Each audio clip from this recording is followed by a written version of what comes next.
got this one life, just got this one life. I'd like to think that it would go on forever, but I've got just one try. Yeah, I've got this one try. I remember when we were kids, you lost your parents, I heard the hymns. I swore that day that I would love you forever, if those were my last words, if those were my last words.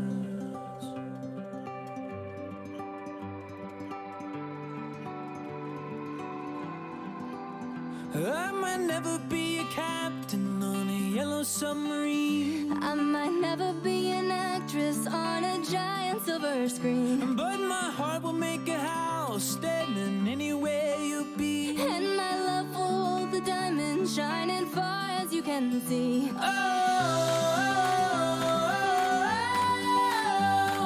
When we grow old, we'll grow old with me.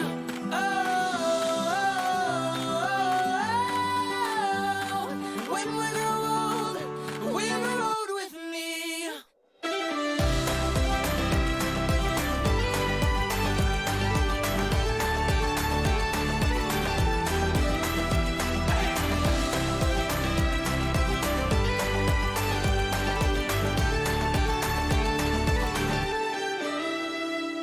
You've got this one light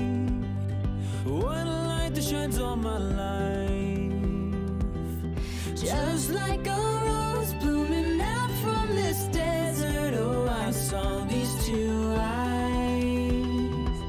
Yeah, I saw your two eyes. I might never be a singer who's been knighted by the queen, I might never be a model in a fashion magazine, but my heart will make a house standing anywhere you be. and my love will hold the diamonds shining far as you can see.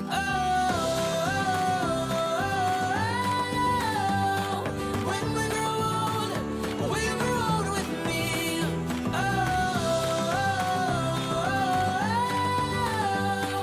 When we grow old, we'll grow old with me.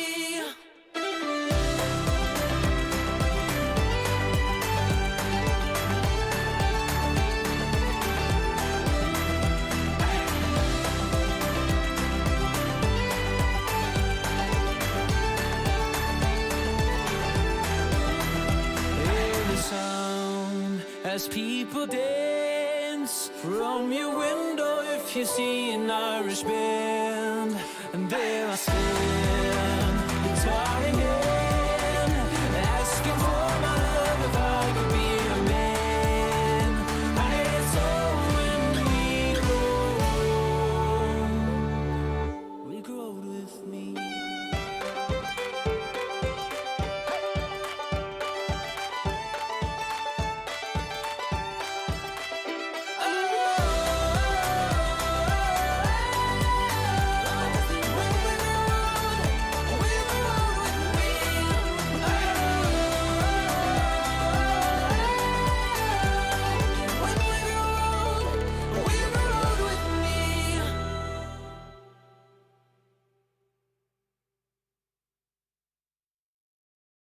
I'm fed up with changes. Come pick me up, cause I just wanna see the light. I wanna be weightless. Teach me to fly, I won't be coming down. Could somebody wake me up? I don't wanna be here and let the world pass me by. Yeah. I just see her face wherever I look. She's standing in the crowd. So let go, I don't want to, but I'm gonna try. When she left me, yeah, let a little get inside. You know, maybe things are gonna be alright. Cause I just wanna see the light.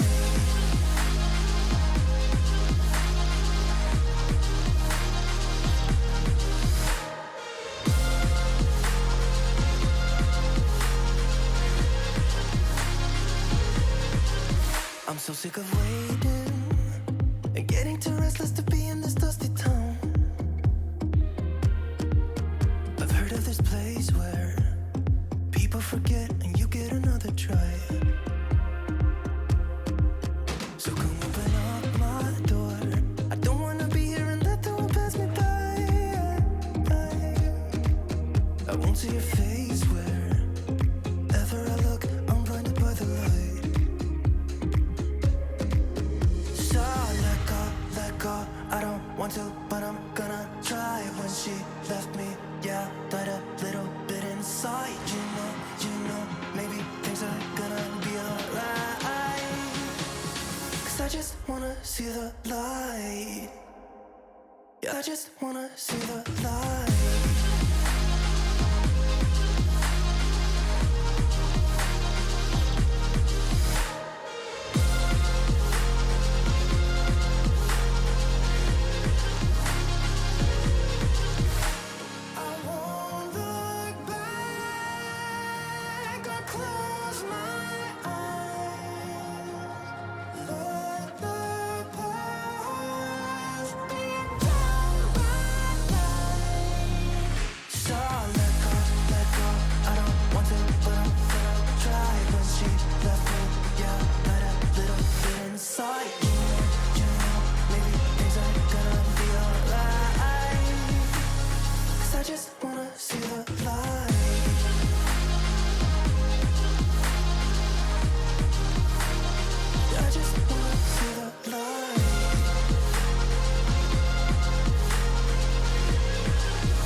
Take everything we got, give it an honest shot. Turning it on and off, we've been sliding.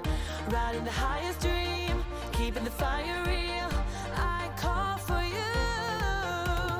Hold your gun, cut the wire. Aim for fun,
try.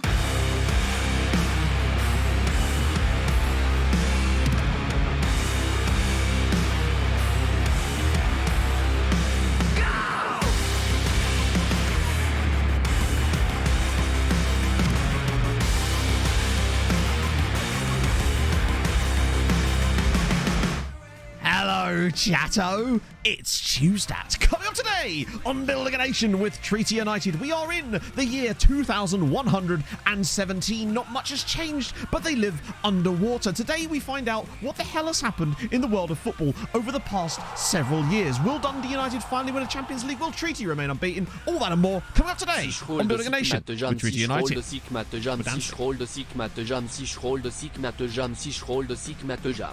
That kind of worked perfectly.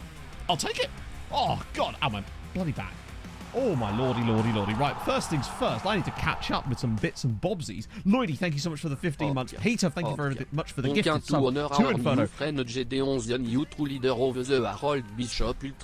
He is. Beta time yet. I wish. Quatrième got Airne Bruenadip Fry de Mars Bar at the ready. Things you'd bloody love to see. Rayton, thank you so much for the 15 months. Bearded Child, thank you for the 28 months. I'm just going to press the sub-hype button a few times. Oh, my lord. Paolo Eduardo with the 14 months. Turgid with the 20 months. Fuzzy Months with the 13 months. The last treaty stream. Oh, I don't know how I've coped. I've been lost but now I'm found. Does this make you Jesus? Yes. I have healed you. You have been healed. The lights are all gone out of whack now because of all the resubs. Otto as well. Thank you so much for the 7 months. Holy shit. And that's a hype train purely on resubs. You love to see it. Wow, look at this lighting situation that's gone off the rails. Oh my goodness. How is it going, my friends? I've missed you. I have. It's been weird. Waking up on a Tuesday morning being like, I'm not streaming today. And I'm in a foreign place known as Devon. Foreign land and whatnot. I'm just going to let that roll through. Yes, it is true. So basically what's going to happen is this will obviously be on YouTube the same way that a normal one will, but I'm probably going to try and make a shortened video version as well. If I find time tomorrow, because I definitely want to do that for Nomads, of course. So this is the Namibia jersey. It's sick. Look at the state of this. I thought today would be the perfect time to show off the new Namibian national team third kit. It's perfect. It's exactly what I want it to be. Kaka Seagull with the 14 months as well. Welcome back, Mr. Yellow Card. Thank you. I hope you had a good break. I finally lost my own kid CB to the stupid mint of livre sterling system. Is value at Chelsea? Livre sterling 120M. It just stings, doesn't it? It just fucking stings. Let me just move back off of this before there's anything else that disturbs it. Oh my goodness. Hey Daz, hey, hello Rob, how's it going? Oh, I did. We had a really nice time. It's been like 10 days now, isn't it? So I'll talk about that in a sec, but I'm going to explain what's going to happen today with the whole lookups. So what I've done, if you go down to the lookups, you'll probably have seen this. The player request lookup thing has now been reduced by 10 times, basically. So it's now 200. It's currently paused at the moment. So what I'm going to do is I'm going to open it at random intervals for a minute at a time throughout the stream. That way, we get a big chunk at a time, but it also means that people that come in slightly later in the stream won't get not be able to look stuff up, basically. So I feel like that's the best way of doing it, because I think we did it 5 minutes last time and I got 230 requests in the 5-minute spell, and that basically meant that we were almost doing that for the entire stream, and I felt like this way would be better for people that arrive later in the stream. So you should be, even if you're brand new to the stream and this is the first time you've tuned in, you should still be able to have a look up. That's hopefully what I was doing with the price on that one. Oh, how was karaoke with Kev before? So basically, for those of you who are not aware, we went to this pub. I was down in... So the reason I couldn't stream the Saturday before was because I was down in London at SI with about 20 other content creators, which was absolutely outrageous fun, firstly. Just genuinely outrageous fun. But on the Friday night, when we got there, we went to this bar in Stratford called Abbey's Tap, or the Abbey Tap. And we'll have a nice quiet drink. They've got some good flavoured ciders here or whatever. So we go in, having a nice chat, and all of a sudden, really loud music starts. Really, really loud music. Turned out it's a karaoke pub, and then the rest of the night was karaoke. The worst thing was, they were all so good.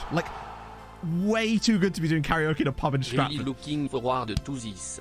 Also, thank you again for the Discover Dogs recommendation. Noah and I had a great time. Awesome. Thank you so much for the 3 months, Johnster.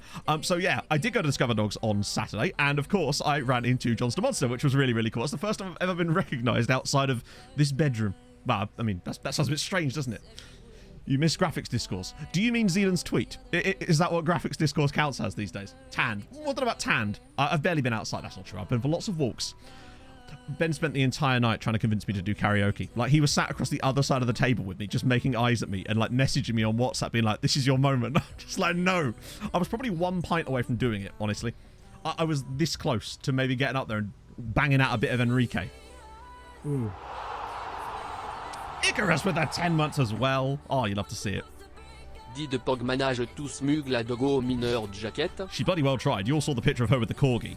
We got there very early, and as a result, like, there wasn't as many people there yet, so the dogs were, like, properly energetic, and this woman was, well, the corgi people was just like, hey, just hold this dog, and Pog was like, yes, please.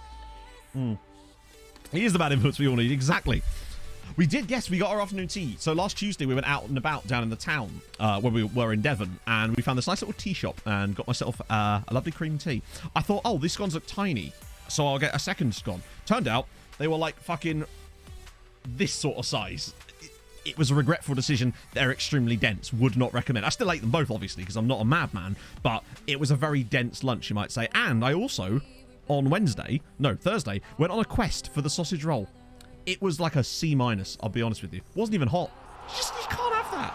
I drove all that way for a sausage roll, and this is what I received. Useless. Useless. Twitch offers, thank you for the 9 months as well. My goodness me, friends. So, I've literally had this save open for the last 45 minutes. Sat here going, it's just been sat on this screen because I have refused to see anything. Now, there's a couple of things I do know because I'd have seen stuff going across the top while I was just randomly keeping an eye on the sim. So you might notice we've gone a lot further than the 50 years I was expecting. This was just one night, by the way. England is switched on, so we've got English stuff too. Things I know that have happened. I know that Porto have won a Champions League. That's about it, really. That's pretty much all I know. I saw it come across the top and I went, oh, okay. And that was quite early into the sim, so we'll see. Endurance scones. Hell yeah. It was a proper doorstep, yeah. Like a draft excluder. You could just lay them all down together. So, what I'm going to do now is I'm going to set up a 1 minute timer on my phone. Oh, hello. Lou Boy with the 15 months as well. Thank you so much. Don't recognise you at all. Do you know what? I've actually been replaced by an imposter. He's just slightly fatter. If that was at all possible, which apparently it is. Right, let me get a timer out. I'm going to time it for 1 minute here. So what I'm going to do is I'm going to open the request line up for 1 minute.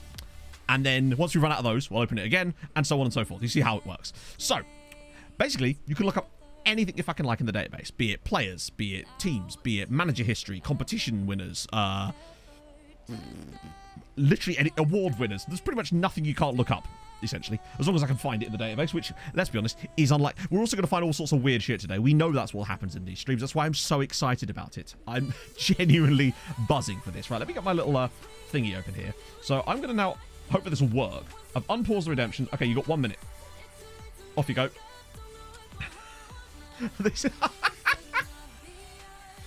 Oh, look at this. This is insane. I've never seen the whole chat just be filled up with redemptions. I love how the chat thing still reads them out, so it's just a big list of teams and names of places. Holy shit. I wonder how many we can get in a minute. We're pretty much on for like 1 a second at the most, so we'll probably get like 60 in the first minute. That's incredible. Oh my god. Still got 30 seconds, plenty of time left. That's actually mad. It's tracking at like 1 a second at the moment. Well, that's at the start of the stream. Alright, getting there. 15 seconds. Oh. I think there is some weird shit in the Premier League too. I saw a brief snippet at 1.2, and I'm fairly certain I saw Hartlepool in the Premier League at one point, so there's that. And 3, 2, 1, and pause. Oh, Millennium getting in there with the Wemp at the final minute there. I hate this timer so much. God, it's the worst. Right. Let's do this. So just to clarify, in order to actually get these lookups to work, you need to make sure that you request it using the points redemption. Because the reason I do that, one, it keeps track, but also it means I get a big list of them in my other monitor, so I can just work through them no matter how long ago they were. It's amazing. Yes. So I'm going to put the save up from the point that I resigned, basically. But I'm trying to figure out a way to host it because it's like 500 megabytes. And I don't have a WeTransfer account anymore. Did anyone actually look up Treaty? I don't know. There's some stuff I can skip over quite quickly in there, like Matt's... You know what? I'll probably do that one early. Clubs are in the league by kicking stadiums. True, yep. And also with the fact that I've got England switched on now down to League 2. On they're only view only, but I don't think it should make much difference to us. I can't see what it would have any effect on us, considering we're not going to be managing anyway. So we got 53 requests in there, by the way. Right, okay. Right, I just start with this then. So, North Korea, to kick things off, we'll go in North Korea. If there's any like duplicates, I'll just discard the second one or something like that, you know? So, North Korea, 181st in the world. They have been, well, as high as 168th, but not exactly, yeah. The current manager is Jo Kwan Song. He's been the manager for 2 years. Out of nowhere. Every good story starts with a North Korea. It's very true. It's very true. I guess the main thing we could look at with North Korea really would be their squad and like their competition history, I guess, wouldn't it? So anyone interesting in their squad? No. Okay. I was kind of hoping we'd see like one player that wasn't playing in North Korea, but it does appear that every single North Korean national team player is playing in North Korea. No like Spanish players or anything like that. Competitions. We want, oh god, World Cup? Nope. Asian Cup? They've been to a couple of Asian Cups, if that helps. Second round there against Japan. There's a guy called Pak Kum Song. Oh, it's nearly Pak Kum Sok. You don't want that.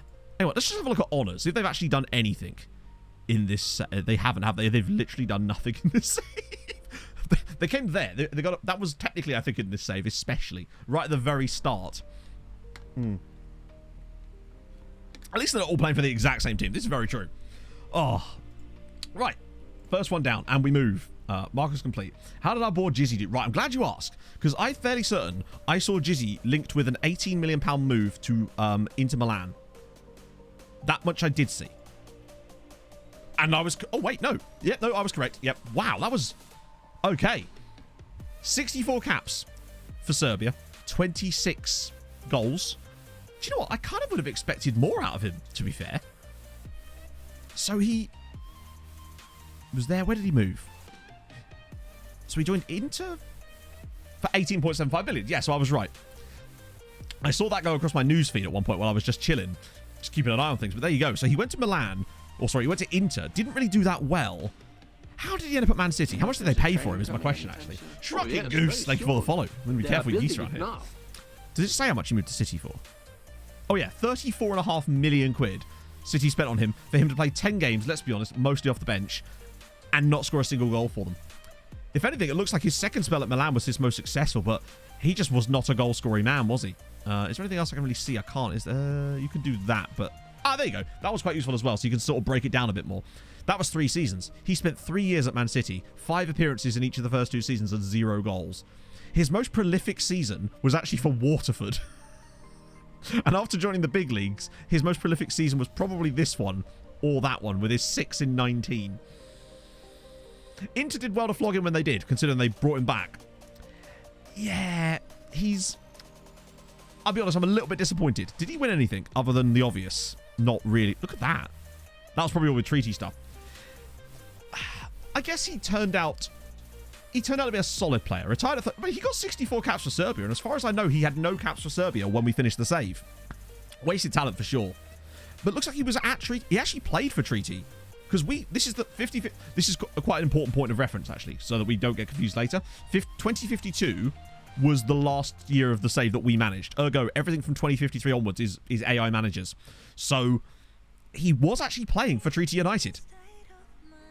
Not often, presumably off the bench. I wish the stat tracking was just that teensy bit better in FM. I would love to see something like that in FM 23. Just the ability to just track stat... Oh, yeah, shit, my bad. Track the stats a little bit better. Sorry, I always forget about that. We're going to be shuffling around a little bit. Also, if there's mods in the house, just move me around if I'm in the way of stuff. Oh, hello, Pogs. It seems like, yeah, maybe he just didn't have the ceiling. It's a shame, but it does feel like that might be the case. Right, okay, we move. Next gen winners. Oh, this is a big one. This is a big one. So, awards. Wait, we want world... No. Where is... It is... Yeah, here we go. Any bizarre... Wow, okay, so we'll go back to... Whoa, God, I've just realised how many seasons we've actually done here. There does appear to... presumably this is guys that have retired now that we don't have keep history for, because obviously they genned after the end of the save. But like this guy here, Portuguese guy that came through at MFK Carvina. That's kind of sick. that a Portuguese player gendered a Czech club, who I'm not even sure I'm particularly familiar with, was next gen winner. Okay, that's bizarre, actually. Engel, Hawkinson, Vojvodina guy there. Sheffield United. There you go. Avdaran Cham. Things you love to see. Could be on... that's a good point, actually. Could have been on loan there. Imagine putting that on loan, though. Luis Ronaldo boy. Big fan of that. Luis Ronaldo boy. I love we can see the second and third as well. Darko Perica, Didier Cano, Carlos Torres. Wow, he could not sound more generic. There's blatantly going to be a Mexico Monterrey in here at some point, isn't there? There has to be. Did you see one in there? Cooper, that's mad. Badger Sports, thank you for the follow. Milan Milovanovic, creative. Nino, Andre. Ooh, guy from Ustenda. Hang on. What was his name? Parapat Doldo. Oh, you love to see it. Thai guy from Dynamo Kiev. A Thai guy on loan. Oh, maybe on loan. I don't know. Actually, we can see. Nope, they bought him off of Buriram United. He played for Treaty! That's amazing! They finally did it! They brought the Thai guy in. And then, of course, he was sold to Chelsea, because of course he was. 84 million. He joined Treaty for £110,000, was then sold to Chelsea for £84 million. What on earth did Treaty do there? Well played, lads. That's a good sign as well that Treaty are actually able to do that sort of stuff, because this was like 20 years in. That was some hella good scouting. 110k. It was almost like I've actually just been playing the save. I wasn't actually off at all. I just played through like an extra 70 years of the save. Where was he? I've lost him. Here we go. So there was Lucindi Alan McCann of Hibs, another guy from Carvina. I bet you he's on loan from the same club, probably. We actually signed the Thai guy. You'll love to see it. Soler, Guadinho. Oh, there you go. Mexico Monterrey, Luis Guadinho. It was bound to happen, wasn't it? Oh. There's also this guy here. Flynn Eagle. Flynn Eagle. What a name. Also, sorry, Maverick... Did Top Gun take over this particular part of the next gen list? Flynn Eagle is number 1, followed by Maverick DuPont. I don't actually know, Ra. Part of me thinks that might be the case, but I suspect that part of it is also based on, like, if they have the keep history after retirement, maybe. The No One's Looking Forward will be the same time on Thursday. Originally, it was going to be the evening, but it's going to be during the day now, because I forgot that there was Premier League football that evening. Most importantly, Fulham are playing Villa. Maverick DuPont is an outrageous name, who, again, played for Chelsea. 143 caps for Belgium. Where do we get to? Here we go. Claudian Nicolaj. Oh, Albanian wins it. You'd love to see it. Who else we got here? Tobias. I thought it said Scon. Neil Hall of Bayern. Miroslav Novakovic. Bilal. Wow, he won it 2 years in a row from Ron. No one cares about the Fulham. I cares about the Fulham. All right. What else we got? Gustavo Villejos. We've got Dennis Amlang. Oh. House is divided in it, though. Yeah, Chelsea just continue doing what they do, don't they? William Barkley is very... It's like, do you reckon the naming trend has just gone around in circles? So they're just back to being old-fashioned names again now. Serge Kouakou as well. Ivorian at Dino Zagreb. Maverick DuPont is a perfect name. It sounds like a villain that's like a corporate villain, if you know what I mean. We've got Chelik, Remy Colleen, Callum Thompson of Rangers, Alexander Petukov, Mendieta, Danko Čukic, Nick van der Steen, Kenny St. Omar as well is a very fun name. And then just Eddie Black of he was blatantly on loan from Chelsea. He was on loan from Chelsea, as you can see, but currently plays for Treaty United.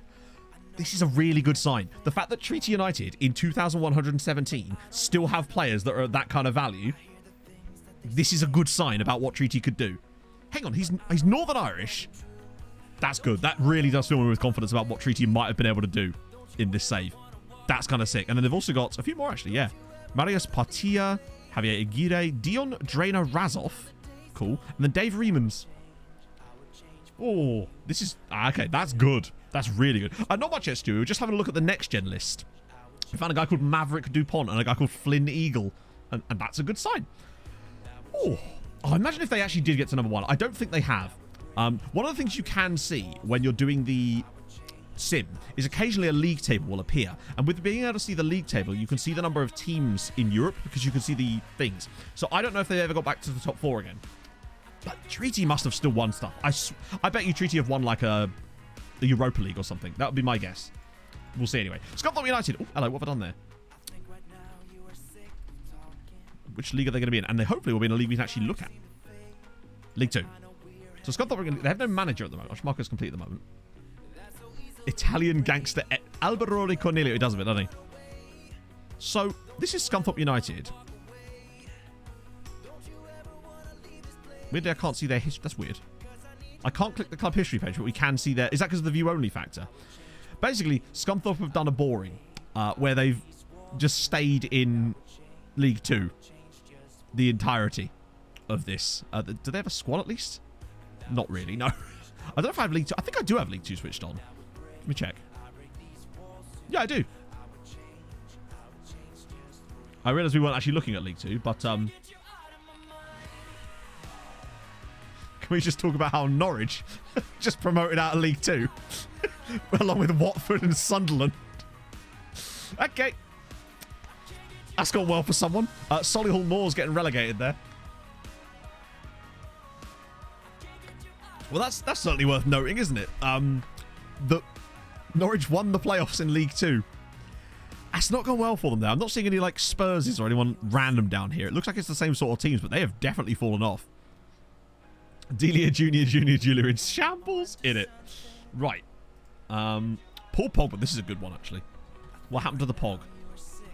Well, the other Pog. Paul Pogba. We know about that. We don't care about that. We only care about his staff career. I just don't know. Just don't know. So he ruined Hearts, was terrible as PSG manager, was terrible as Bayern manager, then came back to PSG, was actually okay, and then was just Spain manager for 2 years. And he retired as staff at 69. Paul, you old smoothie. He knows what to do.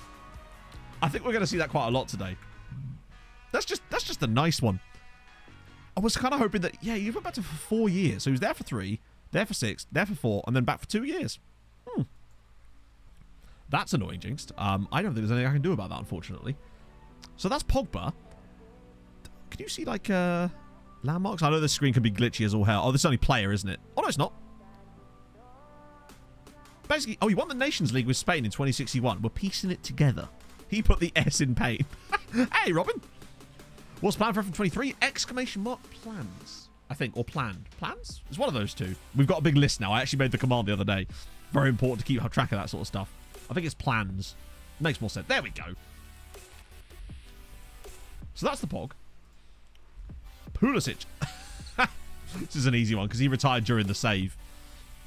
So finished off his career at Milan. Was there for like 9 years. You know, it's not bad. 200 appearances. 150 caps for the US. Can't go wrong with that. Did Sligo win in Europe? Okay. So basically, is this a lookup for Sligo Rovers? Because let's look up. We have to, right? Sligo Rovers. 3rd in the league. Okay. Oh! Well. Now we know. 2,102 Sligo Rovers, champions of the Irish League. Continental reputation. Secure finances. Okay. They've won 2 conference leagues. They've won 2 conference leagues. 2067 and 2095. Sligo Rovers, champions of Europe. Yes. That's sick. Took them a long time. Still at the showgrounds. Still playing in front of 7,400 people. I can't even, really, at this point. Anything else in Danks? Just look at their honours. Does that work? Oh my days. Okay, lots of 3rd place and runners-up. We figured that out. Runner-up in... So they were actually... Wow, okay. So they were runner-up in the Conference League in 94, and then in 95, won the following season. Any cup wins? Tons of cup wins. President's Cup. Lots of runners-up in the president. Oh, of course, that's the reputation was 4 stars. I don't think there's anything new in there, is there? Okay, this is very interesting now. The captain, the singer in Erasure. Andy Bell is their captain. He's worth 16 to 50 million pounds. Bit of a broad range on that one, I'll admit, but 33 caps for Ireland at the age of 23. That's kind of good. Came through at Sligo. as it happens. Hang on, what? You know the league's gone a bit weird when Sligo are loaning players to Fulham. They are big time when they're loaning players to championship clubs. Yeah, of course. And of course they were trying to build Longford up too. I love it. He's a homegrown prospect from Sligo too. That's kind of sick. Captain, homegrown. Things you love to see. Yeah, never scored for Fulham. Of course he didn't. 500 million they're worth. That's really good. Highest capped is this guy, O'Shane Mendes, who's Jamaican. That's awesome. He came through Arnott Gardens, went to Sligo for 2.7 million. Oh, we don't know yet, Stewie. We haven't got to that part yet. 500. It's like they're just not. Do you think they just? I reckon none of them have upgraded their stadiums at all. That'll be my prediction. Not one of them. We can have a look at the records, maybe. See if they've got like any record transfers. Yes, they do. Okay. So they bought a guy from Liverpool called Thomas Christensen for £40 million. Sorry, 34 million quid. They also sold a guy to Inter for 75 million. Sligo Rovers sold a player for 75 million. That's kind of mental. How did they do in the Champions League? Okay, so these are all with us. Fourth in their group a few times there. Qualifying rounds, third in their group. Okay. Wait. Oh, yeah, because that means they would have got knocked down, of course. They got qualifying pound. That's not good. Third in their group. Have they actually got past the group stages since we left? Because it doesn't feel like it. Fourths, thirds. Yeah, that's not so good, is it? 98. Ah, yes, there you go. Lost to Bayern Munich. So at least they have managed to get to that point. Europa League, maybe? They should have gone quite deep here, right? It's a shame that you can't really see any deeper than that. Hey, Owen! How's it going? The youngest player record. Who was the youngest player? They haven't been runner-up in the Europa League yet, have they? Hello, Harv. Oh, full of life. Anything major? Other than Sligo have won 2 Europa Conference Leagues. They got to a semi-final. Okay, so they've been to a semi-final of the Europa League. So yeah, Sligo won 2 Europa Conference Leagues. They've been to the semis of the Europa League at least once. A quarter-final. That's not too bad. They at least still remained in the Champions League groups a fair amount. Oh yeah, we also found a guy called, what was it, Flynn Eagle and then Maverick DuPont, which is just a wonderful name. What else can we look up about them right now? Landmarks? No, that's way too much stuff, isn't it? Managers, perhaps? I feel like with Irish clubs, we could be a bit more in-depth. Right, let's just hide caretakers. Right. So that's during the save. That's during the save. Right, so there's Aaron Caffrey, Jay Wallace, Riccardi. I don't recognise any of these people. Finances. Can we see that? Oh, like landmark and then finances. Like that. Yeah, I think it's pretty much the same stuff. It's just elections the whole way through. Oh, that sucks, Owen. Push through. Yeah, but obviously you don't want to have to push through, but sometimes you just kind of do, and that kind of sucks, man. I'm sorry you're having a shit time. So that's the finances. Yeah, I think it's just because they're an elective setup, they don't have any kind of real finances for us to...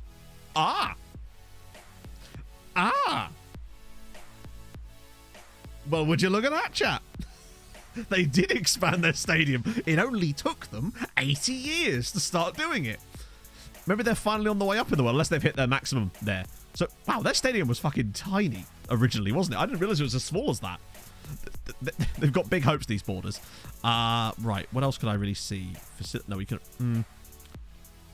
Exceptional youth recruitment. So they clearly... Look at that. Hang on. 6 years they won the league and upgraded. Yeah. It does feel like that. Maybe they just had to win the league. Their board were just not going to do it otherwise. But look at this. Look at their training facilities, youth facilities, excellent academy coaching, exceptional youth recruitment. Interesting. There should be TTSs. Yeah, no, the TTS definitely does still work. I haven't seen the sub pop up, to be fair.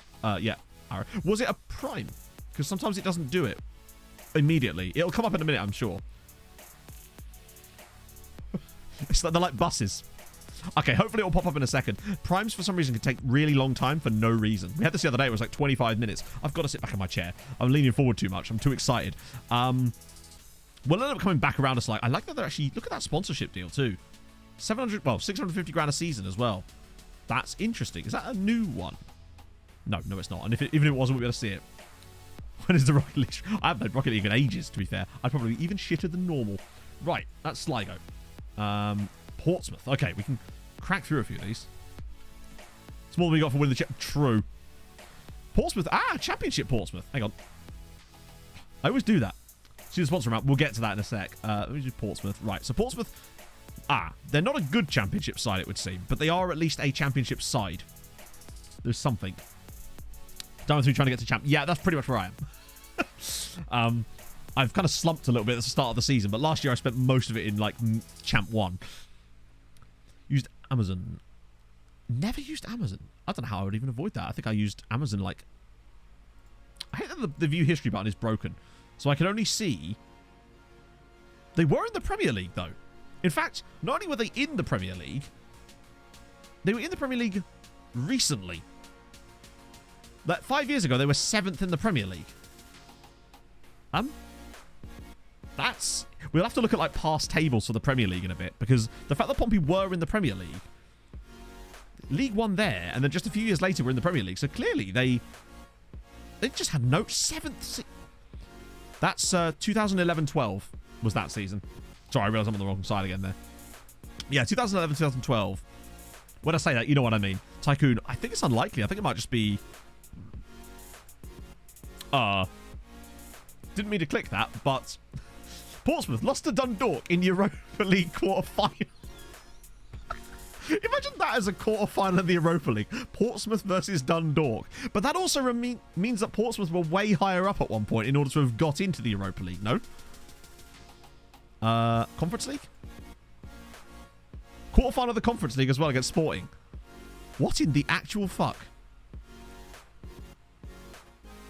So here's their... Why has it not got the Champions League? Okay, that's weird. Hang on. It has the tables, but it doesn't have the... It knows that information, but it refuses to display it. Unless it doesn't count past seasons. It does, doesn't it? That's weird. That's kind of silly. That they're in the Championship here. It knows the Spurs in the Wow. Alright, fine. We've got to look at the Championship while we're here then, right? No, the Premier League's set to view only as well. But it's weird, though, that it has that information and doesn't display it on that screen. So Spurs are in the Championship, chap. Oxford United are also going to be in the Premier League in a minute. Oh, wrong side. Yeah, I saw that Salford... I knew Salford had done quite well on account of the fact that I saw them sign a player from Inter for like 28 million, and I just assumed... Leeds down. Yeah, Leeds relegated from the Championship. Anyone else in there? Wimbledon in there. Wrexham chilling in the Championship with Gillingham in there too. Newport County. Villa and Spurs there. Lincoln City missing out on the Premier League. There you go. There's Portsmouth's promotion. Liverpool past... Oh yeah, Liverpool past winners. Can we talk about that for a second? Oh, they beat Fulham in the play... Oh, we're going to get round to that. Kazakhstan... Apparently the Championship shit now. I wonder if there's been a team that have just been in the Championship forever. I'm getting sidetracked here because no doubt someone will have looked this up and we'll come back to that in a sec. So Cardiff City... Don't worry, we'll find our way back to it. Oh, wait. Okay, wasn't quite expect. For some reason, I thought Cardiff City might have been like in League One or something. But no, Cardiff City are in the Premier League, chat. Media prediction 14th as well. FA Cup? No. Championship. Hang on, they've not won... Cardiff City have not won the Championship since 2013, yet they are in the Premier League. Okay. Any landmarks? No, wait, competitions? 20th there. Then they came 5th. Yeah, I can see. Yeah. As in this one as well. I can do both. They came 5th in the Premier League last season with 59 points. Plus 6 goal difference. But look at this. Wait, what the fuck? Oh, good. Sorry, chat. I can't scroll on this screen. Because set to domestic leagues. Oh. That's... Why would they make that distinction? Oh, is it because I had Premier League selected? That's really weird that they would even need to make that distinction, but we're not here to talk about things that need to be improved. Okay, that's far better. Thank you so much for that. That is, I didn't realise that was a thing. So there we go. That's more like it. Now we can see, yeah, so League 1, Championship, Premiership, a bit of League 2 in there as well. So they're in League 2, not even that long ago. Bit of League 1. What is it do? Hang on, is it because I've got that select?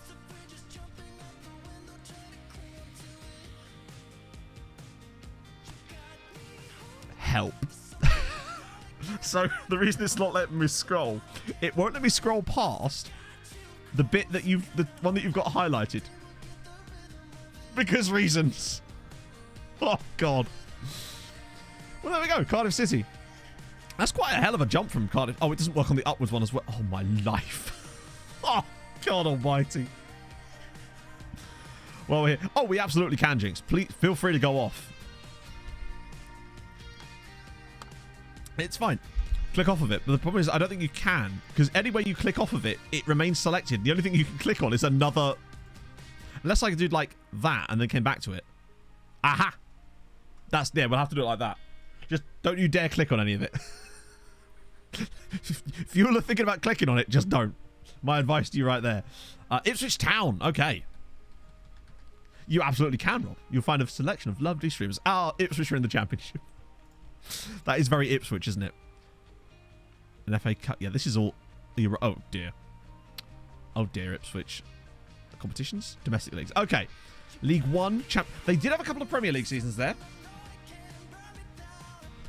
Apathetic. Yeah. Honestly, me too. Like, just because I spent some time down there, I'm not going to suddenly change my opinion about it. I still think that there was a lot of missed opportunities, but there you go. Did Dundee stay dominant? Well, exactly. We're going to get to that, hopefully. Still sponsored by Ed Sheeran, of course. They have had a few little runs in the Premier League, but not very successfully, it would appear. Another Premier League. Wow, they've been... Anytime they've got promoted, really, they've not had a good time. Hang on, 10 points, did you say? Probably better to do it like that. Wow. 2... Is that a record low? Hang on, I just realised you can't see. There you go. 32... 2 wins, 32 defeats. And minus 69 goal difference. Nice. At least they did it with the memes. In fact, they've actually had a 14-point and a 10-point season.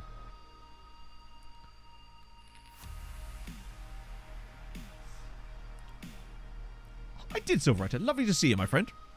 Next up, oh yeah.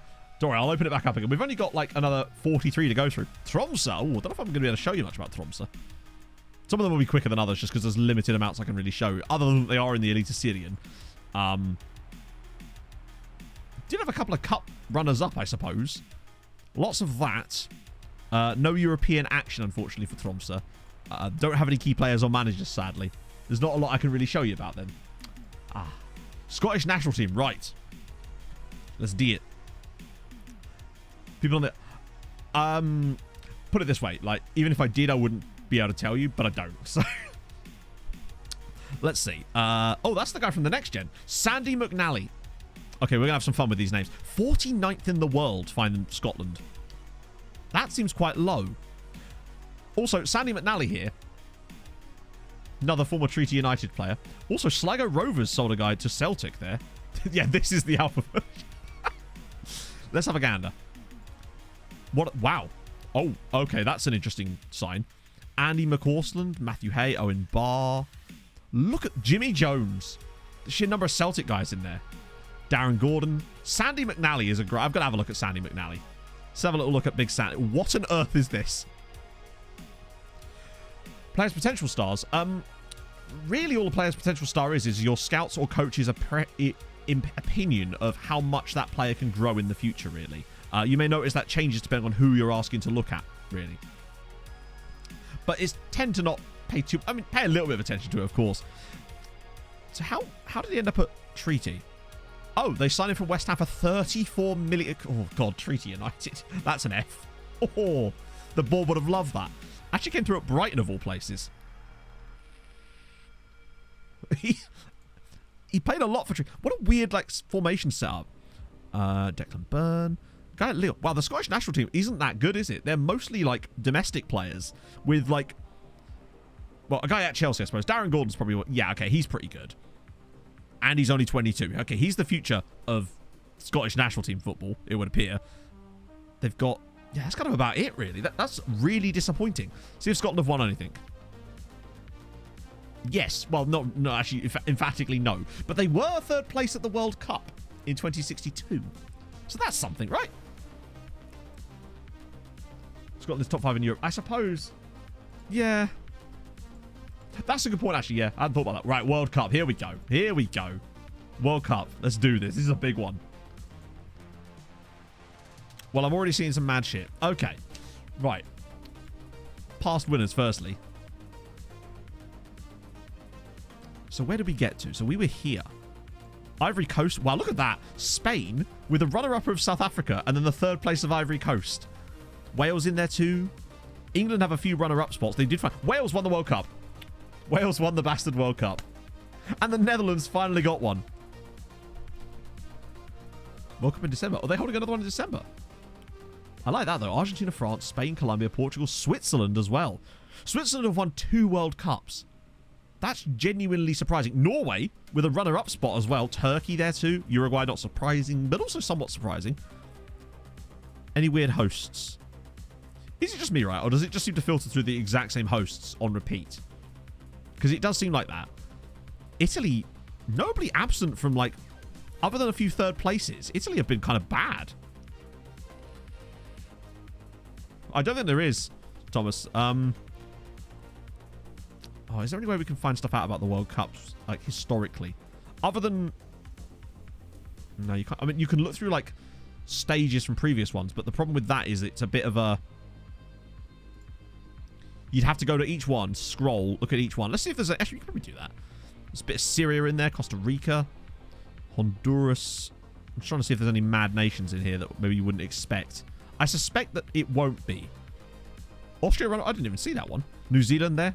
Bottom of their group, of course, but Mali, Bosnia, Haiti. Haiti at a World Cup's pretty sick. I'll take a bit of that. Guatemala as well.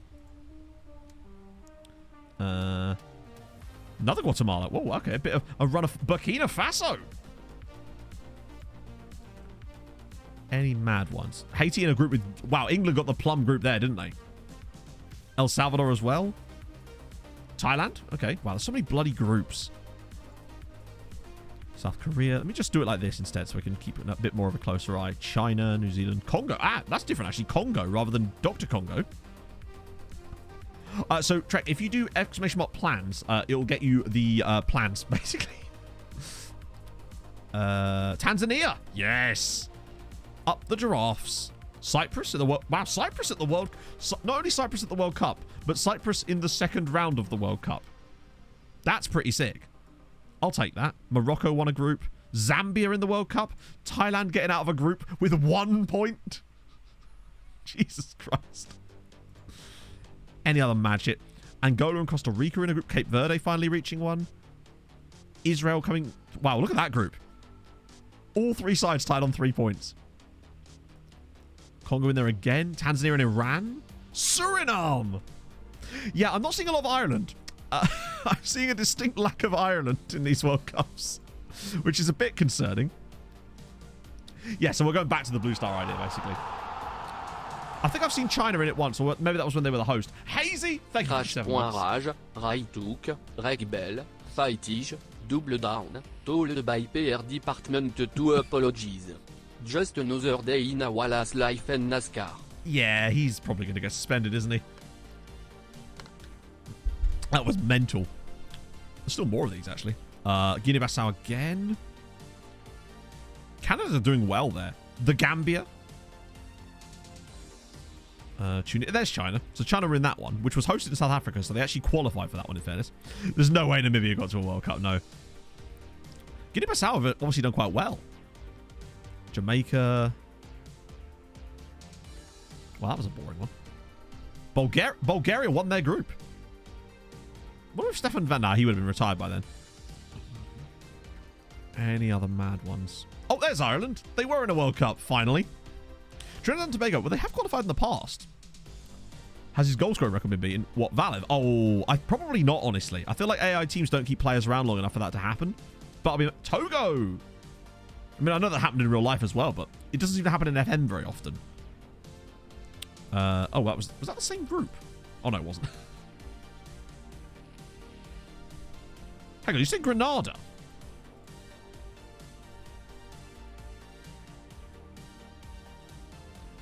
Did I miss Granada qualifying for a World Cup, or have I just gone past something there? Which one was it?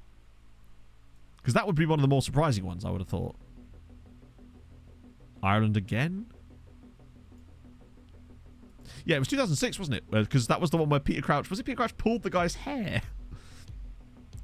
Yeah, Qatar actually qualified for one they didn't buy is pretty impressed. Then again, they've actually got some quite good players. Ghana. I feel like Ghana should get more of these. They've actually got a bloody good... Wow, Wales, Angola, and Trinidad and Tobago is quite the group. And Saudi Arabia there too. Suriname again. That's the second qualification for Suriname. I wish you could see stuff like that. That stuff would be kind of sick. Just be able to see who's the actually... see their records for that kind of stuff. But I don't think it really works that... Well, you can't do it on... It'd be cool if you could just access a big list of, qualifiers and stuff for the World Cups over the years. But obviously, why would FM put in a feature like that, I suppose? Yeah, I saw the Gambia. I definitely saw that. Oh, I'm on the left again. Yeah. Oh, sorry. Yeah, I see what you mean. Let's look at Wayne Rooney. What did he go on to do?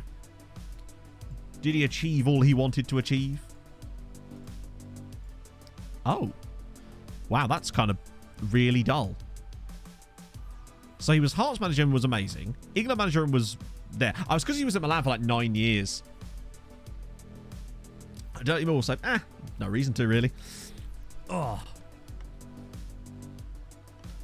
Be interesting for one stream.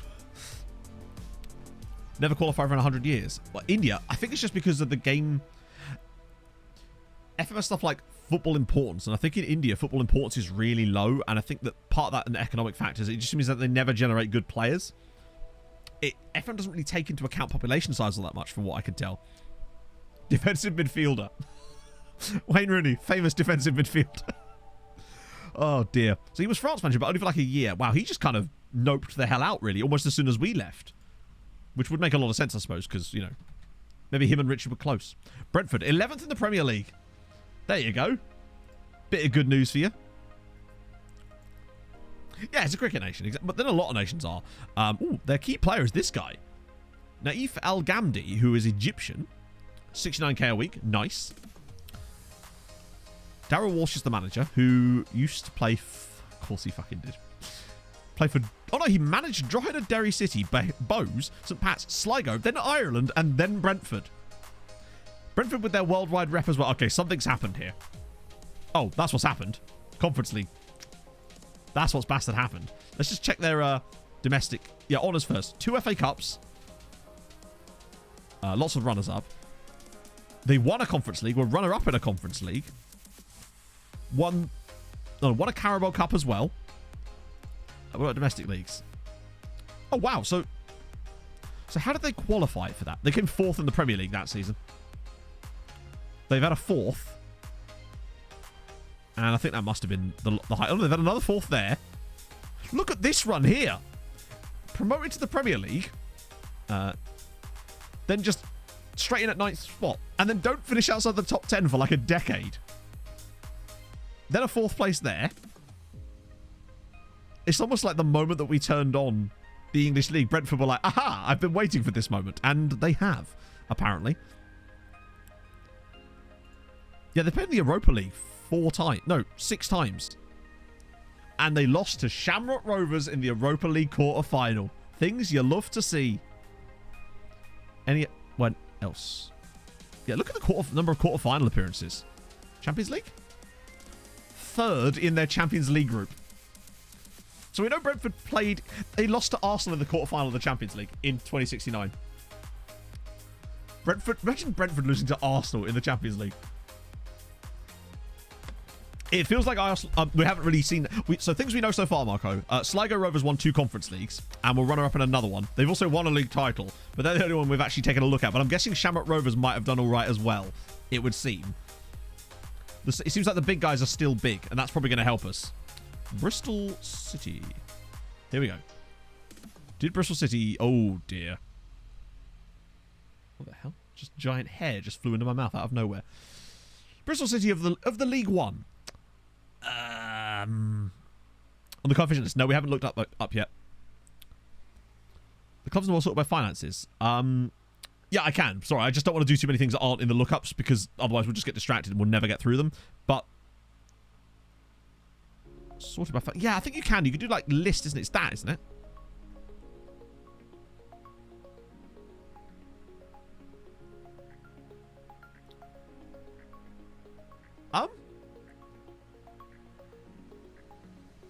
So we're going to need to have a discussion about this in a little bit. What in the actual ever-loving fuck is going on in Scotland? And also in Wales? Okay, we'll circle back to that in a little while. Okay. Is that broken? It might be broken. But they are considered rich and worth 60 million quid.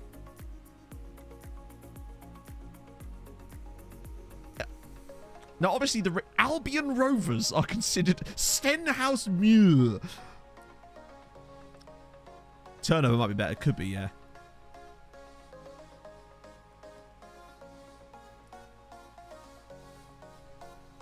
Should you have a higher turnover than Manchester City and Newcastle?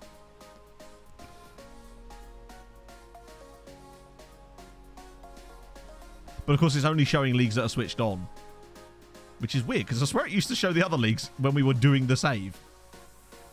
Okay, well, we're definitely circling back to that. I want to find out what the hell's going on in Scotland. Because that is bizarre. Anyway, we're looking at Bristol City briefly, because we want to do that at least. The competitions. Honours. Domestic leagues. Show me the goods. Oh, wow. Championship, League One. If they haven't played in the Premier League even once, have they? Oh, God almighty. I think it just shows you how imbalanced things get into the future. How are Chelsea not in there? Maybe they're in like League 2 and we just didn't notice. Yeah, Bristol City have somehow avoided being in the Premier League at any stage in this save. Usually they get promoted on my saves, so I'm actually quite surprised by that. Chemie Leipzig. Unfortunately, there's not really a lot I can show you, Captain Backlog, because they're in an unplayable league and they have no players. And the league they're playing in is literally the Regionalliga Nordost. And I can't even click it. So I'll actually refund your points for that because it wasn't really much I can show you. Right, okay, here we go. This will take us towards Scotland. Dundee United. Third in the Premiership. Oh, okay. 31 Scottish... oh, my God, on a bike. Dundee United Stadium. Firstly, 62,000 capacity for Dundee United. That should tell you a lot. Worth £500 million nearly. Continental reputation. 2 Europa... okay, right. Where do we even start here? Let's look at honours first. Jesus Christ. They've won like 31 league titles. Their only league title before this save was in 2083. Look at this. And all the runner-ups, Scottish Cup wins, 2 Europa League wins as well. And a Super... oh, no, they come runner-up in both Super Cups as well. A Conference League and 2 Europa Leagues. No Champions Leagues, notably. But they won the Europa League twice and the Conference League. They're a bit big time, aren't they? One thing we could check is their... oh, what am I looking at? Yeah, their performance in the Champions League. Playoff path. Wow, hang on. Let me just scroll back to here. First knockout round. They seem to never quite get past the first knockout round. Champions path playoffs. Third qualifier. Yeah, they've never actually got past the knockout round. The first knockout round, it seems so far. No title. Yeah, that was a barren spell for Dundee United. Those were the days. Domestic leagues, right. They've spent this entire time in the... look at that. Look at the success they've had. 8th place there, but look at that. Second, okay, a 5th in there as well, but mostly just... look at this spell here. From 2088, 4 league titles in a row, then 5 second places, then 2 more league titles, then 2 more second places. Hot damn. They are smashing it. Stadium was expanded. What about finances? Yeah, so that was when they floated on the stock exchange, and I think that's what started this whole ball rolling. Sure, we can't have a look at any manager. Wait, we can. Oh, wait. Huh? Wait. So, they were managed by Tim Penfold. He of the £200 million move, but then he quit. They've just not had a manager since then, which is odd. Maybe they got stuck in the Celtic glitch. Because that was after the save. Very bizarre. It does feel like it's a case of both the Dundees are quite poggy in this save. Good old Timmy Penfold. Needless to say, they've lost. They've won a lot of tournaments. And predicted to be, well, yeah. Sheer number of, like, icons and legends and stuff. Their key player is this guy, Sam Watts. A 38-year-old Welsh defender. Okay. Who actually still has another year left on his contract and doesn't appear to be showing any signs of slowing down. 38-year-old Welsh defender. Yeah, don't need a manager. Model professional, which doesn't surprise me at all. Yeah, 13 pace at 38. Natural fitness is, like, solid, but come on. Right, Lukic. I know for a fact that Lukic left. Because I saw it in one of those things. Now I'm remembering stuff. Right, here we go. Predrag Lukic. He retired at 183 caps. That's insane. So he went to Barca literally the season after. For £53 million. That's not even that good. It says he joined it. I wonder why sometimes it says that their price and sometimes it just doesn't. He was only there for 3 years, but he was pretty consistent. 53 million quid is not bad. Did he win anything? Bloody hell. Wait, when did he play for Dundalk? Oh yeah, he had a season on loan at Dundalk, didn't he? Won the Champions League. Only runners-up with... He actually never won anything after he left Treaty. He was the Champions League runner-up with Barcelona, and that's it. Didn't win a single trophy after he left Treaty United. Ha! That's what you get. Yeah, sometimes they do move for a fee and it still doesn't say it, which is kind of odd. But that seems like another classic Barca move there. Oh, dear. That's why you don't leave Treaty. No, the history tab... The only way you can see their fees, as far as I know, because the history tab basically just doesn't have anything on it, which is super dumb. I don't know why the career stats page disappears. It just seems very odd to me. There's so much wrong with the stat tracking in FM. We're going to encounter some weird shit today. I'm almost certain we're going to encounter another player whose name has randomly changed. Like if you recall what happened with Stanley Spack, where he became McMinn because reasons.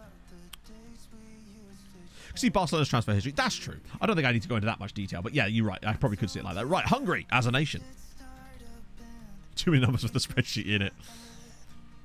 So Hungary are 76th. Oh my god. Top players. Right, let's have a look at the top players. Imagine if one treaty. I think they might have done. Part of me thinks that they might have done. Because so far, I've only noticed 1 year that they haven't won the Premier League. Now, it could have obviously... Because the best guy is Bent Messaros. Okay, and he... Why are these so sparse? Is this because I have less scouting knowledge because I'm unemployed at the moment? For the end. No. It's just that no one's requested it specifically, Marco. So I'm just going through the requests at the moment. I'm just looking up whatever people have requested in the big list. Which the reason it's shut at the moment is so we can work through them all to give people a chance to build some new ones. I did, Hadrian. It was really, really nice. Wild things so far. Chat, what are the wildest things we've had so far? Other than that stuff with the finances, which we'll definitely be circling back to. Sligo have won a couple of Europa Conference Leagues. No Gideons. That's just not acceptable. There is actually a guy here. Maverick DuPont as well. Just never request treat. Wales won the World Cup, yep. Brentford being kind of goated. Let's not push it too far. They've actually got a guy from MTK in their national team as we speak. Guy Inter, Adam Noj. Not bad. Spurs in the Championship as well, currently. That's definitely a factor too. I want to find out how they got there, whether they've been in there before. Norwich City. So we'll have a look at Norwich City anyway, because that was a weird one we noticed earlier. In that Norwich City are in the Championship. So that probably requires a bit of a snoop. I do like these. Norwich are really good with their kits. How the hell did this happen then, Norwich? What's gone wrong? So they seemed like they were fine. Chilling, had a Premier League season there. Then went down to League One, but they got promoted fairly fast. Back in the Championship, just kind of chilling. And then they got back-to-back relegated. That's what did it. Then kind of yo-yoed between League 1 and League 2. Stabilised in League 1. They haven't spent any consistent time in League 2, really. Up until the moment where they're currently playing in League 2. Need FM23 for updated player ratings. How do you mean? I'm not sure that's going to affect this. They are a bit yo-yo-y at the moment, yeah. Minus 34 goal difference. Jesus Christ. Norwich they have not done well.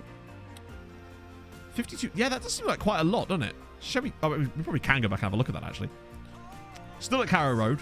Their best player is this man here, Patrick Gonzalez, who they signed from Crystal Palace. It's weird, right? Because we're over into the next century, it's just kind of gone back to old school now. So it's like 02 to 12. You know, in the teens. Back in 21-11. Oh. Just ignore that for a second. I pressed the wrong button.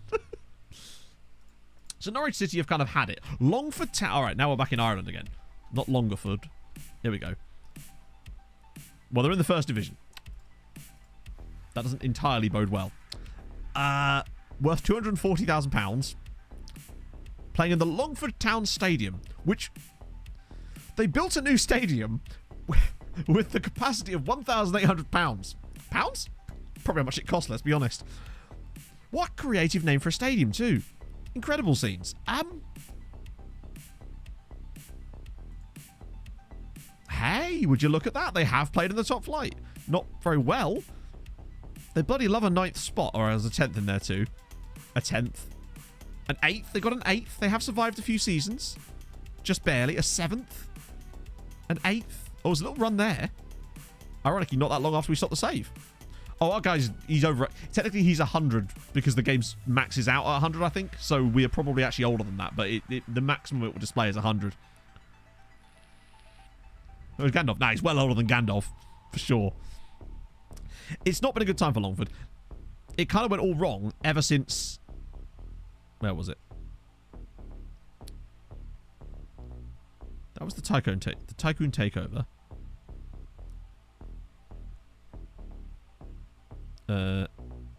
Yeah, and then he just left. And then after that, consortiums. Lots of fans trust. That's how you know things have gone horribly wrong. When you get fans trusts. 140. I don't know. Let's have a look. 100 years old, so 1993. 124 is the man Richard Nangombe. He also signing younger players for the future. So much he's done it 3 times. That screen is notoriously glitched. Okay. Bit of Longford there. What happened to the donut? Right. So the donut had already retired before the end of the save, so we can find that one out fairly easily. He basically just... There's not much to say, unfortunately. Or Peter, because I know what you're doing for him. Yeah, he just retired at Lille after playing for... He was there for like 5 years. So that's not too bad. Ended up with 130 caps for Romania. It's nothing to be sniffed at. I suspect Gandalf is slightly older. Oh, Thighs Freeze. Oh, he retired. He just full up retired, didn't he? Jizzy, we did actually. Yeah, Jizzy ended up playing for Inter, Milan, and Manchester City, and basically didn't score many goals. He did not score a lot of goals. In fact, he was at Manchester City for 3 years and didn't score a single goal. Aldershot Town, National League. I don't think I have National League turned on. No, I don't. Oh, God. Bagpuss, if you're here, I'm so sorry. Can we talk about Nottingham Forest winning the National League? Twice. Charlton. Nottingham Forest to go. Oh, my God. Okay. Wigan. Nottingham Forest have won the National League far too many times in this save. Wonderful Sexy Treaty as a club. Oh. That's a good point, actually, yeah. I'm sure someone requested Treaty, right? Actually, fuck it. I'm going to take an executive decision and just look at Treaty now. That way we can put this into perspective a little bit here. Fuck it, we'll look at Forest first. We have to. They're in League 1 now. They are in League 1 now, but it has not been a fun ride for them, it would seem. I simmed, I guess like 65 years? At least the Nottingham Derbies are back. Or are they? For all we know, Notts County have been ruined. Okay. Yeah, it's probably best. So they've actually... How did this go so wrong for them? So they were chilling in the Championship, got relegated to League 1, then League 2. Wow, there you go. League 2, National League, bang. Then back to... Wow, they spent like... Nottingham Forest came 14th in the National League in 2076. 14th in the National League. 12th there as well. I was going to say it's not as bad as it looks, but it is quite bad as they go. Oh. That's, Yeah, so this is what's in store for you, Forest fans. The 5th tier. And not only just the 5th tier, but like mid-table mediocrity in the 5th tier for a season as well. That must have been a bad one. It's because, according to the media, they signed 802,000 players. That's the stick they're going to beat them with. Okay, now we probably should just look up Treaty. We have to, right? Actually, I'm going to have an early pee break because I've drunk way too much drink today and I'm not used to them holding it in anymore. So, I need your predictions of the weirdest things we're going to find at Treaty United. We'll scrap the puns because this is way more fun. So, to Treaty United in a sec, but I want you to predict the weirdest things we're going to find at Treaty United. So, back in a second. I will pee now.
And we're back.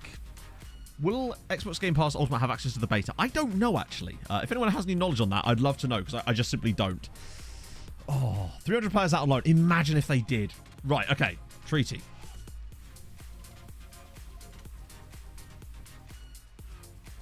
Well, they have a new stadium. That's the first thing I've noticed. They're playing at the Afonso David Park. Look at the legend. No rivals.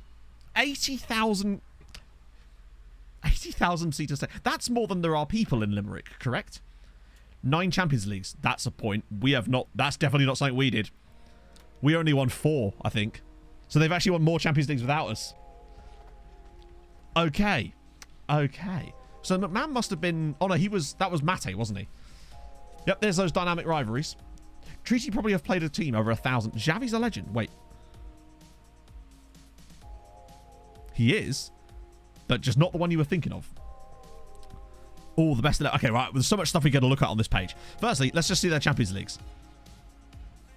So, yeah, we won 4. They won it a few years after that as well. Holy shit. Look at that spell. Yeah, I want to find out who that guy is as well. Look at that. 62, 63, 64, 66. Which means they haven't won it in ages, I admit. But they won 4 Champions Leagues in 5 years, including 3 in a row, which we damn nearly did as well. No, we did do 3. They've done 3 in a row twice. That is an insane run of games. Whew. Right. Obviously, 92 league titles. We can have a look at the old league titles thing in a minute properly. Be easier. They're riding our coattails, isn't it? 2 Europa Leagues, 7 Super Cups. Do you know what the maddest thing about that is? Not 1 Conference League. 2 Europa Leagues, though. One of which was ours and one of which was 8 years ago. 80,000 seat stadium. Okay, we've got to figure out who Alfonso David is. If he's big enough to have a stadium named after him, he presumably is. There he is.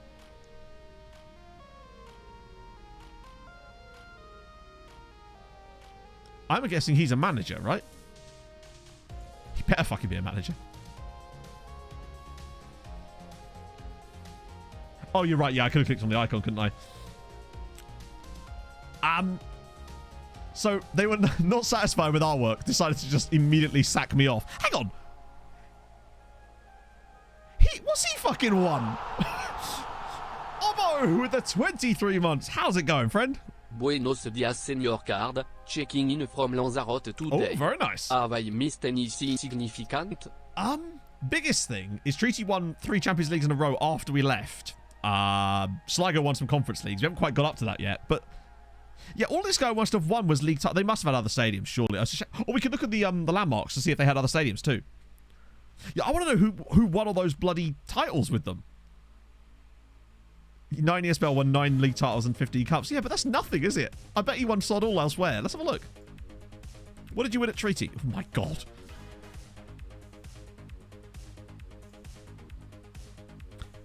Man came 3rd in the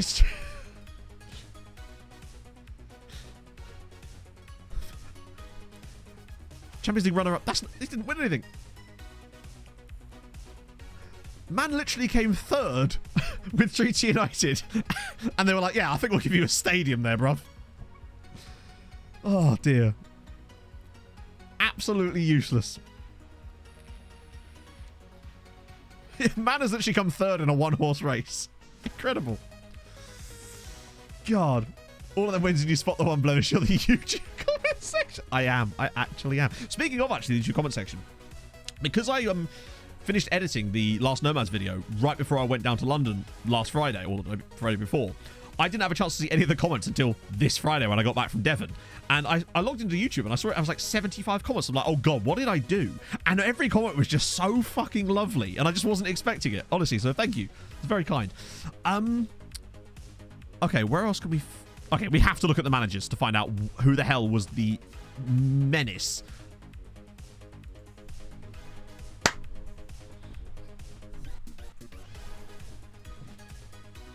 Come on!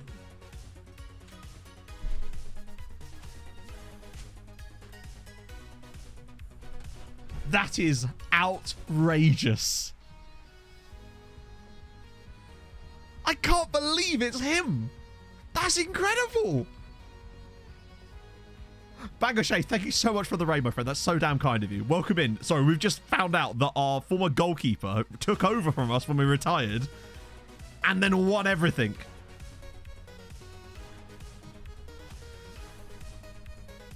We had we have 3 managers in... Is that 70 years?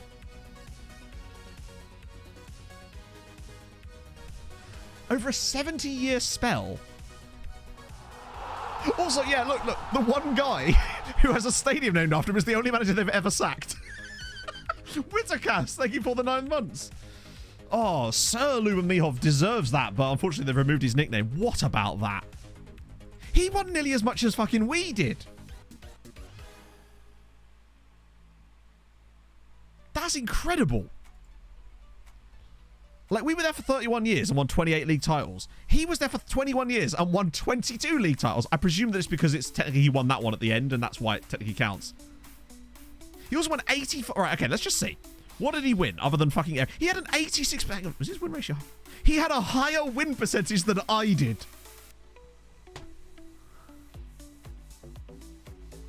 That's incredible. I imagine if Quagliata is also a former Treaty guy. I do love that they named the stadium after the guy that was sacked. It might be his only managerial. There's so much we have to look up here. Right, okay. So, first things first. God, the amount of scrolling I'm doing here. Took over, won the standard sort of stuff. It's a shame you can't see, like, Champions League. I mean, you know, he won it all. What an absolute don. Let's just check him out specifically. Finished off at Inter, and then...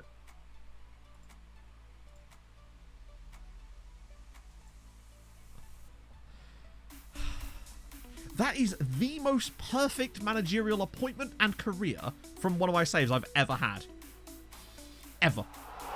George, thank you so much for the 2 months. Excited for the FM23 campaign. Oh, what a bloke. So as a part of the deal could be part of your Premier League series. I've also unfairly set because stadium named after. But that's the sort of stuff that I can easily put in Summers, yeah. I'm so looking forward to doing that, particularly now that you guys have explained to me how I can actually do it properly. What a beautiful entry. Oh my god. What do you reckon? Mihov as the manager and Thighs Freeze as his assistant instead? I'm not even joking. Yeah, like I brought him in as an under-19 coach, as we did with all of these guys. And what an absolutely beautiful human being. Caretaker manager, interim manager, manager. He finished off the season, then they were just like, give him. Outdo me. Oh, I wouldn't want to fight against him. Loafers with the 26 months. You've got the notion, from to back in a rock-like motion. Now that you've got it, if you think you can, do it to the music. That's the Bartman. Everybody, if you can, do the Bartman. Whoa. Shake your body, turn it out if you can, man. Shake it out, man. Front to the back, to the side if you can. Bartman. Everybody in the house do the Bartman. Bartman. So I don't know if you can see who his assistant was. That'd be kind of tough. His attributes were kind of mid, as you say, but I don't think he had any coaching badges. I was only just starting to build them up. So he actually may well have done. He may have got a lot better. He had to have got a lot better. Man won everything. He's probably in the Hall of Fame. I would not be surprised if he's in the Hall of Fame. He might be higher than we are, honestly. Half, thank you so much for the gifted sub to Mihov. Let's just quickly check the Hall of Fame. I hate that that's there. Bursik's in there. Wait, where's... Your boy fell off the list, but Joe Bursik kept it. Tyrese Campbell was 8th best manager of all time. Also, someone called... Okay, there's a few in here that I don't recognise. V5 Fofun with a 21 months as well. You love to see it. Thank you very much. Is he a real player? No. Mihov genned in the very first season of the save, it would seem. National Hall of Fame. Oh, yeah, obviously he'll be the best Bulgarian manager of all time, for sure. Anything interesting? So, yes, the most interesting thing so far, Luban Mihov was the guy that replaced me as manager of Treaty, and he won everything. He had almost... I would say his managerial career was on par with mine. That's how good he was. And he only ever managed Treaty United his entire career. Like, these were his landmarks. Oh, that was him as a player. This was his managerial career. Man also won 3 trophies as an interim manager. Perfect seasons. Oh, we've got to look at... Right, sorry. Obviously, us looking at Treaty is going to be the biggest part of the stream, so we'll obviously come back to other stuff in a bit. But I think if we didn't do this, we'd... also, I should stress, I'm not on, like, any particular time scale today, so I'm not going to be like, oh, it's 3 o'clock, we must stop. I'm happy to just kind of chill. Like, till Paul comes home from work and we'll make some food. He is literally... It's incredible. Bear in mind as well, Treaty only had 3 managers in 70 years. I think that's 70 years. It's probably over 70 years. What about Crowley-Atta? 80% win ratio. Right, okay. Please tell me you were good. Played for Chelsea. Ugh. And Porto, hilariously. And ironically, Maccabi Tel Aviv as well. For, like, well, for 1 season anyway. 71 years and 3 managers. Insane. Crack out a bit of pasta. To be fair, we made the chef pasta last night again. We're just getting better at perfecting the recipe. It's so fucking good. Hate him already. Just dislike him already. How good was he for Treaty? He was also a bit good, but I don't think he ever won a Champions League with Treaty. In fact, he definitely didn't win a Champions League with Treaty because their last one was in 2066. And then this mug, who somehow got... Okay, I have to check this.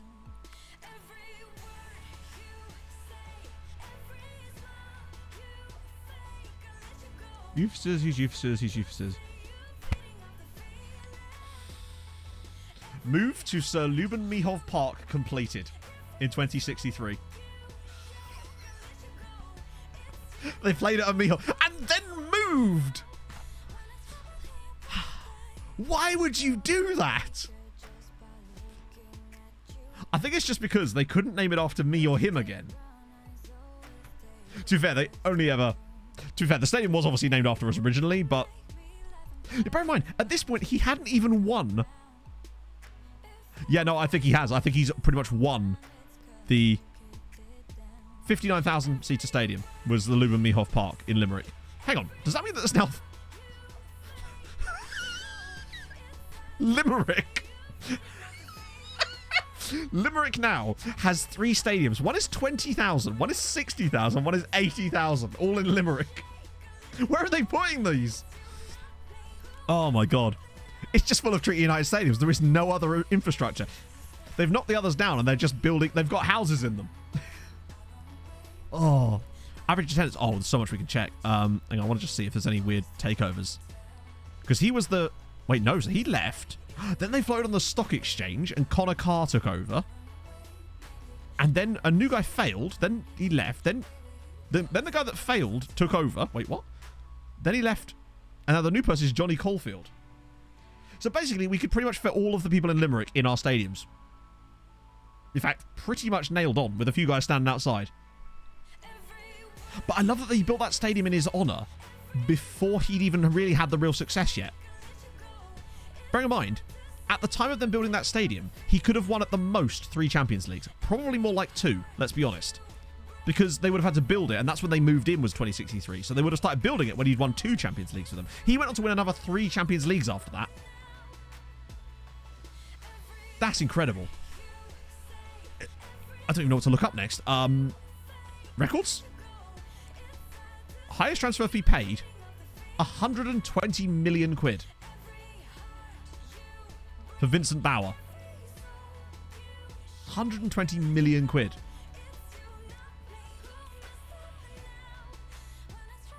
Come back and win 50. You'd have to at this point. 36 league wins in a season. Oh, that means they must have done it. You're right, 2059. Under Sir Luban Mihov. The man did it. And our record transfer fee received was this guy. 180 million for Maximilian Kern. Holy shit. Hey, Tommy. It's called Emmett. So every time I speak to... It's perfect. Mihov literally did it all. All right, hang on. We want to see that season. 2059. Firstly, let's just have a look at the league winners. We have to, right? He genuinely had a better career than we did. He unironically did. Wow. All right, actually, before we do this, Sligo obviously, as you see, won a league there. How many other leagues do you think Treaty didn't win? Yeah, imagine they built the nation. Bear in mind as well, by the way, we actually can go and look at the coefficient because I did a cheeky. I did it where it saves it every season. So I actually have a save file for every single season of this sim, which normally I don't do. Oh. The league is above 7th. Wait. The league is 8th. But they were 6th. I love how they're 8th now. Still have...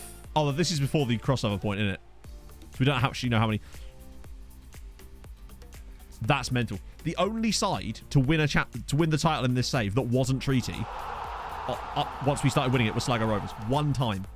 And that was the one that Alfonso Davies got sacked from. No. The 6 months. No. Stick to the stuff you know.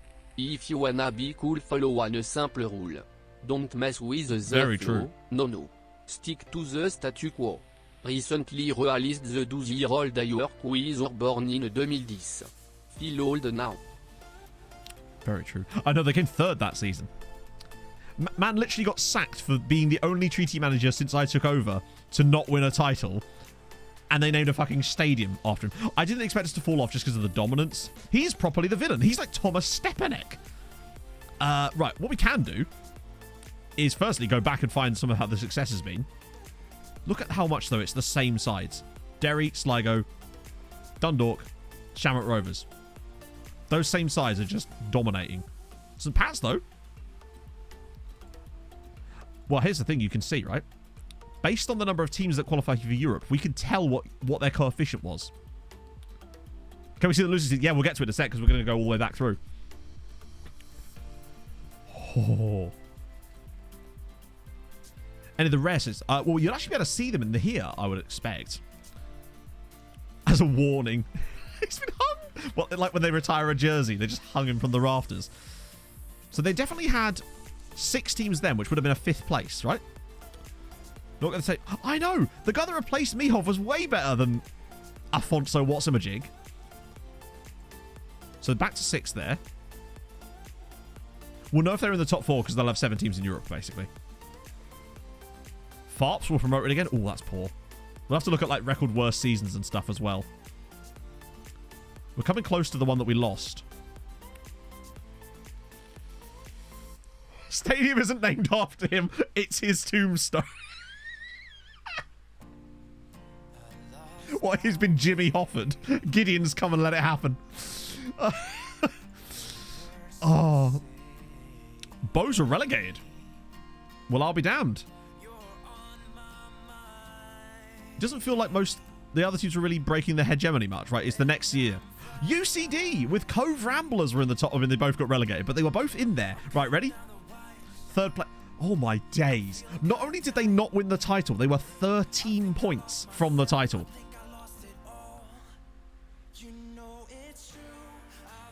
And Dundalk only missed out on the title by a single point.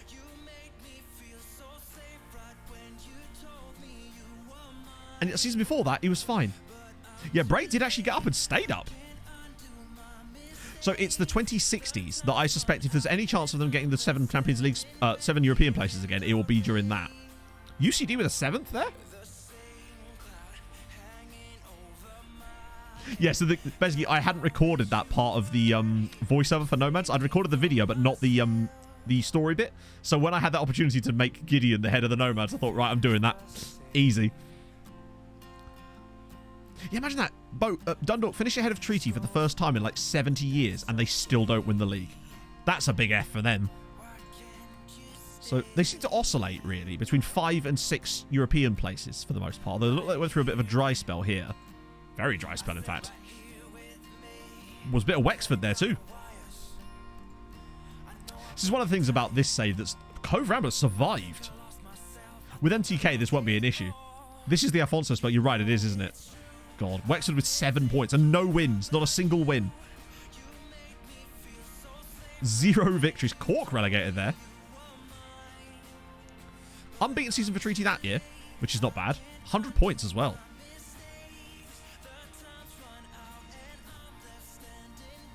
Champions again, 100 points. 1 defeat. 2 defeats. At least they managed to... Well, they went through a real... there you go. Back to having 6 teams again there. Was that different? There are 2 in EC2. Oh, so that would be 6th place then. And that's 5th place, I think. Unless that's the year that Shamrock might have won. That might be the year that Shamrock... Oh, no, Shamrock, we don't know about Shamrock, do they?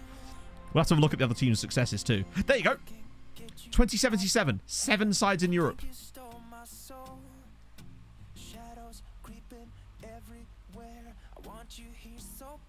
Yeah, Shamrock do love a 4th spot, aren't they? They are like the Irish Arsenal. Or they were, anyway. So look at this run. 7. 7. Okay. 7.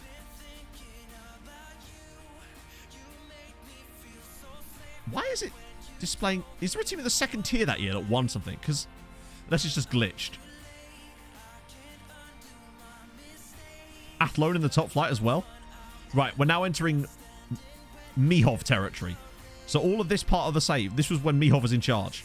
Ah, they're down to 5 again there. 104 points.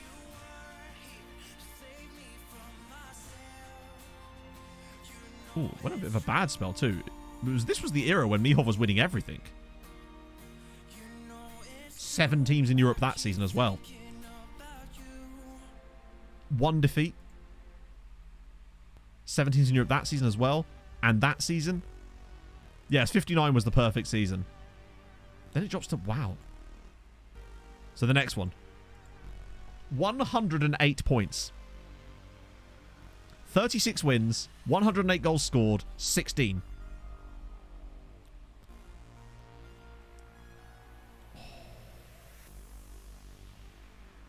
That is insane. Yeah, look at that. Over a course of 2 years, they won 71 out of 72 league games. And drew the other one. We never even got close to a record like that. What about the season before?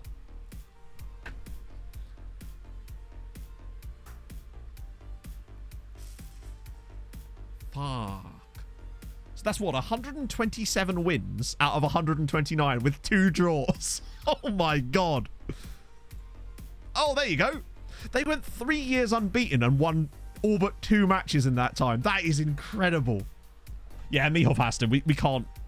I love Thias Freeze, but Mihov was just... We'll have Thias be the assistant. 309 goals in those seasons. Another unbeaten year. Look at that. Another unbeaten season.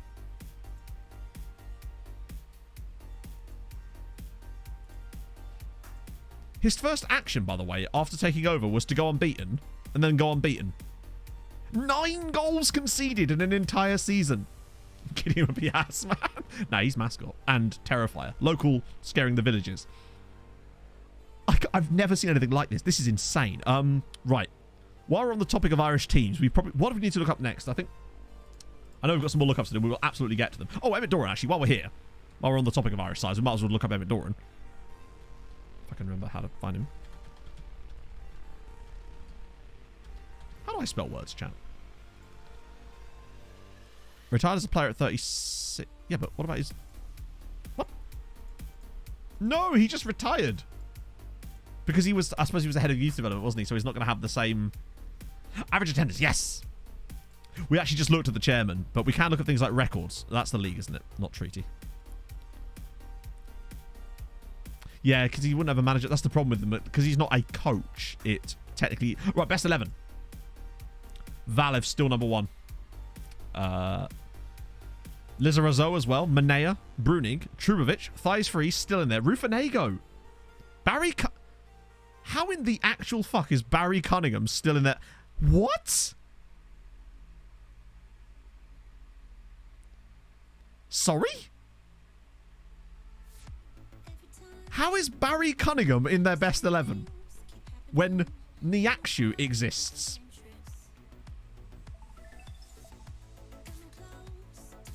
He wasn't even in the best 11 when we left. Because of formation. Ah, yes. That's a good point, actually. Lizarazo finished his career at Treaty United after he was recalled from his loan spell. Brunig was the guy we bought from... Oh, he's actually still there. I think Niakshu was still a pretty good left wing back. Trubovic stayed at Treaty his entire career. These obviously did. Rufanego? Oh, no, they actually did sell him. 38. Also, so Neslo... Oh, you can't see him. Neslo was one of the back line with a guy called Dan Peck. Who Treaty... Wow, how much did they spend on him? 26 million is a pretty good deal, I'd say, for a 454 appearance player. Didn't win a lot with them, it would seem. In fact, did he win anything other than loads of league titles? Yeah, probably with there being so many league titles in there. It's just, yeah, he was part of the track. But Bartolomej Swanetsky stayed the entire save. He was not let go. McMahon. Oh, yeah, that's... For those of you wondering, McMahon is Palanek Mate. For some reason, his name got changed. 800 appearances. 825 appearances for Bartolomej Swanetsky. Ridiculous. Paredes was only a few goals short, which means he must have stayed at Treaty the rest of his career as well. Oh, no, he didn't. They just randomly sold him to Arsenal at the very end. Man, well, because of all the other cups and stuff. That's insane. Right, what about Valev then? You've got to be joking. They sold him to Man United. Okay, so Lubin didn't do everything perfectly. He did sell Stefan Valev to Manchester United for £55 million a year and a half after he left, and he only played, what, 70 games for them. That's a shame. Just think what he could have done with us in that same period. Well, I know exactly what we need to look at next. The transfer history after we left. Yeah, great minds. Holy shit.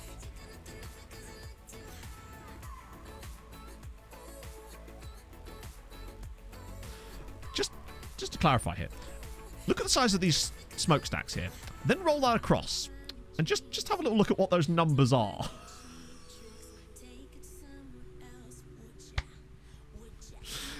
Okay, right.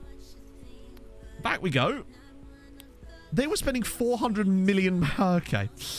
Right, so it was 2051 was our last season, I think. I'm going to struggle to move myself around. So this was me doing transfers. Because I sold him. I sold Mesa. Yeah, so I sold all of those guys. That was me. Okay. This is all the transfers after we left. Wait, no, so I did a few of those. Then I remember seeing a thing about them signing Maldonado, but we don't care about that. We're more interested in who they sold. So Nino Bush left. Thomas Carlson went to Sligo for 2 million. Vandenberg went to Liverpool for 43 million. The loan farm, oh, it would have gone immediate. Well, this is what we're going to see. A lot of these players leaving. Wojnicka to Barcelona for 25. Kieran Foley to Barcelona for 14 million is an absolutely shocking piece of business. Velasco to Milan for 31 million pounds. Rick Rolls went to Peninsula Power. Yeah, Foley getting sold is annoying. Although, I'd like to make a prediction, because I think I saw something about this. I think Foley comes back. I'm almost certain Foley came back. Yep. Oh, no, he didn't. No, he didn't. For some... Yeah, no, he went to Barcelona, then Chelsea again, then Liverpool for the rest of his career with 166 caps. Why on earth would we sell him? Went back to Chelsea again. So he started at Treaty, went to Chelsea, came back to Treaty, then went back to Chelsea again. Everyone went through Chelsea at some point. 47 million quid he went to Chelsea for. We paid $1 million. That's still kind of depressing. Right. That's all for that, but we're just going to keep going through until we see, like, all of our guys gone, I suppose. Because they obviously brought in some new guys here. Grinder with a free. Pavel Hanush went to Benfica for free. Fidel Madrid. Wow. Some of this is absolutely, like, dereliction of duty material here. They let Pavel Hanush go to Benfica on a free after scoring 140 goals for Dundalk. Chelsea, yeah, they are pretty much the town bike, as you say. Oh, they sold Ramos as well. Osmar, though, went. Petrovic went. Steenshell went. Demiri went to Shamrock Rovers.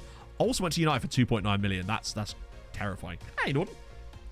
Yeah, so we just don't let Mihov do any transfers, and it's fine. Although we must have built a hell of a team, still. Contessao went 17 million. 356 million pounds. They also still managed to spend nearly over 200 million, but they still bought a guy off of Bose, weirdly. They made 356 million pounds in transfer revenue. Felipe Manuel to Barcelona. Narsons went to Bayern. Jack Black went to Sterling Albion. Hamza Saki to Manchester United for 70 million pounds. Yeah, he's just getting all that revenue ready for that beautiful Champions League run, which I think there's actually a way we can check to see if how close they got. Selling Saki is a shame. Particularly as he went and finished his career at Manchester United. He was one of those guys I thought was like a dynasty player. Both tries to say it could have been a spine hammer. Yeah. What else is there? Bilbia to Liverpool for 76 million. Lukacic to Barcelona for 53 million. Wow. 356 million pounds. That's this year, isn't it? Yeah. They somehow managed to... The following season's even worse. 2054 is even worse. 405 million pounds. No, Jonasson didn't go to Man United on a free, did he?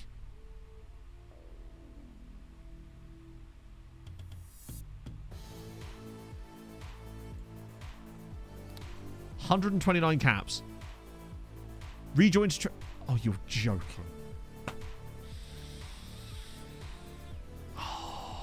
Oh, Lubin, please, buddy. See, he also was... He did a lot of good, but he also did a lot of stupid. Because... So, he let Man United have him for free. He then went to Roma to Liverpool, then back to Treaty for £103 million. And then left to Chelsea for how much? Probably for free? 60 million. Yeah, great manager. Terrible accountant. Terrible... This. I can't believe that. That means Treaty made £100 million lost on him.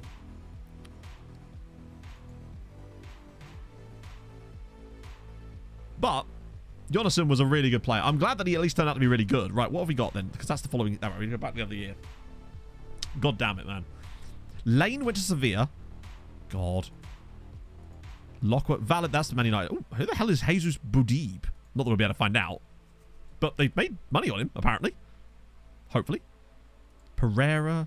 Kylian Bremer to Juventus for £95 million. That's probably quite good business, honestly, considering we had Swanetsky to get rid of our backup goalkeeper for nearly £100 million. Paul Keane at Spurs. Daniel Antonio to Chelsea for 61 million quid. Umbe Sao as well. Oh, there's Dorian Niakshu. Went to Arsenal on a free transfer. You know, just let random club legends leave like that. No problem with that at all. Sal to Saudi. Yeah, he's just handed it all over to the DOF. I think that must be the most expensive city. Although there's this one here too. God knows what was going on there. That looks like it was like the height of their Champions League stuff. Oh, we don't know yet, Permanent. We're actually going to go over that in a sec. It's going to take me a little while to actually sort that, but we can go over that too. Any big surprises here? I think we're already getting into the territory of they got rid of... Oh, Bogdanov to Chelsea for 28 million quid. That's fine. They got a guy called Jamie O'Hara as well. Yeah, so they basically built up this huge amount of money and then splashed it on trying to win all those Champions Leagues. And to be fair, succeeded. No! They sold Pog to Juventus. And he played 500 games nearly for them. He must be in Juve's best 11. Surely. Ah, damn it. They are still, at least we know Juve is still in Serie A, I suppose. Whew. That's annoying, though, that they sold Pog Bogdanova. Still got some good money for him, but, like, yeah. I wanted them to keep hold of Pog. Jose Roberto. Wow, that was a guy I brought in. There you go. That was Jizzy moving. Maldonado. Wow, £7 million. No Bulgarians. True. He had to be the only Bulgarian at the club. £186 million here. There's Augustin Gonzalez. No, that's not a guy I recognise. A lot of these guys now are... I think that's Andy Jr. Jesper Hansen Andersen. The guy I signed with one of my last actions, I think. £53 million sale. I'll take that. I want to get to that year. Paul Oakley. Paul, hang on. What? I swear. Did they buy Paul Oakley back from Man United as well? They did, didn't they? Because I bought Paul Oakley in for £1 million. And they've somehow re-signed him for £80 million. Okay. Fraser Maddox there. They just like signing Man United guys, don't they? Dalavan Ahmed. Obviously, I can't click on any of those guys because they wouldn't have been kept history after retirement. Well, the beta comes out when it comes out, basically, Ethan. So, like, I think the latest it could be is next Tuesday. I'm expecting Monday, probably. It's unlikely to be Saturday, Sunday, or Friday, and I think Thursday would be too early. So I feel like next Monday is probably likely. And then failing that. Oh, then they sold Paul Oakley to Man United. They sold it to Barcelona the following season for the same exact amount of money. Good Lord. Jim Doran. Oh, imagine if he was related. Can I click on Jim Doran? I can't, can I? No, that's a shame. Damn it, man. 336 million in that year. Didn't sell it. They sold a guy called Christ Koulibaly, though. And that was Jonathan to Chelsea. I think most of these guys now are not players I recognise, but I want to just get to that one season. Be Thursday. Take it the copious pinches of salt. I think that's very unlikely. Because from what I know in the past, they don't even know what day they're releasing it until the day. So they would not have had that planned like that as far as I know. But I mean, I could be wrong. 60 million there. Andres Trotter. Why do they keep signing players back? They really have to stop doing that. They spent a lot of money on signing players they could have just not sold in the first place, really. I think it's the next season. During the Mihov era. Oh, we can't check Emmett Storm's relationships because he's retired. £441 million. They spent in one season. Including on signing Carlos Arasti. Did they sell him to Shamrock Rovers? Man actually finished his career at Shamrock Rovers, of all places. We are like PSG in reverse. Researchers, yeah, but that's researchers, not us normal mere mortals, as it were. Yeah, none of these players I recognise over there. There's a guy called Song Gao there, which is kind of sick. Right, okay. Us peasant folk. They paid 50 million for a guy from Dundalk. Good point, yeah. Who was a Swede. It's a shame we can't see it. Oh, hang on. Maybe we can. I love that it doesn't say how much Dundalk paid. Which implies that they picked him up on a free. Dundalk made £50 million on that transfer. That's quite a lot. I love that Robert Pissbottle was a legend. Hang on, don't tell me he came back.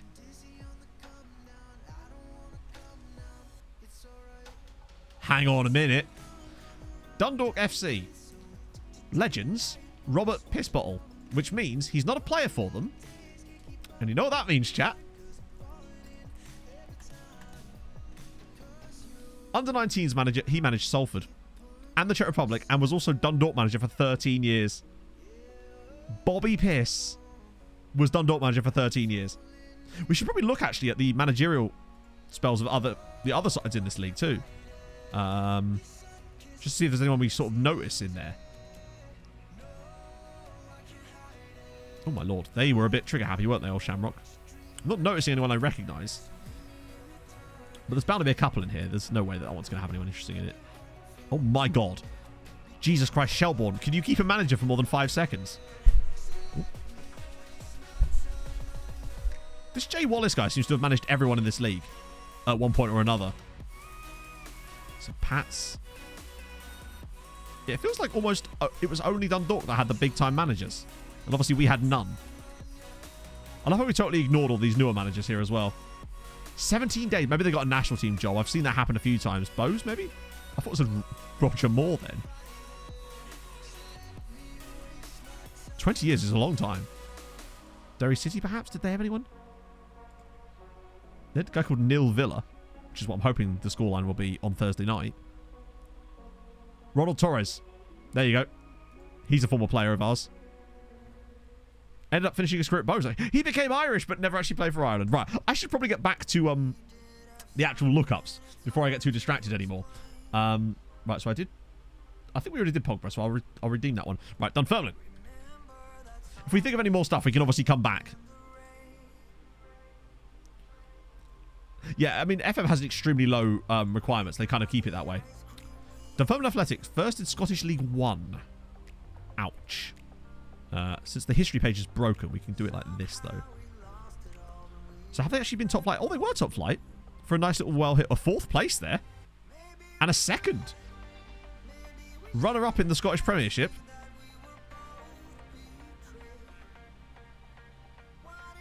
Wait, first? Oh, it's the Championship. So Dunfermline came runner-up in the Scottish Premiership. Did they ever play? They must have played in Europe then, right? Yeah, a runner-up there. No actual European success. But they would have played in Europe, presumably. Yep, 2 years in the Conference League. Came 3rd in the group. Thank you all. I am radiating happy. It's just, I'm just happy to be back, friends, you know? Europa League there as well. Dunfermline played in the Champions League. So, you know, I'll take that.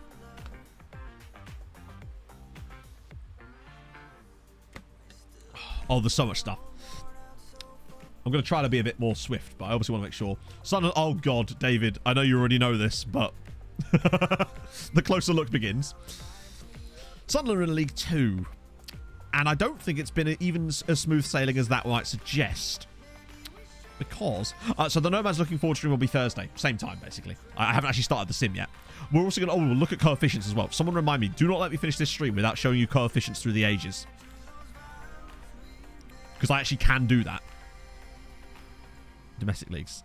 Oh dear. 6th in the National League there. Yeah. It's not gone well. They haven't gone back to the Premier League at all in this save, have they? No. No, they have not. In fact, they've spent some time in the 5th tier. And have kind of been yo-yoing. Higuain retired last night. That sucks. How old is Higuain now? Sponsorship money's still bad. I know I get distracted easily, but I do want to find that out. Yes, yes it is. But then we don't know what the situation's like in Ireland at the moment. We don't know where they are coefficient-wise currently. Let's just have a quick gander at the moment. 7th. But I do wonder what they would have been like.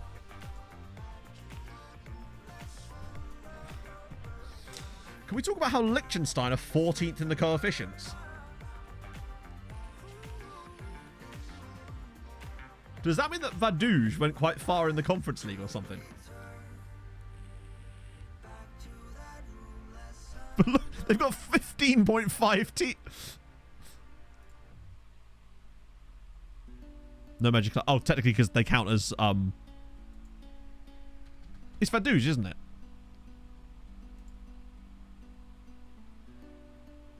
Because they represent Liechtenstein, don't they? I'm guessing that's the cup.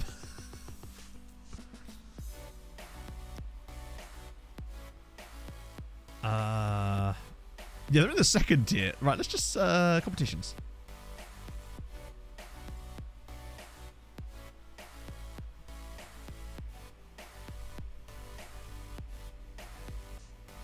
Second knockout round. Qualifying round. How the fuck did they get 15 coefficient points?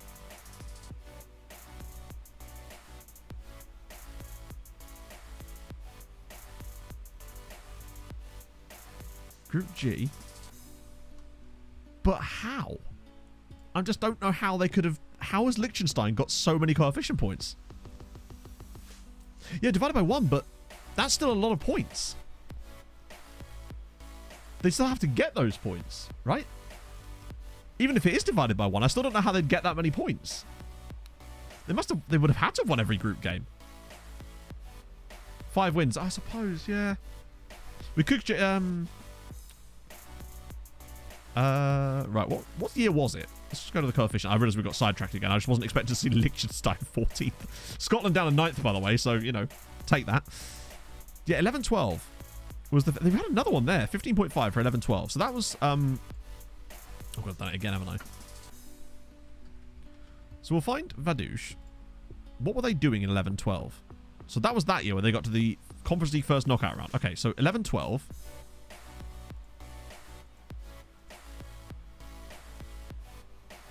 They were beaten by Cluj, which we knew. 2 wins and 3 draws. Hey, Jeb, how's it going? They're part of the Swiss league system, yeah, but they qualify for Europe via the Liechtensteinian Cup because the Liechtenstein only has one. It's a bit of a weird thing.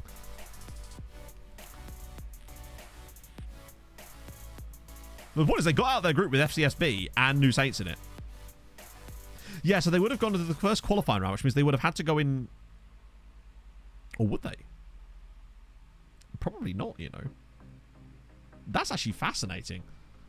Huh. I wonder if you could, how easy it would be to build a nation with Liechtenstein. Obviously, it would sort of defeat the point. Scroll the groups past Europe. It must be another club. There's no way there's a second Liechtenstein club. It doesn't work. It's hard-coded. They can't have more than one club. Although...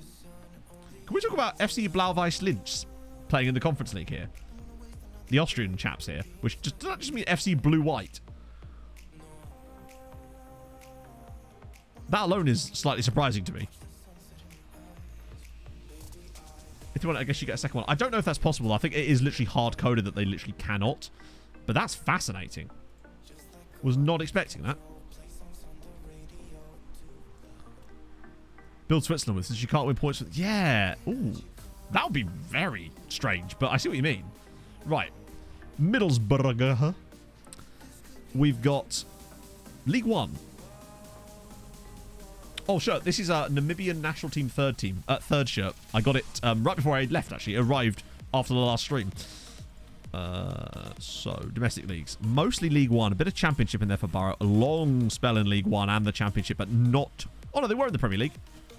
They've had a couple of little random spots in the Premier League, but nothing overly successful for Middlesbrough. Euro national team managers. I mean, the problem with this is that they're all going to be people we've never heard of because they'll all be regens. I'll quickly run through it, but I suspect that we wouldn't have heard of a single one of these people because even the players we had, there's a guy called Karen managing there, would not have been around when we started this, when we even left the save. So none of these people are going to be people we recognise, sadly.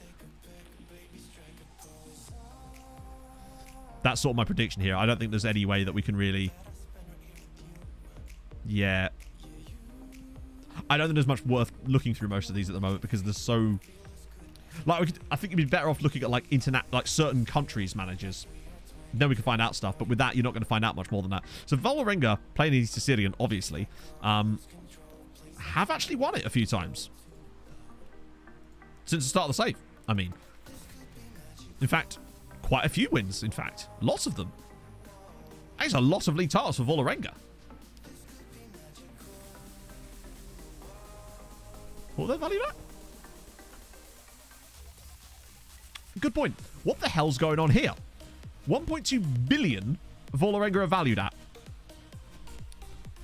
Oh, yeah, no. So we simmed from 2052 JM. They play in the Inter... That's the same stadium, isn't it? Yep. What the hell's happened to them?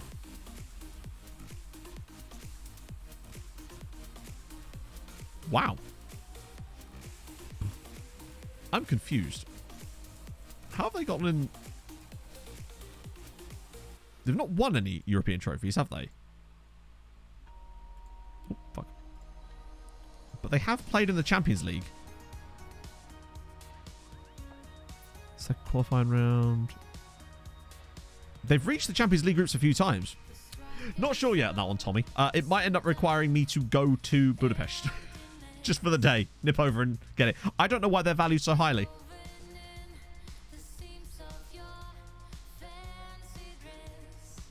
That doesn't make a lot of sense when you look at this is their squad. They've got some quite expensive players, but not like, you know, 1.2 billion. I haven't yet, Bob, no. Other than them themselves, which is probably what we're going to end up going for. It's so strange. I love how they're still considered secure. Like, what are they spending? Budapest last month. Ah, shit, if I'd have known, I could have asked you to get me a shirt. Top transfers. Oh, that's a good one. Very good one, actually. Right, top transfer. Oh, actually, I saw another top transfers in there too, but we'll come back to that. So, world transfers, and then we want leading transfers. Before I do it, what do you reckon the highest one is? Hey, Michael. How's it going? I reckon that it's still going to be Tim Penfold. I reckon... Yeah, I agree, Jinx. I think it's still going to be Penfold. Imagine it's like 400 million or something stupid. Oh, that sucks, Michael. Hope you're feeling a bit better now, though. Welcome back, my friend. This is where it just crashes the whole computer. He joked.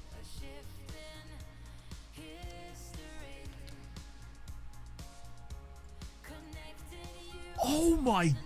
Leicester City. Leicester City. I need to have a chat with you.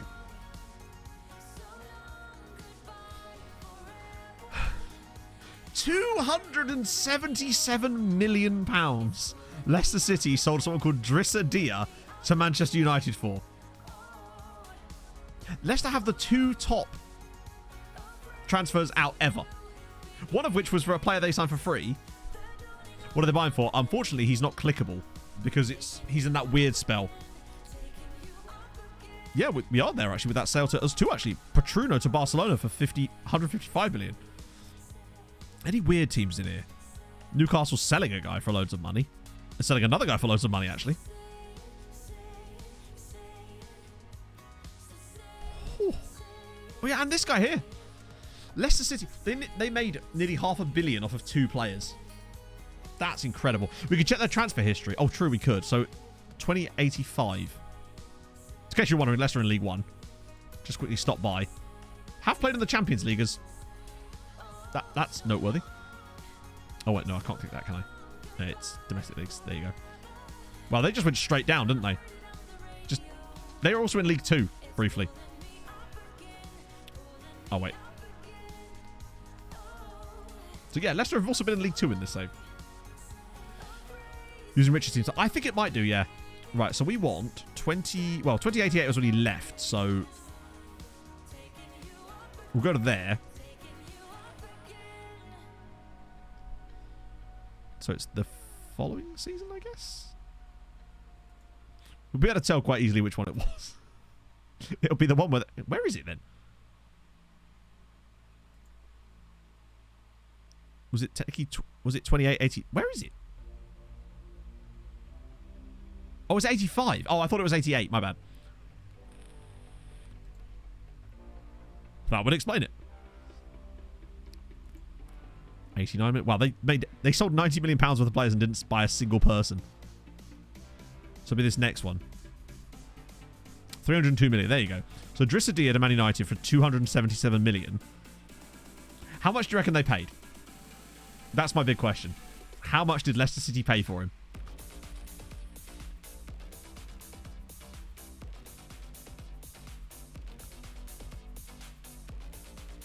Imagine if it's a youth player.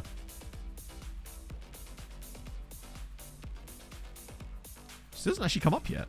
So he was obviously there a little while.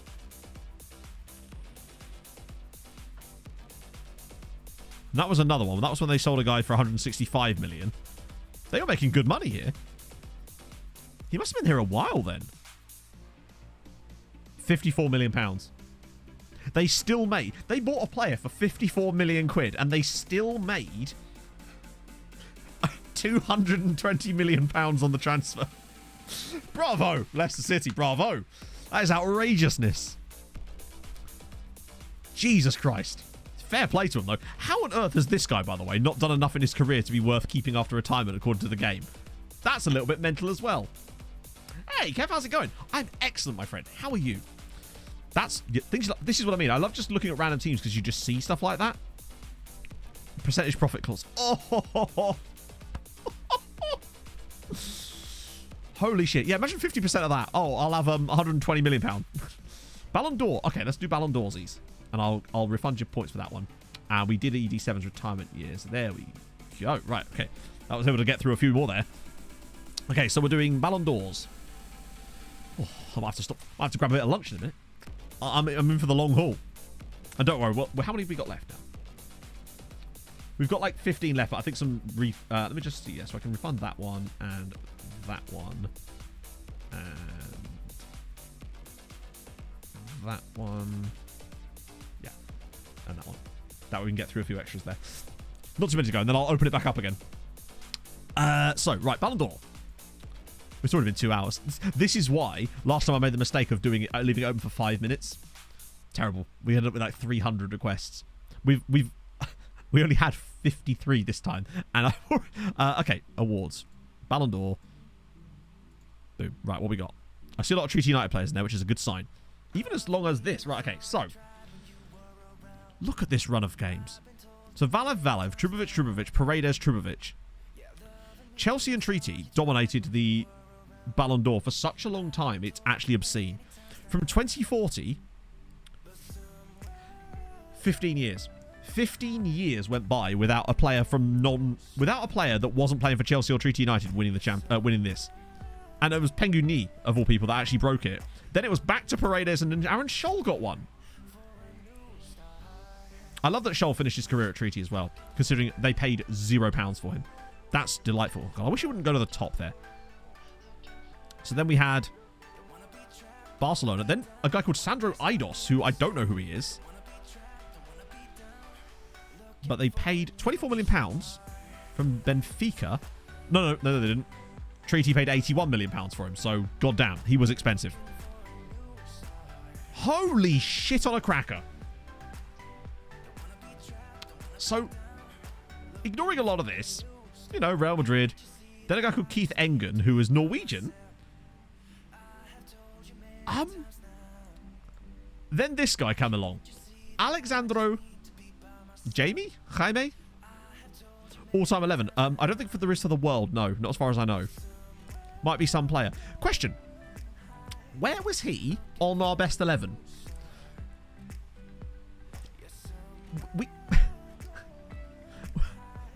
This guy won 1, 2, 3, 4, 5, 6, 7, 8, 9. 9 Ballon d'Ors, including 8 in a row. And he didn't even get into the best 11. Not even on the bench for the best 11. Was it 10? He won a lot. Treaty paid 80 million. Hang on, sorry. Oh, they bought him off of Arsenal for £80 million. He scored 424 league goals for Treaty United. 10 Ballon d'Ors.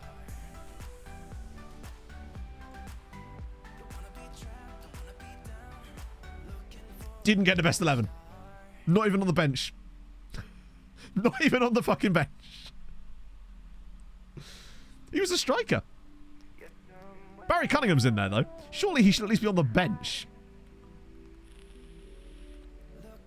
2043. So we finished at 2052. That was the final episode of the save properly. But now we've simmed like 60 years in the future and just having a little look around. Look up to see his attributes. Well, what year would he have been playing in? Because we can do that when we look at the coefficients, because it's around about the same time. Because presumably this was all under... Oh, no, it wasn't under Lubin Mihov, actually. It was, ironically, under the other guy. Got to number 1. No. Well, not as far as I know. We didn't get to number 1. Maybe Ireland did when Lubin Mihov was in charge. We just don't know yet. Apologies for the dropped frames I'm getting at the moment as well. That'll hopefully sort itself out in a sec. Any other random teams in here?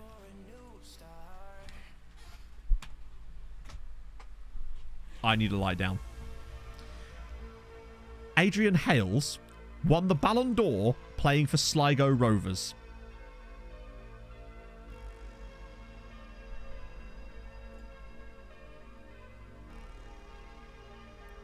That is insane. Was that the same season? They won the league and their player won the Ballon d'Or. Where did he start? Yeah, this one, the problem is the loan bits fuck this up. So let's just look at it properly. Shrewsbury, Treaty United.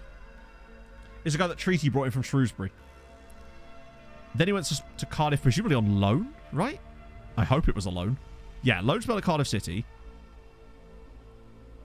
Then back to Treaty. Then to Leeds on loan. And then they sold him to Sligo Rovers for how much? Probably nothing, knowing Treaty United. It does appear that he joined them for nothing. And then won the Ballon d'Or. Got 31 England caps while playing for Sligo Rovers. And won the Ballon d'Or. I'll tell you what, right? Just having a player for Sligo Rovers win the Ballon d'Or that feels like an achievement in itself, right? That was the year that the only other team that won the league other than Treaty was the winner. And it was... I can't even blame it. 18 assists he got that season. And he went to Dundee United to finish things off. That's mad. Love that. Absolutely love that. Won a few more after that too. So they're clearly still generating stuff. They're clearly up there. It's just weird how they've been so unsuccessful lately. Like, I just want to have a little look at their actual competition history in the Champions League. I love that 108 points. This little spell here is just astonishing. 56, 58, 59, 60. They only lost one league game in a 5-year period. Luban Mihov might be the greatest managers to have ever lived. It's insane.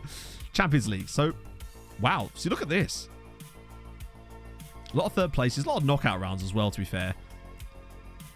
But it's this area. Look at that. Champions League. Champions League. Champions League. Quarterfinal. Champions League. And then lost to Real Madrid. So they've been in other finals as well. Like, how many finals did they actually get to as well? Look at that. They were also runners-up in that same period. Oh, that's the runners-up period. My bad. So that was probably under Mihov as well. Mihov was not on there at all, actually. No. Ironically, Joe Bursick was, as was Tyrese Campbell, because of course he was. Ledesma. Well, yeah, they've got how many? Was that 9 they've got? Oh, close. So close. I love that they actually won more after we left, though. That's poggy for me. Love that. AFC Wimbledon. Oh, no, I saw it. Wasn't sure if the game was going to call them something different. Wimbledon are in the championship. Still playing at Plough Lane. But that's good to see. Competitions. Anything surprising that stands out there? Domestic leagues. Right. So, mostly League One. Bit of League Two. Although they were in the championship, actually, ironically, when we finished the save. How long did he have? So, because he was not a coach, you can't really see. It doesn't actually tell you. It just goes. It just reverts him to being a retired player, unfortunately, which is a shame. I'll admit. So yeah, I mean, Wimbledon, Championship club, we're 11th one season in the Championship as well. Minus goal difference, of course, but still, that's pretty impressive. Nice to see them up there. Wanky Bedtime. I actually deliberately saved Wanky Bedtime, just in case. Oh, so that's not his name, is it? There he is. Never played for Treaty, of course. Juliet was a coach. Yeah, we could look him up too. So we got Treaty United. Yeah, then he went back. That was a loan. And then he just finished. Wow, 600. Wow. Man went back and then just played 500 games in Cameroon. So big up him, I'd say. At least he finished off a good career there. Liga MX winners. Okay, this is an interesting one. Slightly out of left field. I like that. It's actually cool, this. Beta would be this Thursday. Would it? According to who? Not as far as I know. Oh, God, you get the Apertura and the Clausura, don't you? Pachuca with a few. Santos Laguna with a few. I'm not even sure what's considered surprising here. That's the problem. Tigre's got a few. Atlas Guadalajara. They seem to be doing quite well here. Toluca. I'm not seeing any Club Leon got one. Mostly Club America. And actually, it's quite varied, to be fair.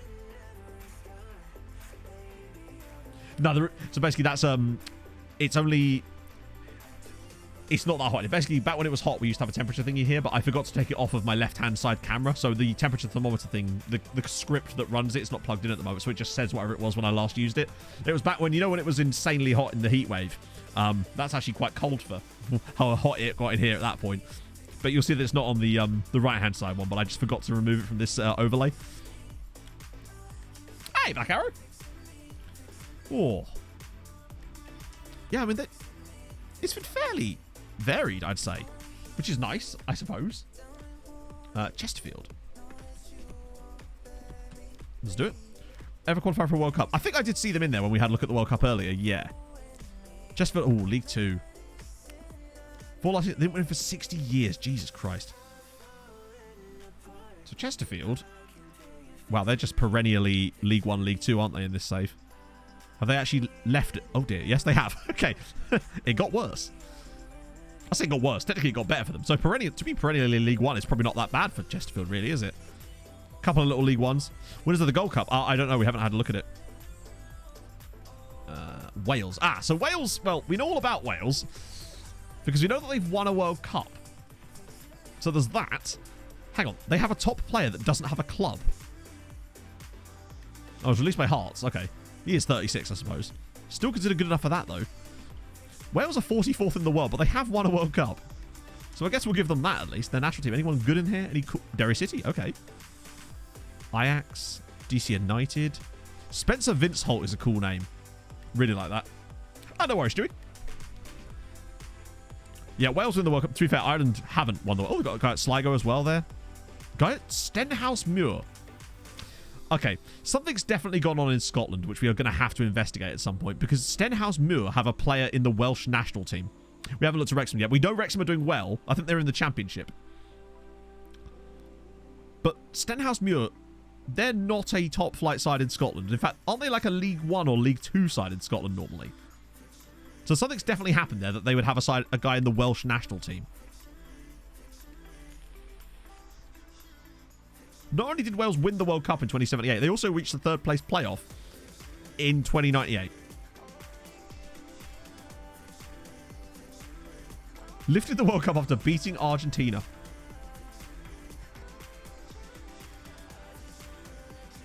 Are they the richest team in the world? Maybe. I want to find out what that's about, but we're going to wait for that. I'm sure someone will look up Stenhousemuir when we open them up again in a bit. Weirdly, their Euros success. Semi-final there to Poland. Wait, that was... Oh, that was 2040.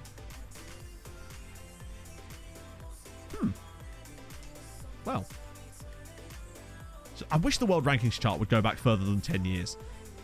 Because I want to know where they were. Anything stupid? Not entirely sure yet. One thing we didn't look at with the other Irish side, actually, was whether they did anything in Europe. Which I do just want to quickly dip into. Just to see if the other Irish sides did succeed in Europe. Wexford obviously didn't. Bowes? No, it would show at the top, wouldn't it, if they'd done anything in Europe. Derry City? No. Dundalk? Oh, Dundalk. Oh, you poor people. Dundalk were runners-up in the Europa League 6 times. They've lost 6 Europa League finals. And weirdly, never won a Conference League. Oh, that's dear. They're like the Michael Ballack. Oh, they won a Conference League. You're right. Sorry, it was right underneath. I'm an idiot. It's literally right underneath it. But they did win a Conference League. There you go. So we know that Sligo won it twice. Dundalk won it once. And Dundalk came runner-up twice. Runner-up in the 1 year you didn't win the league as well. Oh, God, yeah. Wait. Was it 2002? I forget which year it was. Right, Shamrock Rovers. Runner-up. Oh, my days. So, Shamrock Rovers also runner-up in the Europa League. But more importantly, they've won 4 Conference Leagues. Including 3 in 4 years. Or in 5 years, technically. 3 Conference League titles in 5 years for Shamrock Rovers. Coefficient must have been pretty tasty around about that. That's impressive. Our coefficients look like now. Ireland are 7th at the moment. Sligo Rovers. It's weird. For all Sligo's success, they have never been anywhere near a Europa League final, but they did win 2 Conference Leagues. St. Pat's, obviously, they wouldn't have been anywhere near that. And there's back to Treaty, of course, who... all those runners-up. I love how they never, ever got close to winning a... Also, they did win 2 Europa Leagues, of course, there, too. Well, I'll be damned. Always the Ballon, never the Schweinsteiger. Exactly. Play each other in any finals. Ooh. We'll have a look at, like, European finalists in a bit. That will allow us to see that. That's another request in case anyone's thinking of a request to maybe do. So Spurs are in the Championship. If you've just joined us, Spurs are in the Championship in this save currently. So that's gone well for them. I want to find out emphatically how they got here. Treaty. So Treaty only won... There's only one title that Treaty didn't win, and that was 2102. I think it's just a glitch. The only title they've not won is that one. So this is what happened to Spurs. We want domestic titles.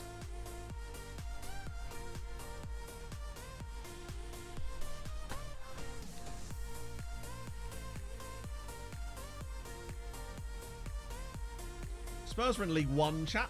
Twice. In fact, let me just... Oh, hang on. It's doing that thing again. Let me just go off of it and come back to it.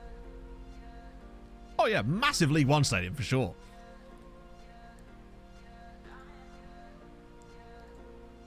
So otherwise it won't let me scroll properly. So they've been in the Championship a few times in this save. Did they go up by the playoffs? Holy shit. They came 3rd in League One. Not even that long ago. So they're just a bang average Championship side now. They've not been in the Premier League for nearly 20 years. That's a little bit mental. Oh, what's their squad looking like? Yeah, look at that. It's pretty much all English and Irish. Mostly English.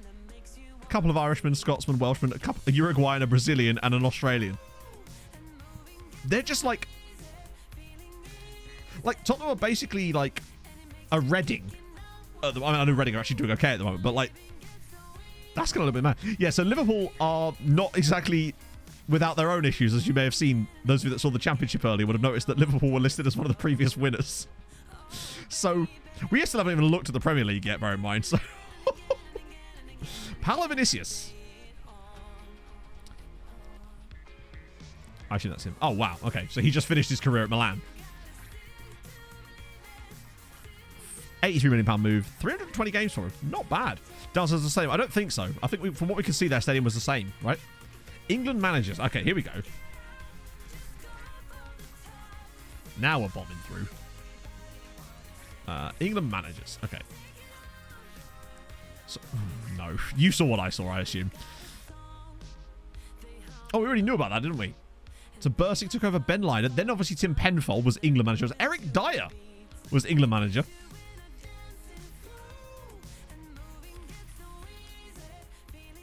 Rowan Lawless. Anyone I recognise? Not really.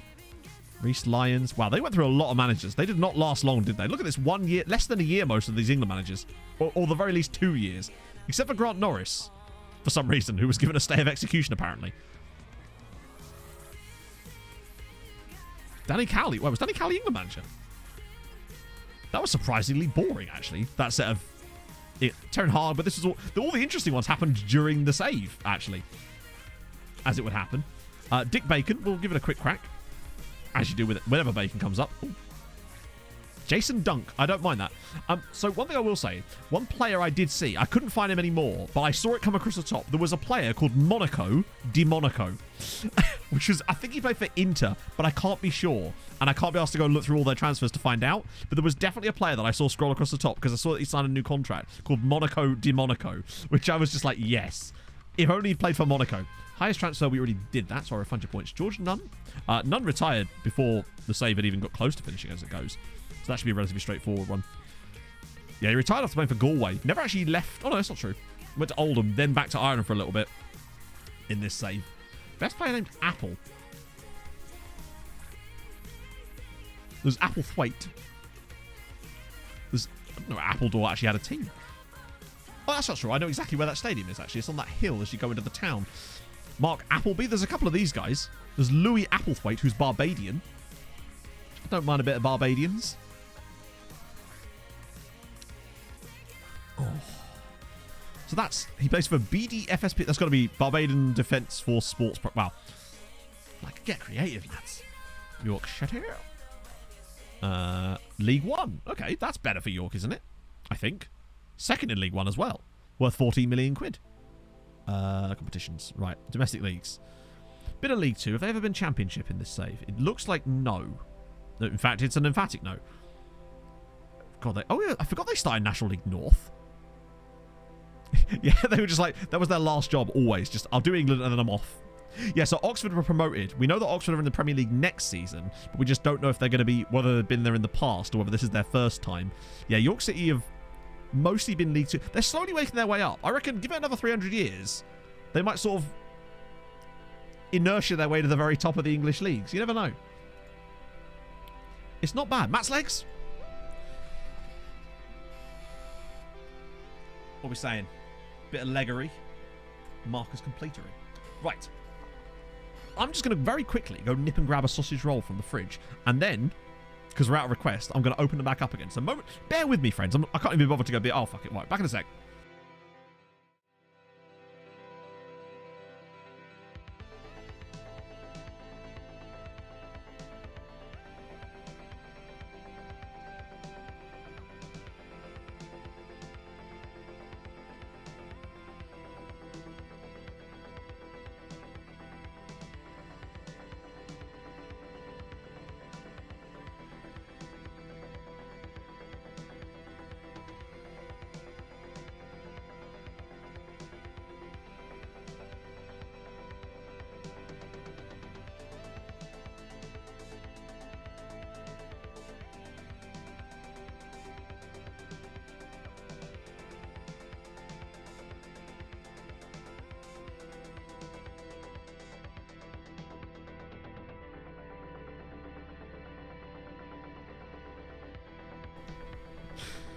I'm sorry, Millennium. Let me get to it.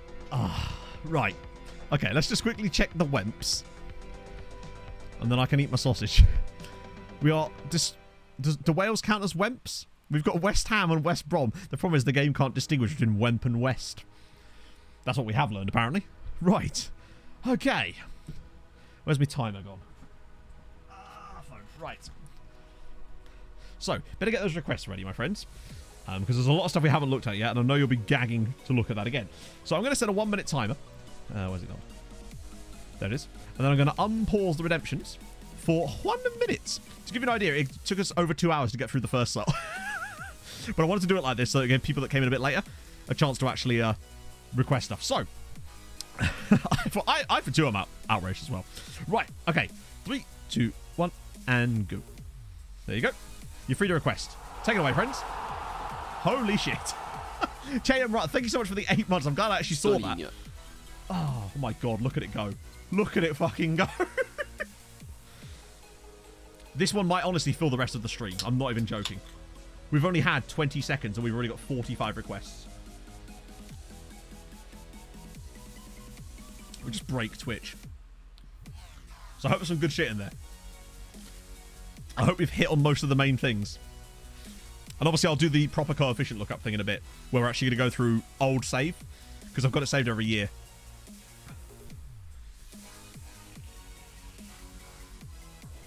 Shit. 15 seconds, chat. There's 73 requests in at the moment. If it was out of stock, you may have to refresh stream, but you've got like 6 seconds to do it.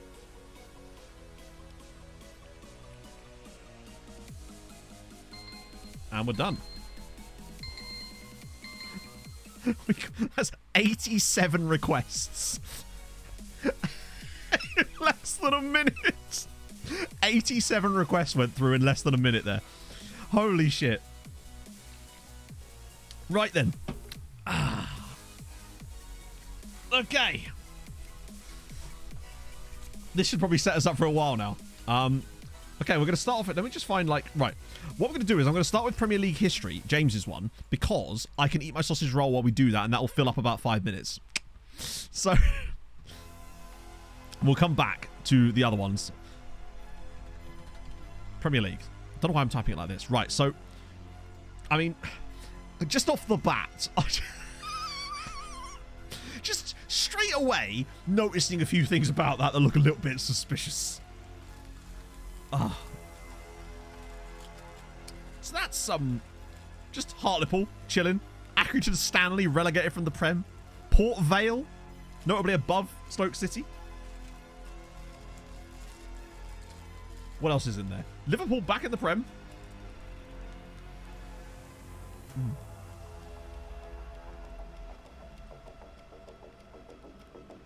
Hull City up there. Who the hell? What a first name. Oh, it's Spanish. Sheffield United just chilling in the Champions League.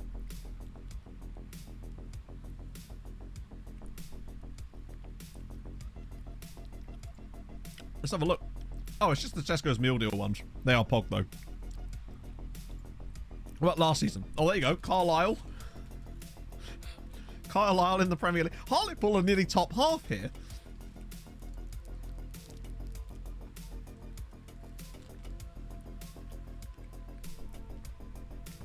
Any other mad shit? Portsmouth, there you go. Carlisle were 15th. Port Vale were 11th in the Premier League. Hartlepool as well, just knocking about up there. These three, bizarre. Carlisle were 9th. What the hell?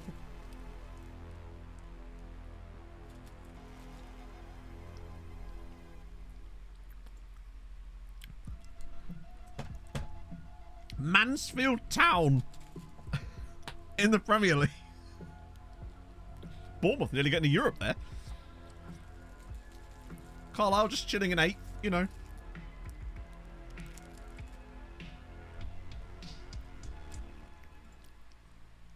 Swansea. Mansfield stayed up. Cardiff. Okay, it's starting up where... Mansfield actually stayed here for a while, it looks like. Stockport County.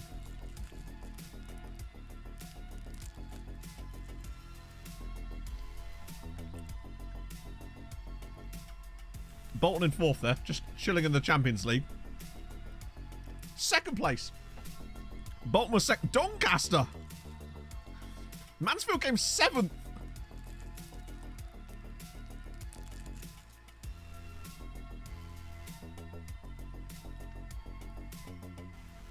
Southend United.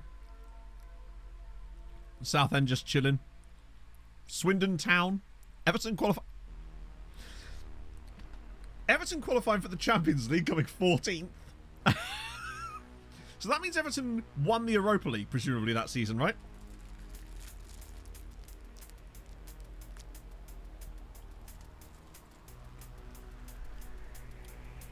I know it could be the UCL. I'm being realistic.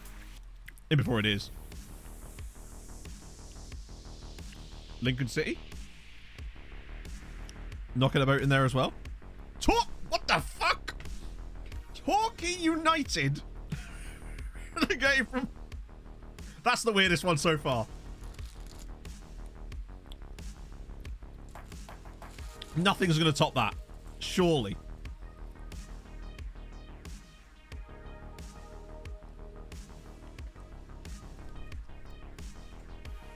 Gillingham. Torquay were 14th. Newport County. I'm noticing a lot of Man United League wins here. Newport County, actually. There we go. There's a bit of Fulham.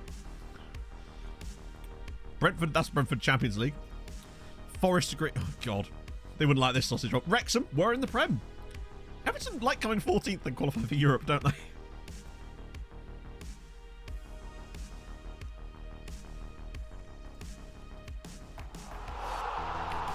Alice! How's it going? I still owe you money. Thank you very much, though, for the 11 months. 2117. What sorcery is this? This would be 2117. We're doing a bit of a sim. Well, it's from our own save. It's from the Treaty United save. We've just kind of gone to the future. Torquay were in the Premier League, so that's fun.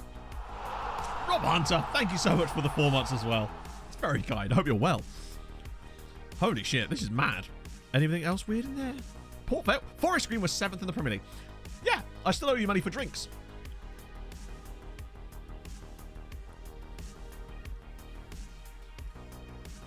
I said I'd pay you back in gifted subs. I've just not been able to get into one of your streams.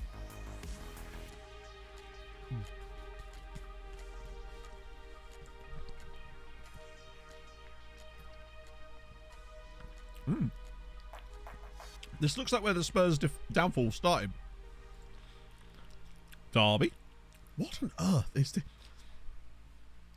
Forest Green came 16th and qualified for the Europa League.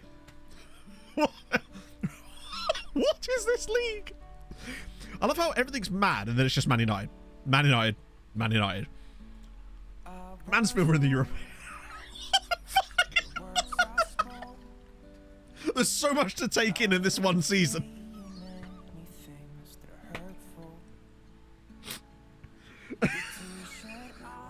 Mansfield got into the Champions League. Forest Green is 7th. Grimsby got relegated but got into the Europa League. Woking were in the Premier League.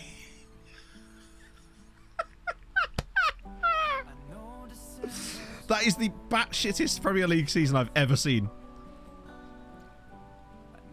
Yeah, I was going to say, who's gone and stepped on a butterfly? There's just... Yeah, I'm going to just save a screenshot of that for later. That is mad. Plymouth. Speaking of Plymouth, actually, speaking of Plymouth, massively speaking of Plymouth, on my way back from Devon on Friday afternoon, Pog and I stopped at services in Giordano, which is I think in Somerset, and we were in Costa, or Starbucks, whatever it was, getting some coffees. And we turned to our left, and there's these guys in tracksuits.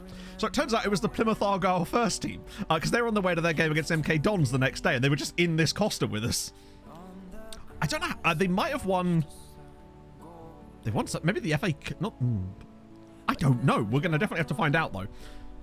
In fact, hang on a minute. Oh, fuck. Oh, at least he remembers that. I have to find out.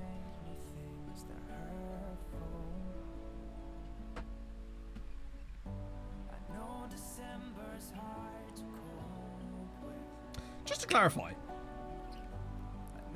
Grimsby Town won the Conference League, which is weird. Don't get me wrong. That was 20 years ago. They're currently in the National League. How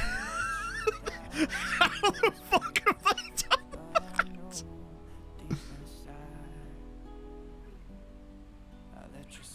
What are you playing at?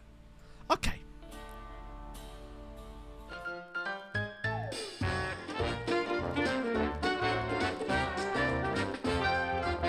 What the f was that? What in the actual fuck is this?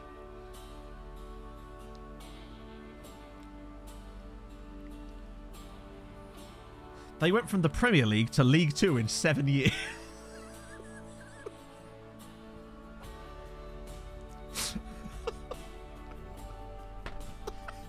Grimsby reversing back down the Pompey Highway.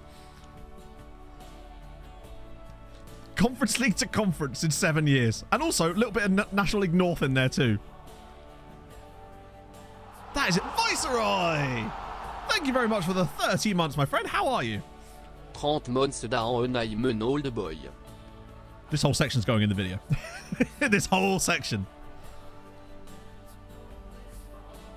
That is insane. Oh, hang on. Anything else? They were the runner-up in the FA Cup twice. So hang on. They won the Carabao Cup, so that's what it was. That's what it was. In 2096. This season here, when they were 10th, they won the Carabao Cup, qualified for the Conference League through that somehow. Or, no, the Europa League through that. Dropped down into the Conference League, won the Conference League, whilst being relegated from the Premier League. We bloody love Grimsby around here. Thank you very much for the 100 bits. That's so kind of you. Grimsby, nothing or nothing. I'm just a bit blown away by that. Grimsby won the Conference League. And then within 7 years, we're back in the National League again. Carabao, I don't know. I guess that must have to be what's happened, right? How far do they get in you? Good question. Since we're down this rabbit hole, we may as well proceed.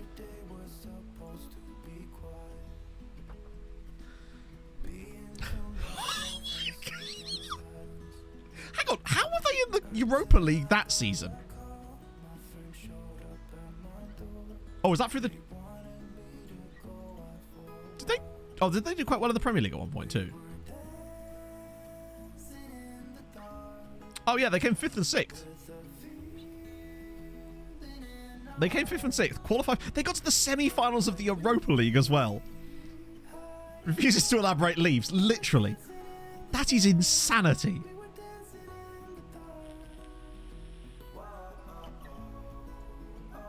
That's another good point. We're still only in 2095. Yeah, actually, what? Did they have money?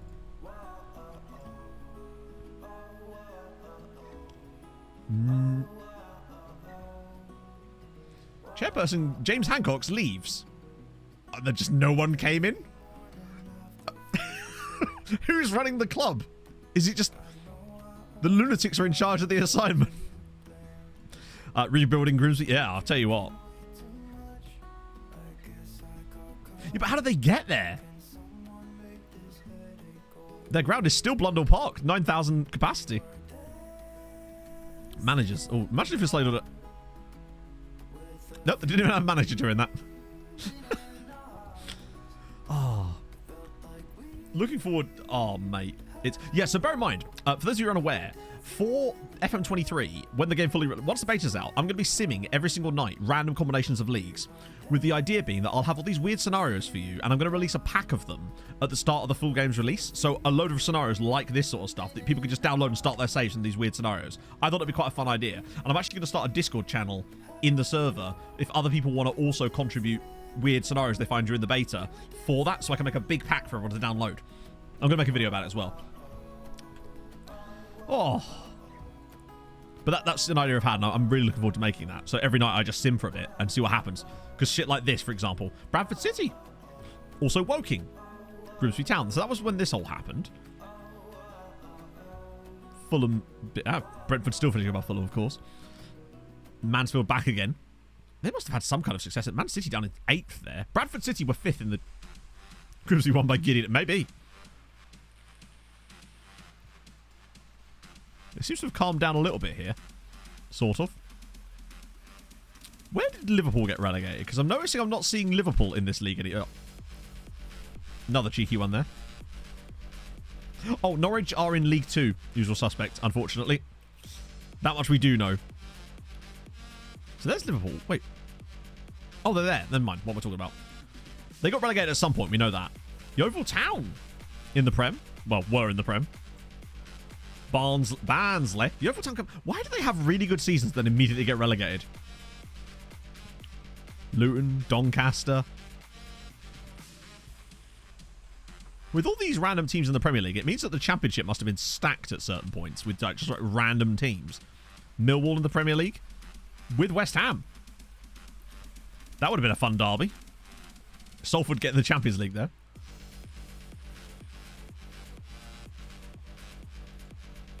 Not really seeing any... It's the same sides. Oh, Shrewsbury. Cheeky little Shrewsbury. Yeah, Port Vale have been in the Premier League a lot in this save, apparently. Bristol Road. Oh, no. Jinx.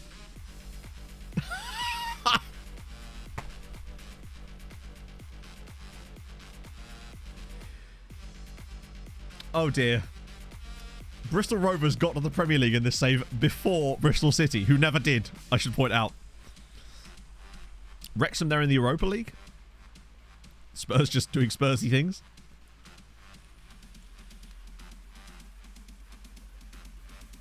Yeah, like the Premier League, it feels like... Bradford City came second, by the way. It feels like the Premier League has been won by Man United every single year. So I've literally not even been paying attention to the top of the league. Because so much... Bristol Rovers there in 9th. Liverpool was 17th that season. Scunthorpe in the top flight. Bristol Rovers playing in the Europa... Hang on a minute. 1, 2, 3, 4, 5, 6, 7, 8, 9. England had 9 teams in Europe. England had 9 teams in Europe that season.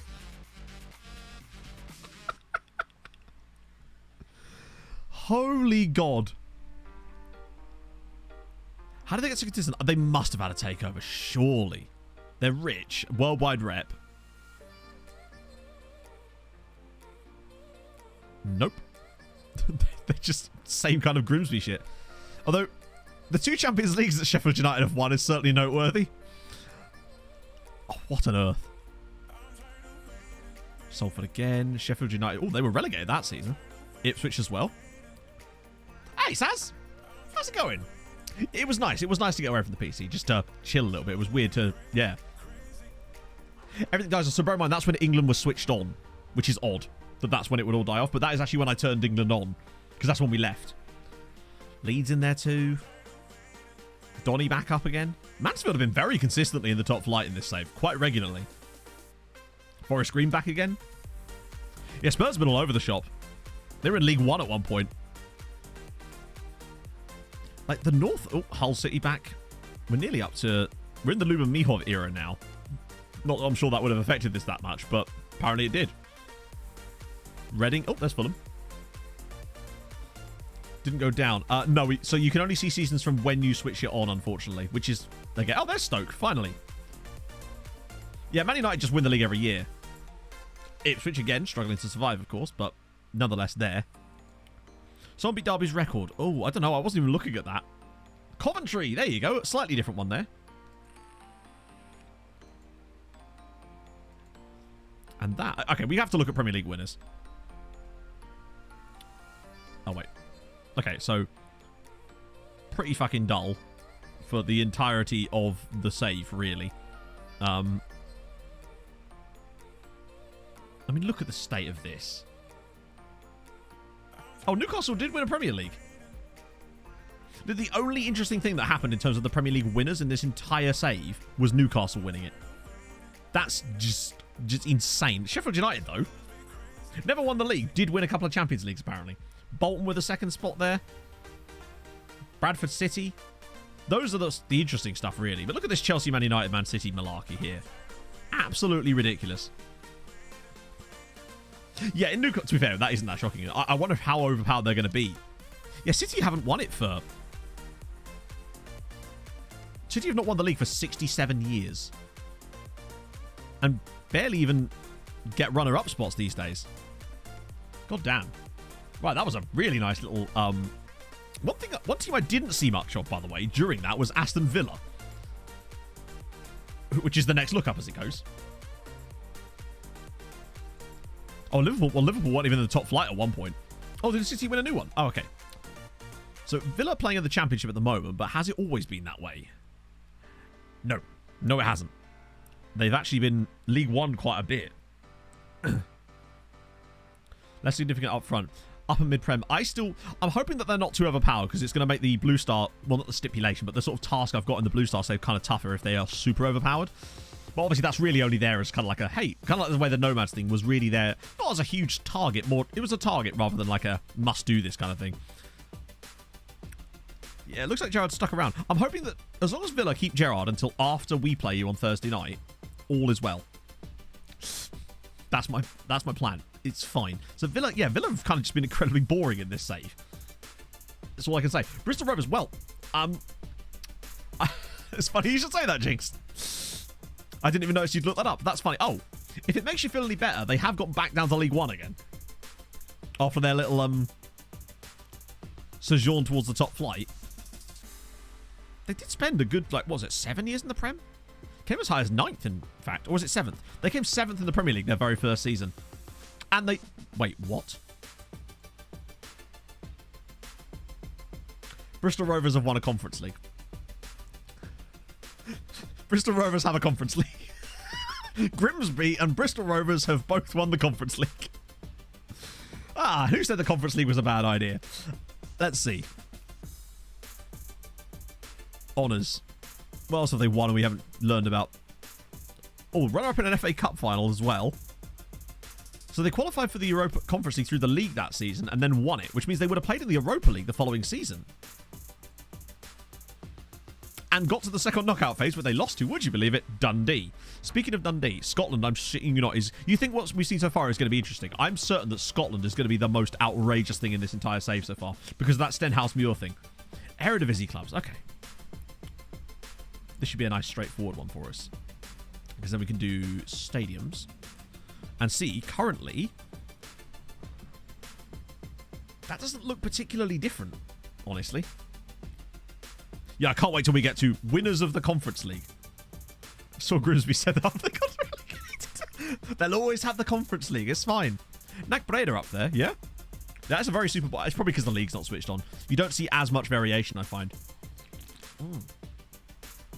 I've got a lovely can of Tropical Blast here. Bucky Thistle and the H. I reckon Stenhouse Muir have actually done something. Genuinely. They were below Ireland when we stopped. Well, the Netherlands or Scotland. Scotland were, definitely. But Scotland seemed to have improved. Harrogate Town. Harrogate Town were... Oh, dear. Well, Harrogate Town have gone off the rail. Have they ever actually played in...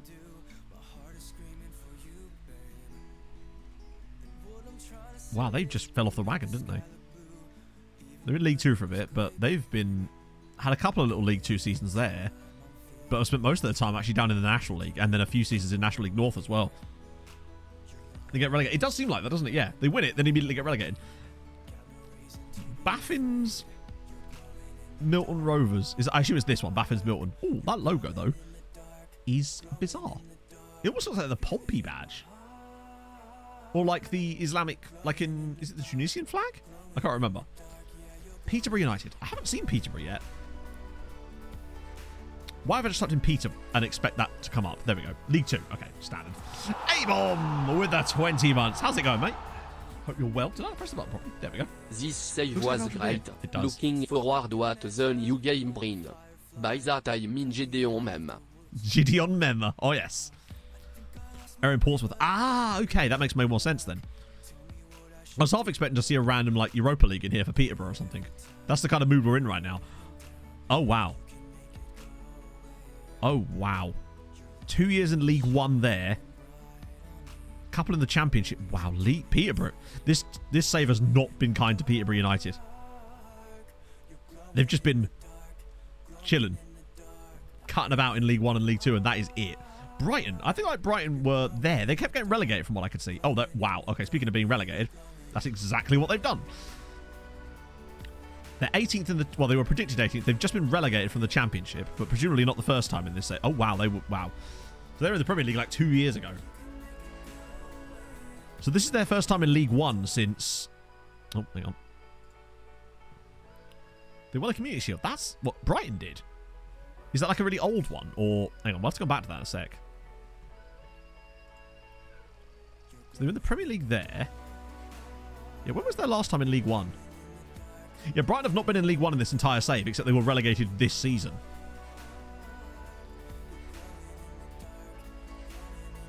Community Shield. Oh, 1910.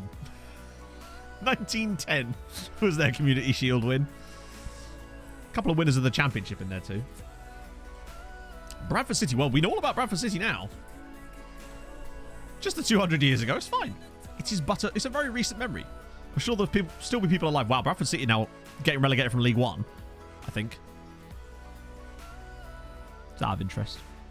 Just a bit of fun. Oh, Reading, speaking of getting relegated from League 1, also getting relegated from League 1.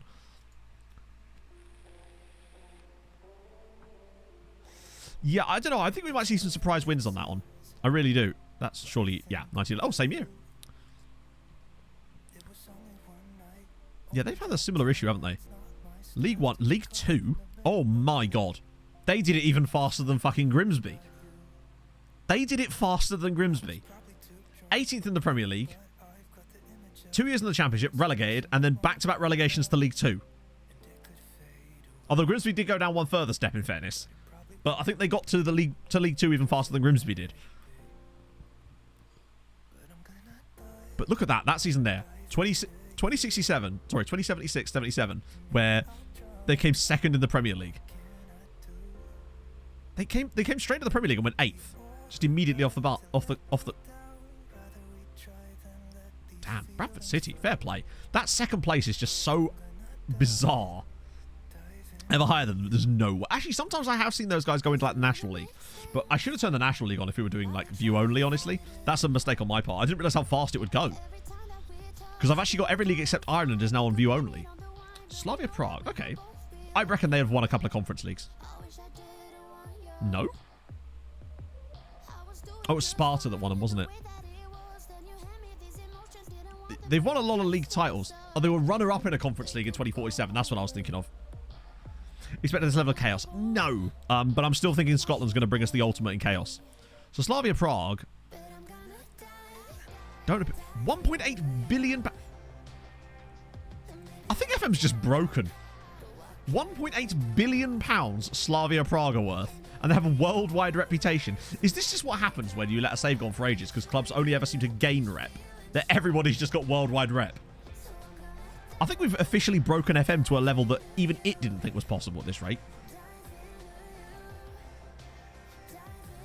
At least they have managers the whole time. True, they might just be not actually spending any money, yeah. Arsenal. Ooh, okay, right. Do we think Arsenal might have got a relegation? I don't think they would have done, because I think we would have seen it, right? Arsenal, they're worth more than Arsenal. Slavia Prague are worth more than Arsenal in this save. Arsenal have won Champions League in 20... Wow, they actually won a Champions League. Not a single Premier League title. They won a Club World Cup too. Oh, yeah, so Arsenal did win a Champions League. So fair play to them. Obviously won... Actually, yeah, they won a ton of Europa Leagues, but weirdly not that many after the save. And a shitload of Conference Leagues. They bloody love a Conference League to Arsenal.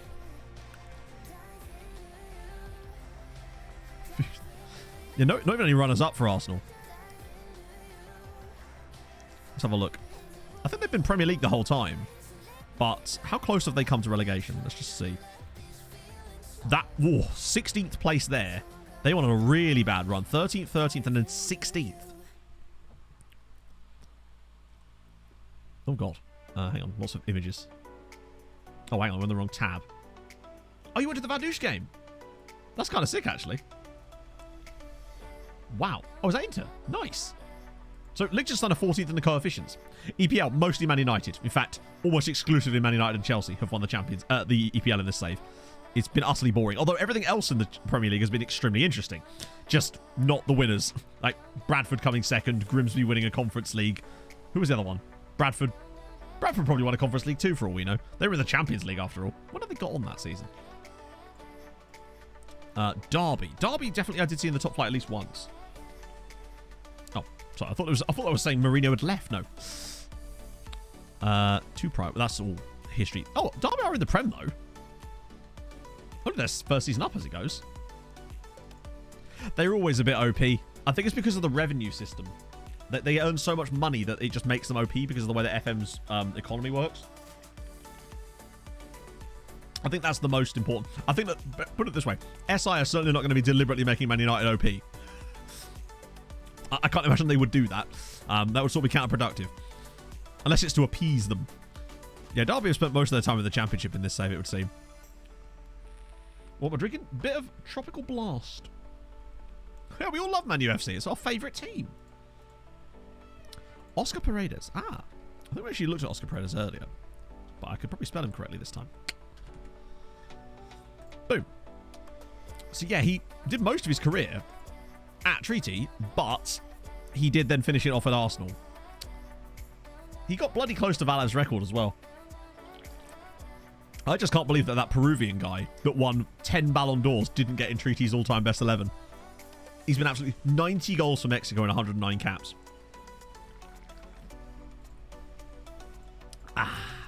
Right, Juliet. Right, hang on. Juliet's name was Zlatko Savage, right? Yeah, he retired at... Oh. Right, retired as... Hang on a minute, chatto. Hang on a minute.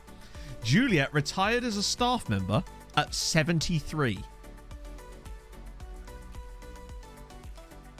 Here we go. This is more like it. The question is, what did he do as a staff member?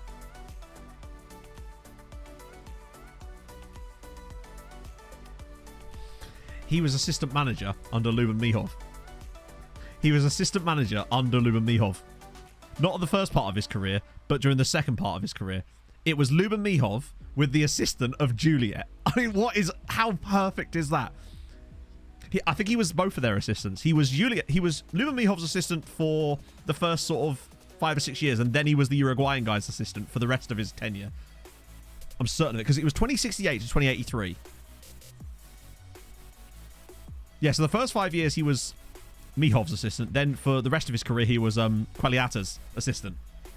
That's incredible. But he knew that Alfonso David was coming in 5 years, and he's just like, I want no part of that. Following his own sale after he shipped him out. Yeah. Speaking of... Who's this guy? Oh, wow. Okay, fair one.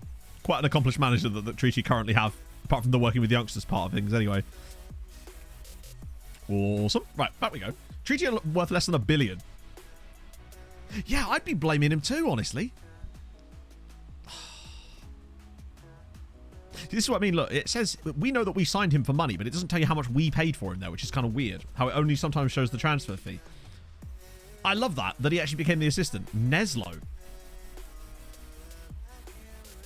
Finished his career at Treaty. Wow, he only ever got 95 caps for the Netherlands.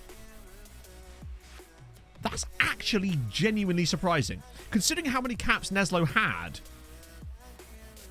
during... He was only like 25 when we left. Unless he retired from international football really early. Yeah, I don't know why they don't keep that stuff stat tracked. Unless he kind of... Like, he was still playing for them. He must have won a lot of Champions Leagues. He won 5 Champions League titles to Gilberto Neslo. He must have retired from international football earlier than you'd have expected or something. Blythe Spartans. Sorry, Blythe Spartans. Boom. Oh, dear. They're in the Evo Stick League, and I don't think that means... Yeah, they actually got anywhere near... No. Sadly not. Glenarvan. Right, I'm glad you mentioned Glenarvan, actually, because they were one of the teams that was considered really rich, weren't they? Is this game just pulling my tits? Treaty have 9 Champions Leagues. How are they considered... I suppose... Ultra... I've never seen a squad personality of ultra professional before. I don't... Maybe it's just because I don't pay much attention to that screen. But I don't think I've ever seen it say ultra professional there. Rich for a 2-star club. I guess so, yeah. So that's maybe why it's a bit skewed on that other screen. 2-star rich, yeah. Like, I assume they've been winning stuff. Or not. Oh, it's Glenn Torren, isn't it? Yeah, they've got one guy and he's got 20 professional honours. So they've won 1 league title in this entire save. Have they played in Europe? Once. Europa League? Oh, damn. That's a lot. Got a UCL? No. No treaty. No other Irish sides have UCLs.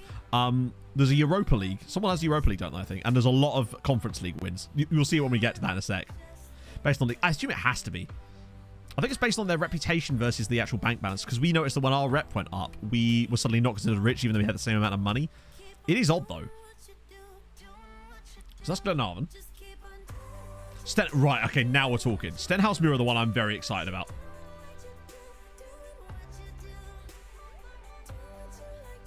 Oh. They're considered rich as well. Am I just like... Is Scotland just taking the piss here? Oh, yeah, Dundalk also finished 6 times runner-up in the Europa League. So why are they considered rich?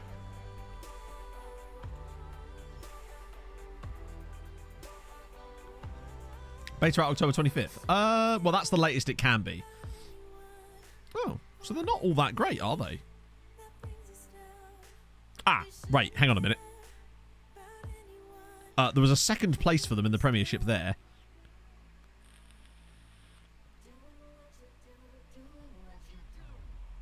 Huh. Have they got like a massively big owner or something, perhaps? Consortiums? No tycoons, per se. Hungry for... Where are these squad... Is it because they've only got a tiny... Right. I see what it is. It's because... Wait, we don't even know whose person... It's because they have such a small squad. They've given these weird ones. Yeah, look, I'm going to do that. I just need to find a way to upload them because they're very, very, very, very big files.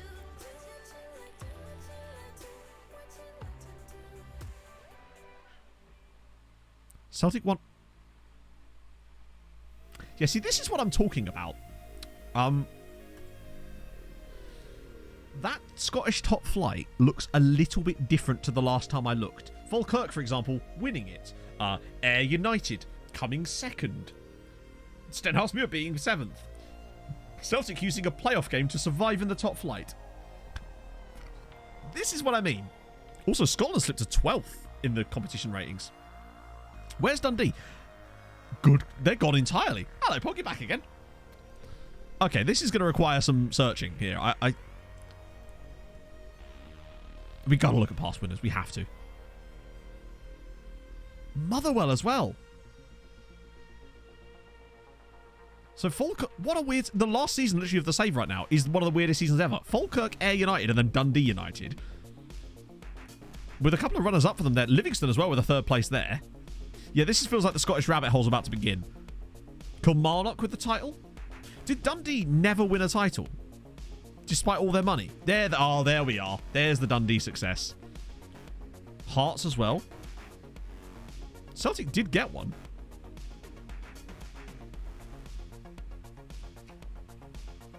So this was the save point here. Is there bloody anyone that didn't win a Scottish League title? Dundee United, Rangers, Dundee, Hearts, Hibs, Ayr United with a title in there too, Kilmarnock, Motherwell, and Falkirk. Yeah, Aberdeen have just disappeared entirely.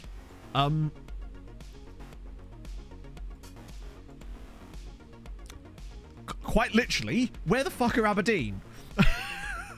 Dundee promoted back again.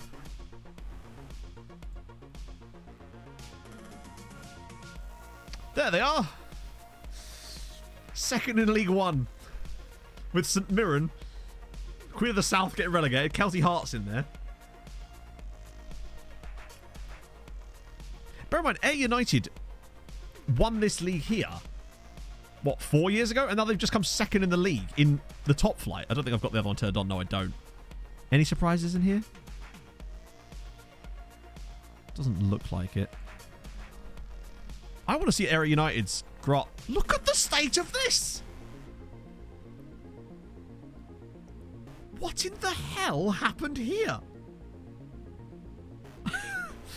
They got relegated from the Championship. Won League One.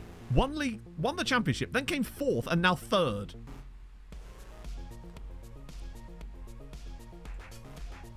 Nope. Local businessman.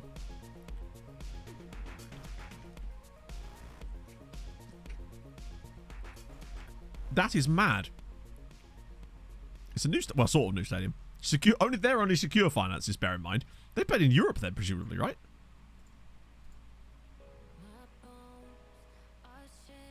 Of course, they won a title in that period as well. They hired Salub and Mihov as a consultant. Yeah.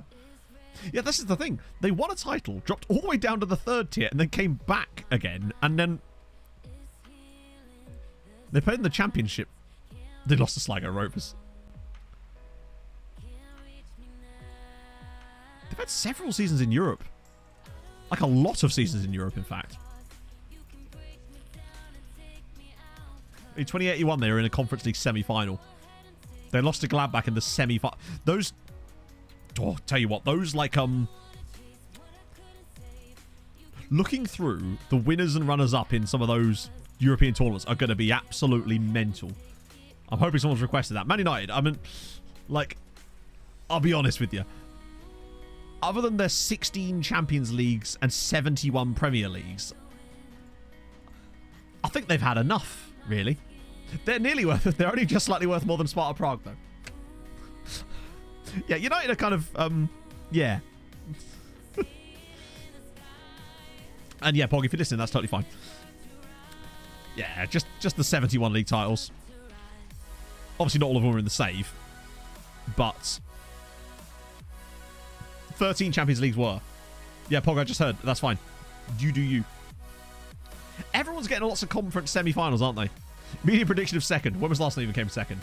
It's worth £28. I wish. 98,000 capacity. I hate that Zlatko Savaric is a legend at Man United. It makes me sick in my mouth. It really does. How dare... Hang on, Joe Bursick? Managed them for 12 years. Probably won about 7 Champions Leagues with them.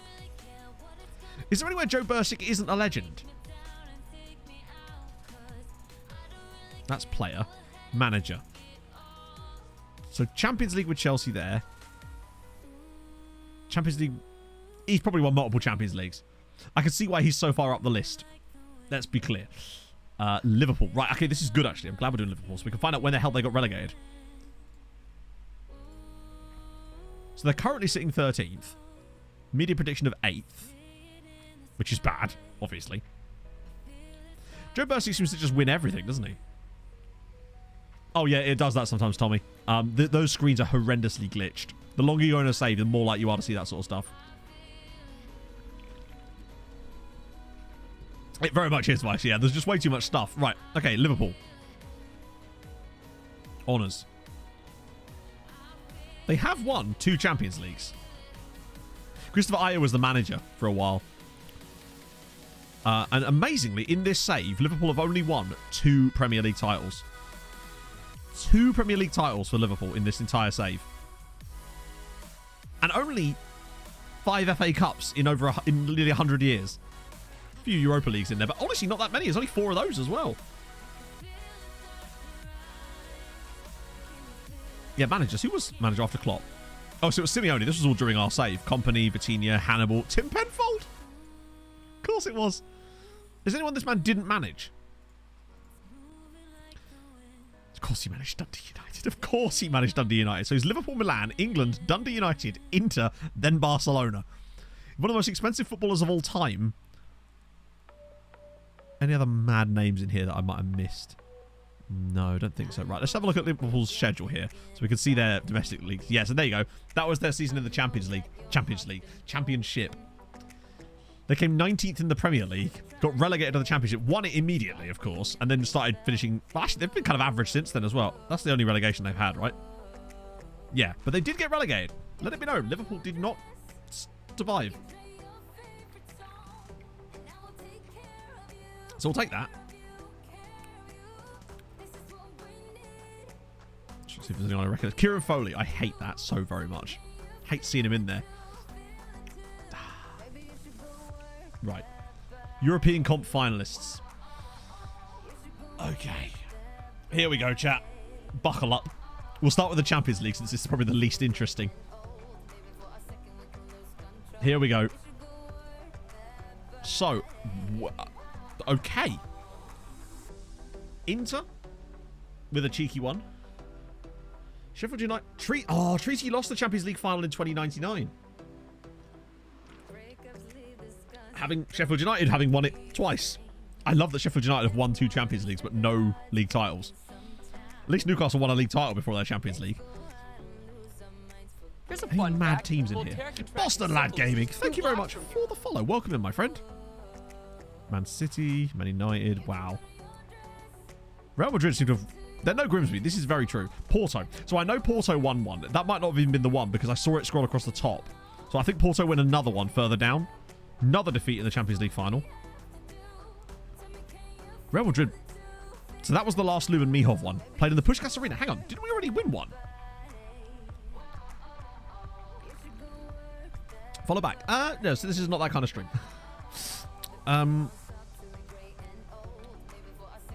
Yeah, so I swear we won one of our Champions League finals in the Puskás Arena. We beat Real Madrid in Greece, then we beat Chelsea again, and then we beat Porto again. Oh, it was Benfica we beat in the other one, wasn't it? So we beat Chelsea in another Champions League final. Porto was still very good. There you go. That was another... Hang on, who managed that? Well, that was Mihov again, wasn't it? So Mihov won 5 Champions Leagues. He won that one over Liverpool. Beat Porto, Chelsea... Good lord. He did the 3-peat just like we did, and he won 4 in 5 years. Absolute madman. And that was our last season there when we lost to Real Madrid. And yeah, the one when we beat Benfica, that was in the Puskás Arena. So we've actually won 2 Champions Leagues in the same stadium. I think we might have done it more than once. And obviously the rest of it's fairly straightforward and quite dull. Not a lot of huge surprise finalists, if I'm honest. Porto being up there is quite surprising. I still think that Ireland might have got as high as 3rd. Maybe. I feel like we'll have to have a look through the coefficients, which we actually can do, thankfully, because I set the save up correctly. Right, okay, that's not interesting. What we need here is more interesting Europa League. Show me the goods. Now we're talking. Basel winning Europa League. That's more like it. Lots of Everton wins, actually. Villarreal in that. Dundalk, of course, losing a final to PSG of all teams. Imagine getting to a Europa League final and finding PSG as your opponent. What are the chances of that? Well, quite high, apparently. Galatasaray won one. Treaty actually beat Everton in a final. PSG. Look at all these winners. PSG have won so many Europa Leagues. Dundalk lost to Galatasaray as well in the Aviva Stadium. Dundalk lost to Galatasaray in Ireland. The final was played in Ireland and they lost it. God damn it. Treaty lost to... Did we lose one? Oh, yeah. Oh, we lost to Everton as well. Dundee United beat Dundalk. Good God. Leicester beat Marseille. That's a fun final. Marseille were in a few here. Newcastle beat Shamrock as well. The Dundee United Dundalk final is quite something. Newcastle Dortmund. I think shouldn't Dundalk have a few more finals coming up soon? There we go. Lost to Porto as well. Any other mad ones? Oh God. Oh God. They lost to Porto twice. They also lost back-to-back finals. Dundee United beating PSV in a final as well. Oh. We just needed one Irish side to win a Europa League to complete the set. But no. Dundalk lost 6 Europa League finals in this save. 6. Shameful behaviour. Right, okay, now the one we were all waiting for. Conference League. All right, predictions, chat. In fact, I'm sorry about this. I'm going to need another piss. I'm drinking way too much water. Predictions. Who do you think is the maddest team that is going to have either won or been in a final of the Europa League, Conference League? You can specify which one you mean in the chat. So just say, like, you know, runner-up. Or...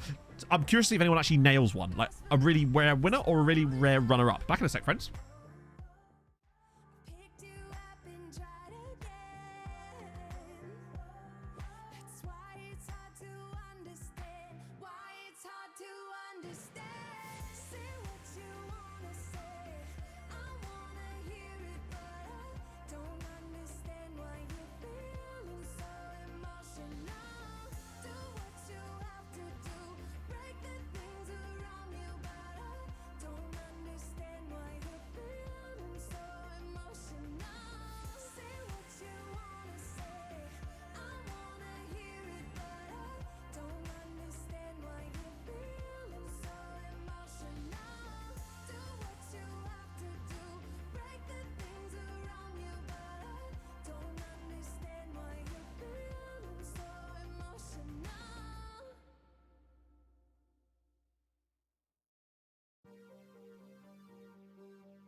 And no, it doesn't count if you said Grimsby.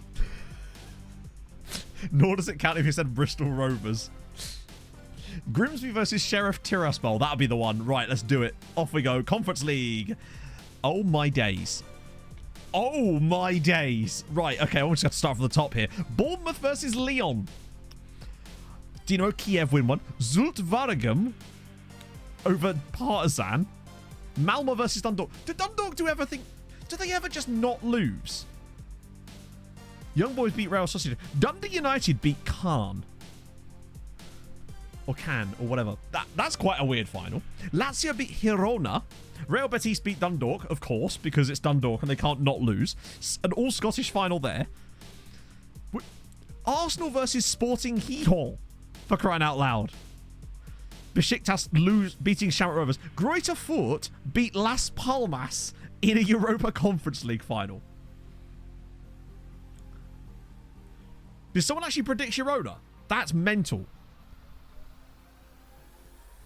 Sligo, of course, won one. Yeah, you got to have a bit of sporting hee-haw in there as well. Grimsby Town versus Fener. So Grimsby Town's final, the one they won was against Fenerbahce. Some South American or Mexican on account of them also speaking Spanish. Most likely. Austria, yeah, Southampton beat Austria Vienna. PSV beat Young Boys. Arsenal beat Brugge. Shamrock beat FC Köln in their final. So Shamrock... Dundalk definitely won some Europa Conference leagues. So I want to find out where they actually won these damn things. Shamrock... Oh, okay, look at that. They beat Köln and they beat Dynamo Kiev. Malmo beat... Wow, Malmo beat Sporting. There's an... Shamrock won... Oh, yeah, of course we knew that, didn't they? That they won 3 Europa Conference leagues in 5 years. Beating Hibs in one final as well. Shakhtar Newcastle. PSV Gladbach. Villarreal Dundee United. Newcastle Zenit. Marseille Newcastle. Newcastle, there are a lot. Malmo win another one. Bristol... Oh, no.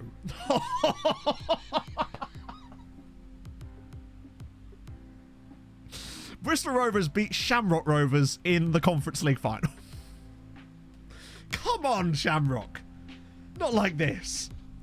Oh, God almighty. Scamrock, they're back to being Scamrock again. I don't even care. Just for that alone. Union Berlin won a Conference League. Brentford, there's their Conference League win. Marseille beat Man City. Yeah, Gladbach runner-up is a good shout. There you go. Another Sligo one, beating FC Copenhagen. Man City beat Braga. Leipzig. Dundalk beat Real Sociedad. That seems like one of the tougher finals they've faced so far. Yeah, Shamrock really done well here. Yeah, also, Man City in the Conference League. PAOK in the final, losing to Real Betis. Spurs. St. Johnston losing to Roma. Arsenal versus Hoffenheim. Dortmund against Mulder. Saint Etienne Zenit. And then I think we're up to where we were. There's some mad shit in there. That is some... I think, honestly, the biggest surprises to me are less so the winners, although I must say Zulte Waregem is pretty surprising. One's like, seeing like, for me actually probably the most surprising final is Greuther Fürth versus Las Palmas, surely. How did Spurs bet into the competition? I don't know, maybe they won the cup in the championship. Zenit appear a lot, you're right, yeah. Sporting Gijón as well. It's just UK and I versus everyone else. What's the point of the save? Except it's not, of course. Wow, that was a really fun little run. World Cup winners, we already did that one, so I'll refund your points for that. We did European winners again. Inter, okay. And we did Aston Villa, so I'll refund that one as well. See if there's any... Oh, we did Liverpool. Premierships. Okay, I'm just going to get a few of those off the chart while I'm looking at it. Yeah, Greuther Fürth actually reaching a Europa Conference League final and then getting to play against Las Palmas is probably my favourite thing about that so far. Inter! Managed by Johnny Bolger, who I swear... Nope, he genned afterwards. Never mind. Wow, he's a bit good. He can't motivate anyone, though. That's very important. Especially soccer, yeah. Their shambolic performance in this universe. Not that we'd ever have to play. Actually, we could end up playing them in, like, Champions League qualifiers, I guess. 72-year-old manager, Johnny Bolger. Managed, actually, weirdly, not even 600 matches. Scrub. 6 Champions Leagues for Inter. Although, it's actually only 3 Champions Leagues, and 2 of which they've won in the past, like, 15, 20 years. It's a lot of Serie A titles, though. It does be seeming as though Inter have done all right, although I can't obviously see their league position. We can see, however, that they have won many, many, many titles in this save. And presumably some Europa Leagues in there too. Only 2, actually, surprisingly. Any... Oh, no. Not a single Conference League, actually. I guess they were able to drop down into that. Where are Leeds? I don't know. I think they got relegated. They were definitely relegated at one point. That much I did see. Weymouth were in the National League, but the question is, were they ever not in the National League? No. Sadly not. Weymouth have spent most of their time, in fact, mostly lately in the National League, but before that, National League South. Wolves goalkeeper. Who is it now? It's this guy, who's a greyed out goalkeeper. That's no... Of course it's a greyed out goalkeeper. Of course. It wouldn't be Wolves if they didn't have a greyed out goalkeeper now, would it? Though they do have this man here, Mario Unterwurzsacker. What a name. Oh, that is a name and a half. I feel like I'd buy a very nice car off of him. Don't know why, but... Copa Libertadores. Ooh. No, Wolves are not allowed to have good keepers. Absolutely not. So Barcelona... Wow, they're winning everything, aren't they? Wait, really? Aren't they Ecuadorian? This is the same tournament, right? This is definitely the correct tournament, not... I'll be damned. What's happening in Ecuador? You can see that it's all sort of, you know, Cerro Porteño with a cheeky one there. River Plate, lots of Brazilian sides. Boca, Nacional with a few. San Lorenzo. It's all fairly straightforward with Cerro Porteño occasionally knocking one out. Vélez grabbed one. Cerro Porteño with a few more, actually. Independiente. Wow, what the hell happened here? Look, 3 in a row for Independiente Medellin. Exactly, what happened to Brazil and Argentina in the last few years? Lavinho, thank you for the 5 months. Oh. Thanks for all the pretty goodness, Mato. I've been thinking about selling all my John Lennon memorabilia on eBay. Imagine all the PayPal. That's a new one. I've not heard that one before. Thank you very much for the 5 months. Yeah, look at this. Universidad de Chile got one as well. But it's this. 2 Ecuadorian sides. ALA. Where are ALA?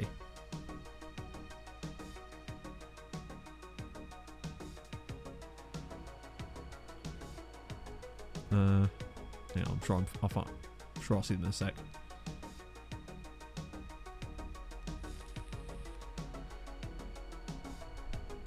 Where's ALA? Oh, there. I don't know. I honestly don't know. Who are ALA? It says União Força. Usually I can work them out pretty easily. But I don't know who they are. Alagoano. Wow. I've never even heard of Alagoano. And they were in a Copa Libertadores final. Are they? I mean, it says Serie A. But do they win it or something? I mean, they're playing a stadium called Rei Pelé. Should tell you all you need to know. Well, there you go. They've won a couple of second-tier titles in Brazil in this save, presumably. Yep. 5th in Serie B in real life. Wow. And yet they were in a Copa Libertadores final. That is suitably impressive. Also, look at this. Barcelona. Runner-up, then winner, then a space, then another winner. That's impressive for an Ecuadorian side, surely. Either that or they just got stacked out with regents. That's incredible. Well, obviously, they probably dominate Ecuador. Wait, what? Or is it because the league isn't clickable? Ah, yeah, okay, because it's not technically... Yeah, so we can't click it. We can't even find out who's won that league at this point. What's that? Oh. That was a good little sojourn, actually. I enjoyed that. West Ham. West Ham. Lovely stadium, too. Hopefully it'll... Really? Really?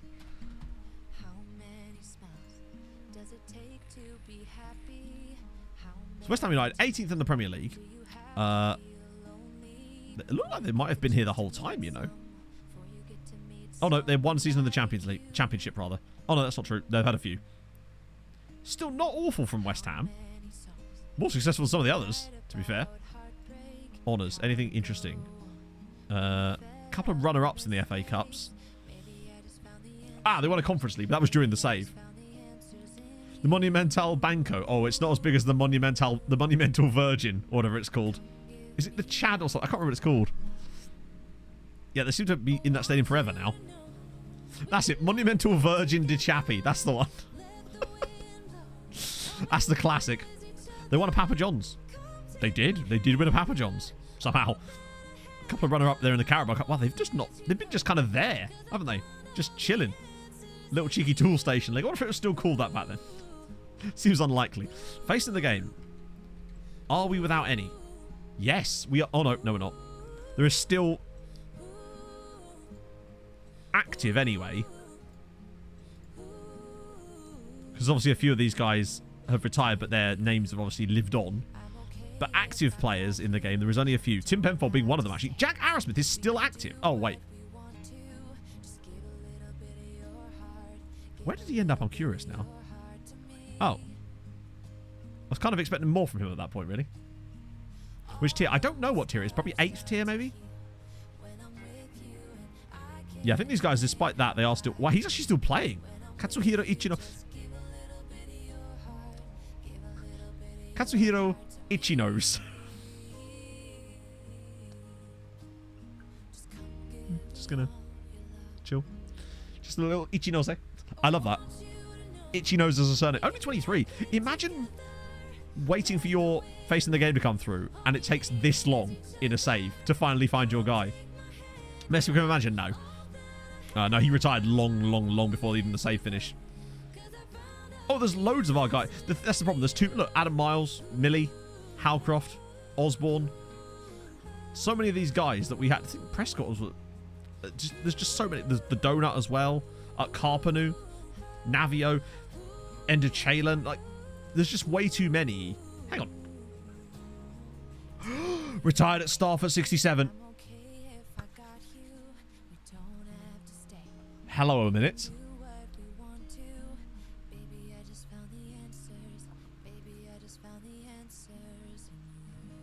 Oh, wow. He was just an under-19 coach at Treaty for the entire rest of his career. He was loyal.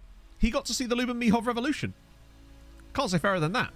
It feels like he left, actually, not long after Luben Mihov did. I think he just kind of... He saw what was going on and thought, I know what's coming in about 15 years, and I just do not want to be a part of it. Right, let me move to TomTom. What? Why is it there twice? I think that's because... I actually don't know, actually. It might be because of when we retired. Do you mean TomTomsk? Because either way, I'm going to show it anyway. In one of those was played. Yeah, you did. Rick Rolls. It is a GPS. Yeah, well, it used to be. I mean, I presume they still exist, but, like, most people don't bother with, like, third-party sat-navs anymore, do they? So after going to Peninsula Power, he went to Broadmeadow Magic. Same job. It's just a glitch. FM, particularly with retired players, it does that all the time.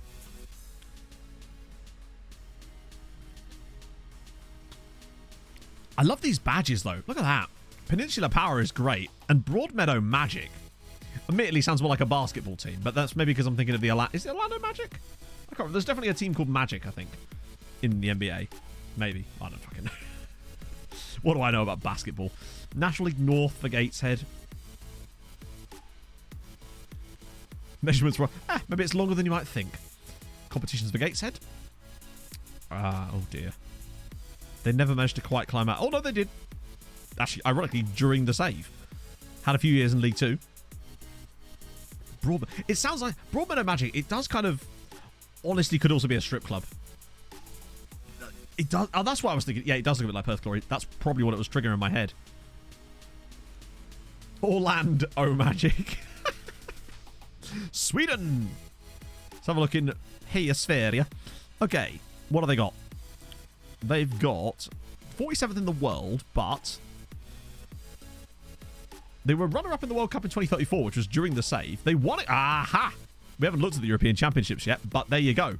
Sweden won the Euros. Wait, wasn't that... That must have been directly after we retired. Anything else that stands out? A couple of little under-19 ones, which means they've probably got a good crop of players coming through at the moment if they're winning... They won the under-19s World Championships, and... That was 9 years later, never mind. Friends Arena, yeah, it's in, Is it in Solna? Yeah. We're all friends here. Let's see. National team. Any good clubs? Guys at AIK, a few Hammarbys, Bologna in there, Lazio. Ooh, lots of cool national... Oh, they got a Somalian lad. Guy at Rebru as well. Real Madrid with Christian Pettersson. Guy at Viola. Any fun names while I'm at it? Michele Durante is kind of cool. Swedish friends! Jesus Christ. What else can I even look up for Sweden? Well, oh no, you can't. Because obviously they're highest. They've been as high as 39th in the last 10 years. Season summary? Ah.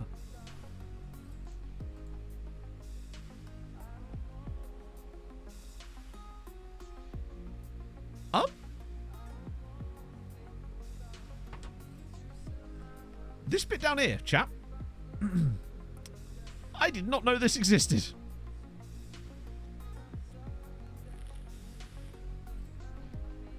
I have never seen that screen before. Look at this shit. Once again, it's the last, probably one of the last streams of FM22, and I'm still finding screens.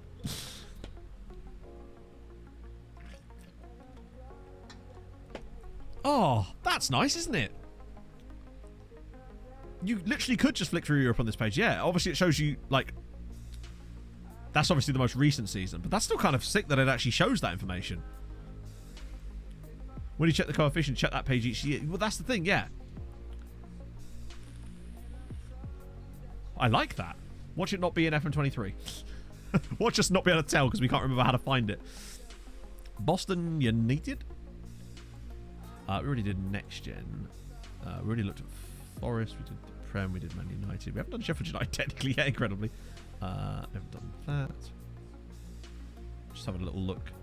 Sort of see if there's any I can reject so we don't have to, like, go over the top. Matt's Wars. Okay, good. That's actually brought it down quite nicely there. So, okay. Boston United. I don't think there's much... Be that timeline on it. Of course it won't. The timeline is just... There's no way that's going to be in that. The timeline is just going to be such a... I think that no one's ever... The timeline is basically just the same thing you see at the end of every season, just on a different UI. It'll just be your board telling you that they don't like your transfers because they weren't all free. I suspect. So Boston United...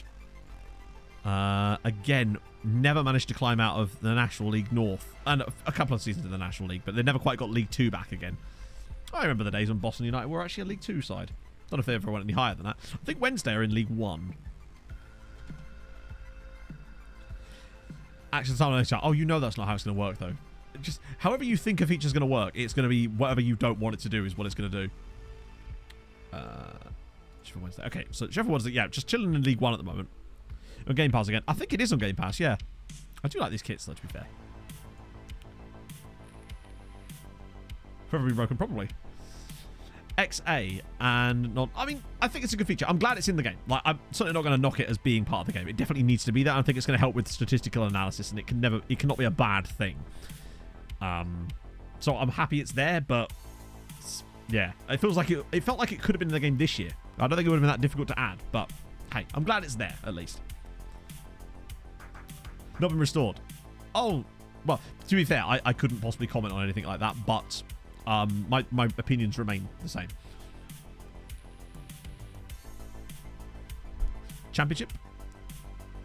Oh wow, yeah, Sheffield Wednesday, my bad. I thought you might have had like a random Premier League season in here, but no, if anything, it's been more like clinging to Championship survival for the most part. Certainly seems like it. Lincoln. Now, we know Lincoln had a season in the Premier League. That much we do know. They're back in the Championship now, but at the very least, they have at least done stuff in this save. I think. Where was their Premier League? There we go. They're back-to-back seasons in the Premier League as it goes. A 15th and then an 80th. So they actually survived.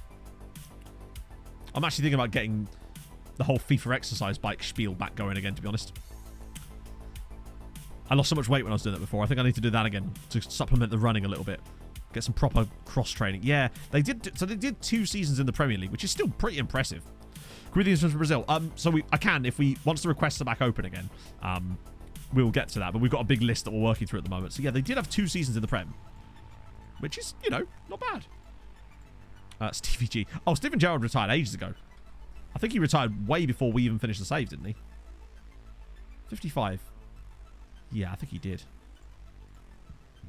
Yeah, there you go. He retired. I don't think he actually retired specifically there, but he definitely didn't. He didn't get another job after Rangers, basically.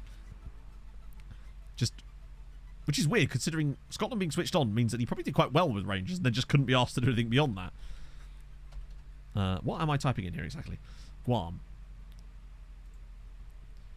208th in the world. Is there anyone below that? Oh, yes, there is. It's the Virgin Islands, where we all live, San Marino, and Djibouti. The only teams below Guam in the world. Say follow below. Yes, if I can find a place to upload it, because it is very big. It's like 700 megs. Ah, here we go. Grimsby Town. A bit more detail of what the hell happened in Grimsby. Now that they're back in the National... I can't believe they're back in the National League again. I genuinely cannot believe that they're back in the National... They were in the Premier League here, and they were back in the National League 7 years later. They won the Conference League. Insanity. Oh, hang on. They just kind of came out of nowhere as well. Like, they were just National League, National League, National League for the most part. Down as far as National League North at one point. And yet, they just kind of went, flying up the leagues, into the Premier League, qualify for Europe, win a Conference League, get relegated, then just disappear again. Just... Good God. They blatantly went into administration at some point. It feels like they would have done. That's mad. Now they're back to being worth nothing again. Just incredible scenes. Tycoon, I don't think so. Not that we can see, because it all sort of stops randomly at 2015, which is ironic, because that's when I turned the league on. They went Bristol Rovers with some of the weirdest career paths. Freiburg. Okay. This one's going to be a struggle, because that's not... Oh, okay. Hang on, how did it get to that, but not the correct one? I don't know how much I can really show about Freiburg, considering... They have played in Europe a few times, though. Right at the start of the save, they played in the Europa League. And then over the last few years, they've actually played a bit of European football as well. So it seems like they've definitely got something over the last sort of 10, 15 years. I don't think they won anything domestically. In fact, they were in the second tier not that long ago. Yeah. They are in the top flight at the moment. It seems like they've definitely done well enough lately to qualify for Europe. So that's something, right? Yeah, it feels like the chairman stuff almost stops working properly. Lost to Zulte... Oh, they lost to Zulte Waregem the year that Zulte won it. Wow, okay. Gladbach. Well, we know Gladbach got to a final. Currently at the top flight. Standard. Overviews. Oh, no. Wait, that one. Honours. Anything new? Oh, my days. A fair amount of third places in Germany. No runners-up, no winners. But they have won third a few times. Nothing in the Europa League. No Pokal stuff at all. The Conference League runner-up, though, in 2081. And then a load of German youth cups for them. They've done okay. They've played in the... Oh, wow. They've been in the Champions League. It's... That's what we do know. I imagine the Bundesliga is just Bayern. It's not, though, is it? Because anyone else see Hamburg in there? So Bayern won it from 2013... Bayern won the Bundesliga for 75 years in a row. So German football fans, that's what you've got to look forward to. 75 years of Bayern. Then a Dortmund punctuation. Wow, that's dull as fuck. But look at that, Hamburg. Cheeky little second space for Hamburg there. I would not have had my money on that one. Union Berlin with a second place there as well. God, that's dull. Just, I feel pain because of it. Allsvenskan. Yeah, Germany will just kind of continue. 98 and 100, probably, yeah. So, oh my God. Oh no, wait, it's fine, fine. I thought it was much worse than that. It looked like it could have been.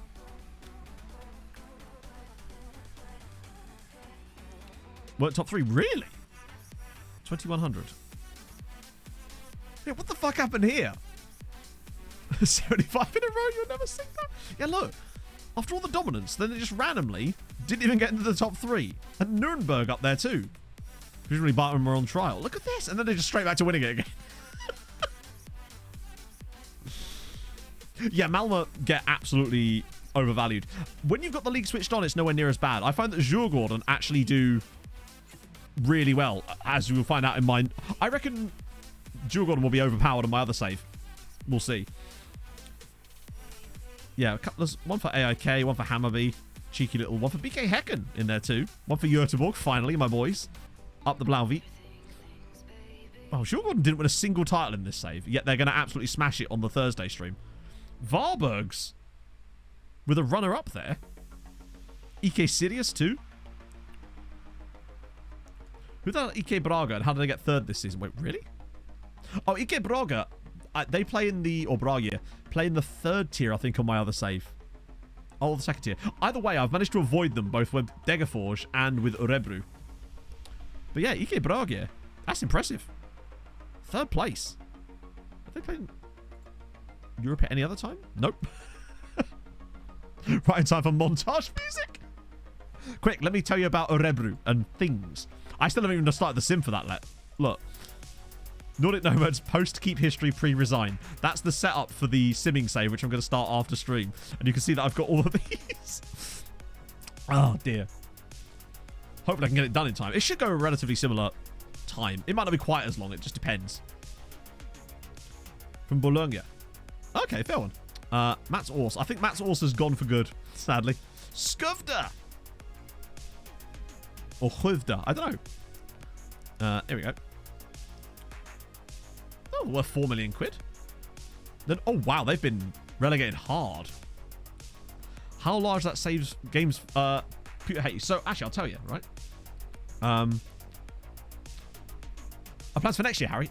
So if you do exclamation mark plans, that's going to get you all the details you need. But as for like a smaller nation than Ireland, technically no, because it's just not possible. Plus, there's no smaller nations that have any good rules that you can really work with, like England. Oh, like the. It's like my favorite. One of my favorite Swedish words is the word for either turtle or tortoise, which is sköldpaddor, and also sjukhus, which means sick house. I'm just going to find out how big that folder is. They're quite large, you might say. Let me just show you. I'm not sure. I can't show you. I can tell you, though. The looking forwards. It's 40 gigs. The looking forward saves together are 40 gigs. Which is mad. Land turtle. Oh, I see. Right, that's always confused me. Landsköldpaddor. Ah, okay. Solglasögonon is another of my favourite words. I'm excellent, Nossi. How are you?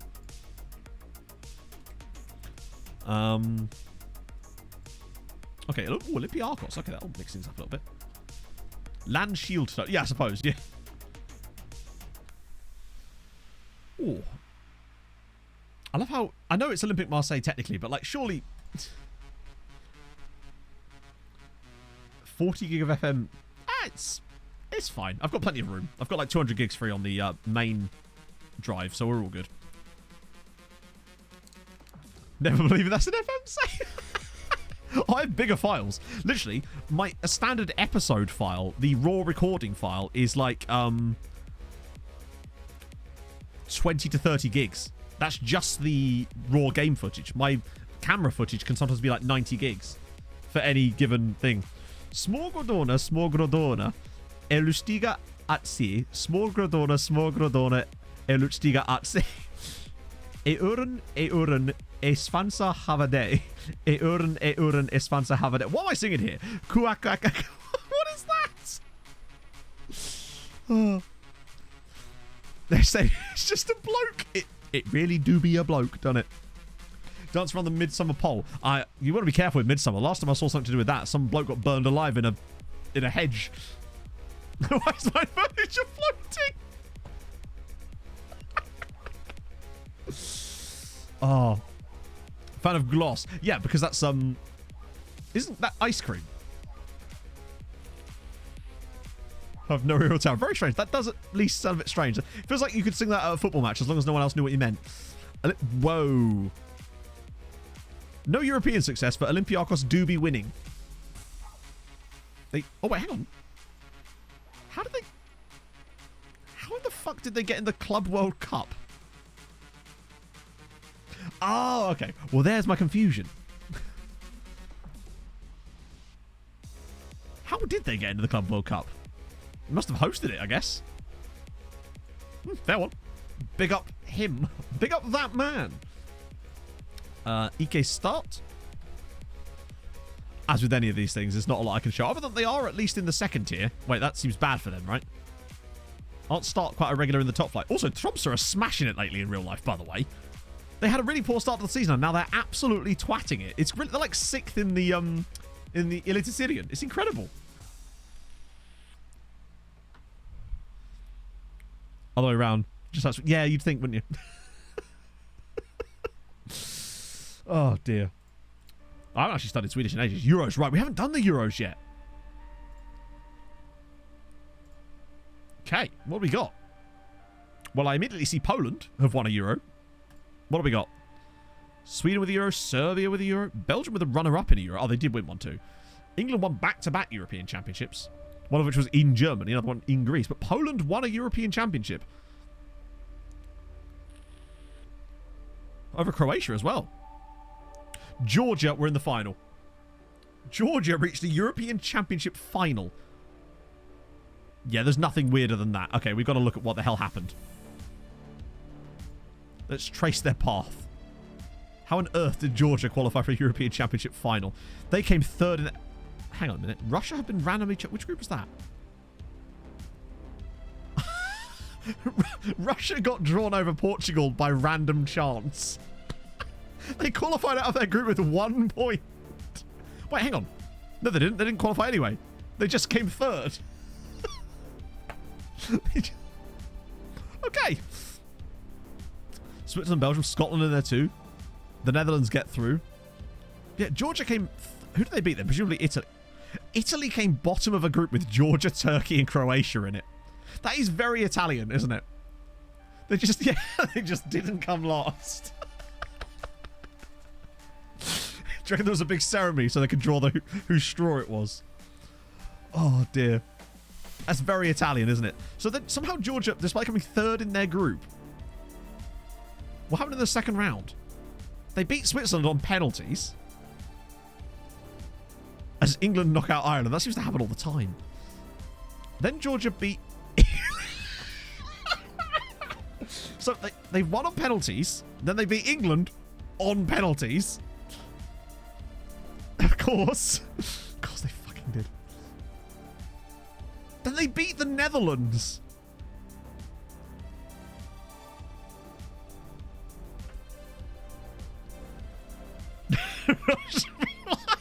Oh, I've got the wrong browser. Hang on. I'll do that again. I've got my browser set up wrong. There we go. I had it defaulting to Brave. That's why nothing was showing up. Russia be like. That's so unbelievably perfect.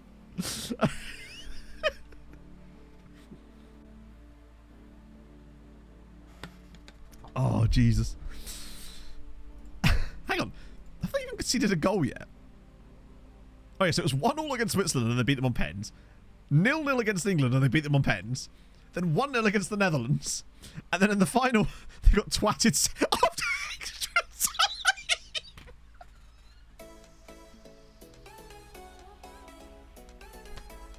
What? They lost 6-1 in extra time. They can only do 90 minutes. Anything more, and you're fucked. Let's have a look at this. We can actually see it because it's the most recent one. Oh my god, what the hell? They scored in the 94th, 97th, 101st, 111th, and 100th. They scored 5 goals against them in extra time. And a man called Jabba scored for Georgia. Oh. Yeah, Spain just went, all right, sit the fuck down. Daddy's home. That's incredible. Well, that's going in the video. Holy shit. So nearly Jabba the Cup. Outrageous scenes. L plus ratio plus fall off plus 90 minutes. This guy's had a great game. To be fair, I think that was because Jabba was the one that scored. Spain knew they were going to win. They were just dicking about with them. That's kind of impressive. To see Georgia get to a final, though. The Georgia team. Actually, technically, it's probably the same team. How in the hell did this bunch of mugs, including this chap here, who plays for Napoli, in fairness, one of the better players in their squad, how did these guys get to a European Championship final? Like, most of them play in Georgia still. There's one chap here who's American that plays for Colorado Rapids, a guy that plays in, like, the Middle East, and then just Napoli. Now, obviously, they could have had a couple of extra guys that might have retired afterwards, but... Oh... I was going to say, they need Kvaradona to have any chance here. And another guy that plays in Canada. So, yeah, just as well we've got international revamp, right? The current manager... Wow, look at that. Look at the jump. They went from 71st to... Well, actually, that's still not that much. They probably deserve more. Is this... Oh. They don't have a manager. So if you're up for it, look at the jump. Just... Oh, you can't see. Building on Georgia's success. Yeah, man he probably left. I wonder who it was. He resigned after They bloody love a 7-year cycle in Georgia, don't they? Jesus. Here he is. He's now the Zenit manager. To be fair, like, I feel like he almost could have done better than that, really. A manager with a mohawk is always a good sign, right? I also love that his first job was as Georgia manager. He's never been a player. He's just a random dude that just rocked up and went, you know what? I fancy getting to a little bit of a cheeky final. I'm a fan of that. Any muffins? Oh, there's a Mullins and a Goffin, but sadly no muffins. Sorry, Harv. Longest serving manager. Oh, God, that could be an absolute mess now. Exciting. A shot, a goal, Georgia. Considering they did score in the final, at least, before they conceded 5 goals in extra time. He just started his FM save. What am I looking up? Oh, yeah. Oh, God, how do you do it? Isn't it like club list like that? And then... Oh, no, it's not. How do you do it? Is it this? Yes, it is. Okay.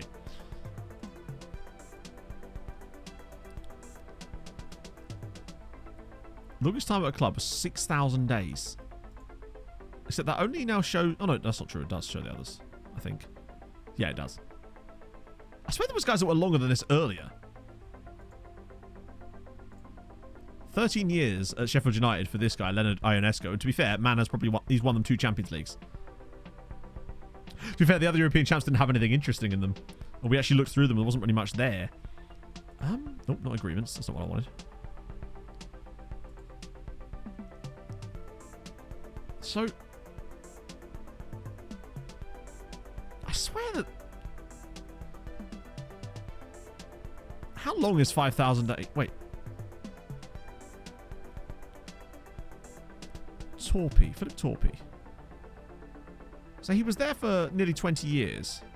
But I guess it must wipe people off after they retire. Also, Darryl Walsh, by the way, the Brentford manager, was at Sligo Rovers for 17 years.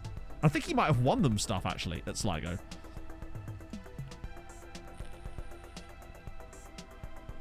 That's kind of sucks that it doesn't show the ones that retired, because that would have been kind of sick to look at. Juliet, we already did. We already did Stenhouse Muir. Mongolia, okay. Mongolia. Georgia in extra time versus Spain. Oh, God. Yeah, it really do be like that. I think he must have been the guy that won Sligo the title. You're right, yeah. So, Mongolia, 185th in the world. Probably don't have any... Imagine if they actually... Oh, I was kind of hoping they just had, like, one good player. But it doesn't appear to be the case that they do, in fact, have that. Which is a shame. Right. What I will do, though... I know we already looked at him, technically. And I know that he retired pretty much the moment we did. Because it's Emmett Doran. But I feel like now would be a good time for an Emmett...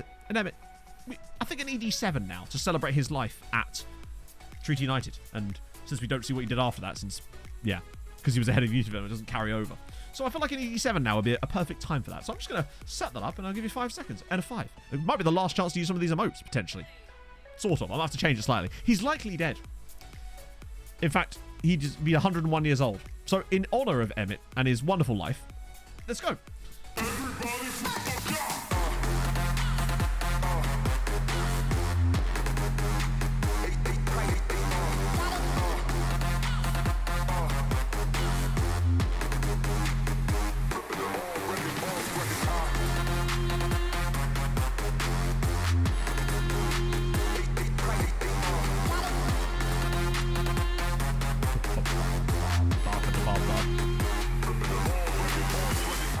He lives in the executive box of the Meoff Stadium, which is now derelict. Oh, so basically, we'll still have an ED7 segment during MTK. I'll just change the video slightly. Or quite a lot. Just be him and Gideon fighting. Oh, the lyrics to that song. I don't fucking know. I just found like a random sort of music on Epidemic and it just suited perfectly. Phantom of the Lubin Meoff. He's just got like half a mask. But it's like half a face mask down here. Who is Gideon? Anyone got that picture knocking about? Let me just see if I can find. I think I actually have it in my downloads folder.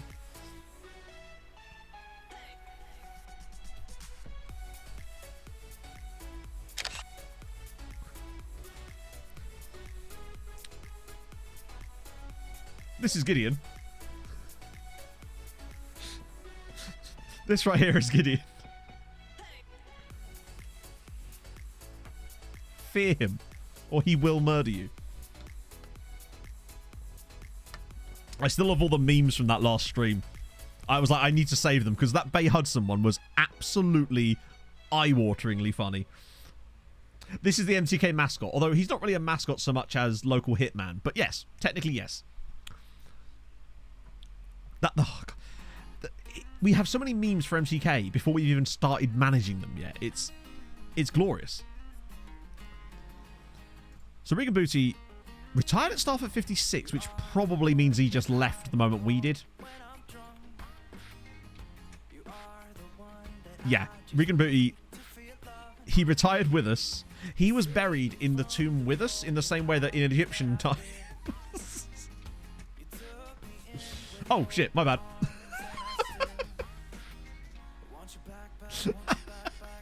Oopsie. So yeah, Regan Booty stayed where he was. He's just there, isn't he? Well, now he's gone, of course. Oh. The Pog. The Pog? Oh, was that Pog podding over?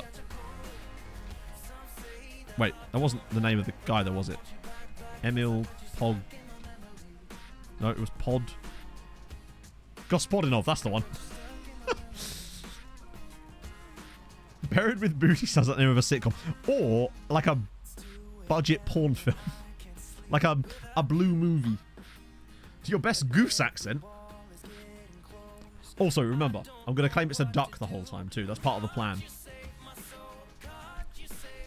I mean, play for Juve. You don't need 500 games for Juve, in fairness. It's a pretty good... Lebanon League winners. I don't think that's going to work. Because I don't think Lebanon is even, like... I don't think the Lebanese... Now, I can't click it, unfortunately. Welsh League. So we actually can... We haven't looked at Wales yet. Like, for the leagues, anyway. Buried in Booty. So... It's been the news. Wow. Anyone feel for Carnarvon? Oh my god.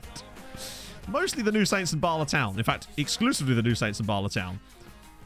With occasional interruptions. But look at this Carnarvon. They're just like, no, we'll be third. Third is fine. We like third. Did they get they got a second?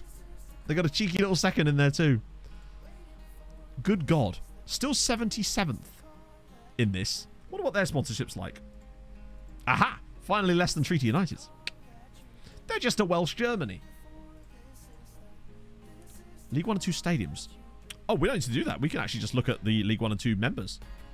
Which I don't think we've actually looked at League 1 and League 2 properly. Okay, I should probably be more specific than just typing the word league. This is a Football Manager game after all. Right. Sheffield Wednesday versus Stoke was the... Oh, God. I hate this part of the season because every time you switch, it's to York City promoted, actually. Bolton in League 1. And Torquay are down there. Hello, Mike. How the devil are you, friend? So Torquay, with 69 points, kind of makes perfect sense that they would do that. Forest, of course, back in League 1 now. God, look how tight the bottom of this league was. 52 points. 56 points. Between 23rd and 13th, there was 4 points. Damn. I'm excellent. We're just having a vibe, just looking through some mad shit. I'm trying to think. There's so many mad shit things now, I can't even... Yes, I then won 15 games were relegated. 52... Reading got more points than there were matches, and they still came bottom of the league. Yeah, all of these teams were in the Premier League at one point in this save, except for Fylde. I don't think Huddersfield were. Or Rochdale. Or Bristol City, sorry, Jinx. Yeah, so what about League 2? Oh, we looked at League 2 at the start, didn't we? Any mad shit in there other than the obvious? Was it the Championship we didn't... Oh, no, we looked at the Championship too, didn't we? Because we saw the fact that Wrexham were in it and Spurs were in it. Biggest stadiums. Can you see that on... Is there a screen where you can see that? Like, for the whole world? Would I have to do it by other means? Right, I'll leave the coefficient history one for the moment. We already did... we can actually look at the Netherlands itself. Full look at the Prem. We looked through every single season of the Prem, yeah. We saw some absolutely mental stuff. Oh, is it Holland? Sorry, it's Holland, isn't it? Right, boom. So, 16th in the world at the moment. We know they've won a World Cup. In fact, two World Cups for the Netherlands. A couple of third places in there too. A runner-up in the European Championship. Some Nations League wins in there too for them there. And an Olympic... They actually won the Olympics too. National team's probably going to be full of great... Of course, there's players at Sheffield United and lots of Ajax guys. A couple of guys at Everton. Both with Suriname's second nationality as well. Hang on. Michael Kalka. Is that Sierra Leone or... Has to be, right? Yeah. Kind of sick. Chinese did here as well. Sun Shuo. Philippe Van... Any fun names? Dwight Orange. What a perfect name for a Dutch international. Dwight Orange. Or Oranje. That's kind of sick. Ferdy van der Meij. I like that too. Jean-Paul Mathieu. You are in the... Oh, no, not Mathieu. Mathieu. Mike Dykes. I like a bit of Mike Dykes. No jumping reach whatsoever. Oh.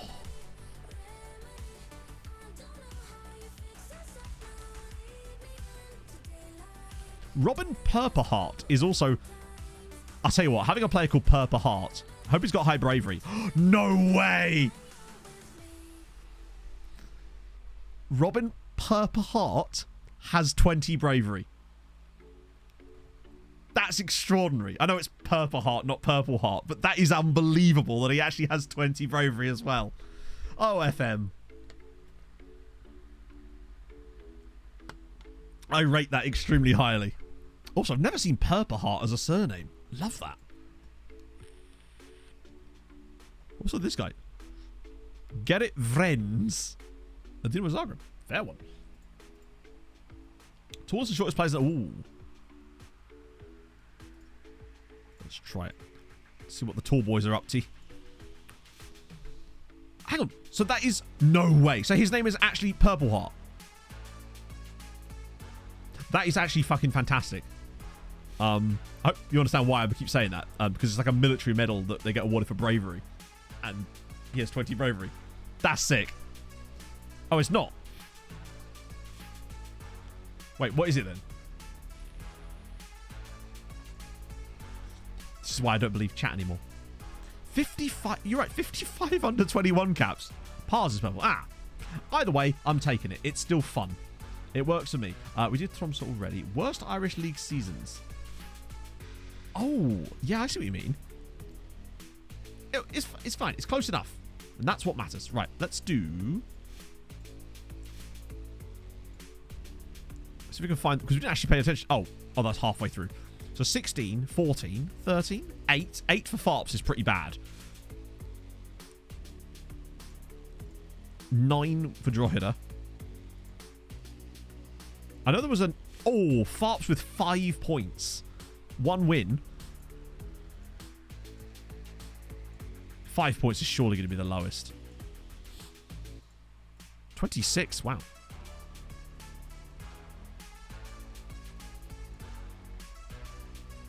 Who was that one win against? God damn it. Probably St. Pat's. It's always fucking St. Pat's.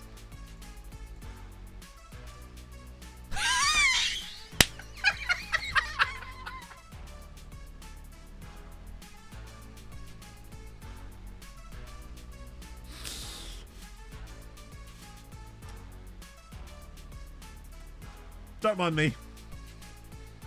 Just being a beast as always. Ah. Lovely scenes. Watch their other 2 points also be against the Pats. One of them was. Imagine. Oh, that's extraordinary. 5 points is still very... I know the thing is though, they still won a game. Right? I know there's a season along here where someone doesn't win a game, but they still get way more points than that. I think they get 9 draws. I can't remember who. I think it's Wexford. Get like 9, 7. Oh, there you go. Wexford got 7 points, but they didn't win a single match. That'll do it. I love that Treaty also did a full an invincible season too, with no 36 wins. I think 5 points is surely good, but 9's not great either. Another 9 there. 2 wins though for Athlone Town. Although the more wins they get to get that title, that means they get less points or more losses. It looks pretty straightforward here. This is during the Mihov era. Is it that one? No, it's this season, isn't it? The 59. Yeah, the absolutely unblemished season. So, I love that we're still on the Purple Heart thing. I'll take it. I was close enough. Plus, it works with the joke. I say joke. The incredible coincidence. Royal purple, which comes from seashells. Well, there you go. I do love that they gave him 20 bravery, though. That just works out. But, oh, another 5 points. And still got one of the points off of... still got one of the points off of St. Pat's. God, look at that. Minus 108. Oh, this is all... Oh, that's during our reign, isn't it? Yeah, I think 5 is definitely the lowest. There was another couple of really bad seasons, but it was mostly to do with goals conceded more than anything else. Yeah, so it was 5. 5 points was the worst season in Ireland. Irish history. Nurshipping. Not Norp. There we go. Got them in the head. That is a long old name. Idrottsföreningen. Hang on. Idrottsföreningen Kamraterna Nurshipping. And Benjamin Hutt is their... Does that just mean the new park? Because I'll take that. Or, yeah. It's quite a big stadium, actually. 16k. Longford never ever got into Europe. No, not in all that save. It's no parking. New parks. Yeah, that's a good point, because it is Nia, isn't it? Rather than Ni. Any wins? No. Any runners up? Oh, they have runner up. They've come runner up in Sweden quite a few times, actually. It used to be called Idrottsparken. Okay, cool. I know because Idrottsplatsen was like sporting arena or something, wasn't it? Cork did get relegated, yeah. I think every single team from the second tier got promoted, even UCD. Cabinteely obviously did it right towards the end, and Wexford did it. So I think every single team, I think at Galway came back. Yeah, they all came back at some point. Romeo. I think there's still going to be a couple of lads. Yeah, there was. I thought it actually came 6th one season, I think. Yeah, there's a lot of players called Romeo, unfortunately. 900 of them. I'll just refund your points on that one. Austrian Bundesliga, okay. I'll go through this way because I can't really take it. Is it the yeah, Tipico Bundesliga.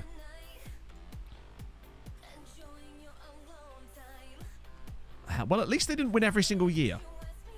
There was a couple of early ones by Lask. Yeah, Cove came up as well, I think. All have similar logos except for EFK. Hey, it's because EFK Göteborg are the best form of EFK. I love that my microphone stand is hiding the EFK scarf, but still. Yeah, mostly Red Bull Salzburg. With a little interruption here from Rapid Wien, and then a random interruption further up, actually, from TSV Hartberg. Also there, SK Austria Klagenfurt getting a second spot. Lots of various second places. It almost felt like the real league was second spot onwards. Other than I wouldn't be able to tell you that. That would be really, really difficult to figure out and take a very long time.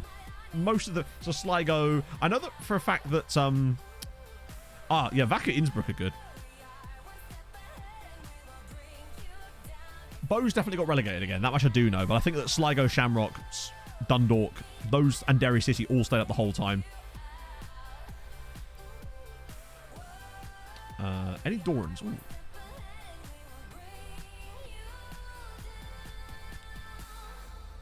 That's spelled wrong, Matt. We've got 1,000 people. Are you serious? I think this is the ones here. I'm sure if there's any other Emmets knocking about, other than obviously our favourite one, who's 100 years old. There's actually a guy called Jason Doran that plays for Shamrock Rovers. And Killian Doran. That could be Emmett's son, and that could be his grandson. At this point. If you think about the ages. 63-year-old here. Although Emmett is admittedly 106, technically. Then Ollie Doran here. And also Darren Doran, which I... Imagine calling your son Darren Doran. Oh, God. I'm a fan of Darren Doran. That works perfectly. Gibraltar. Boom. Yeah, Darren Doran. Works fine. I see no problem with that. 123rd for Gibraltar. That's quite high. I think. I don't know, actually. It feels quite high. Thought that might be the case. Qualifiers?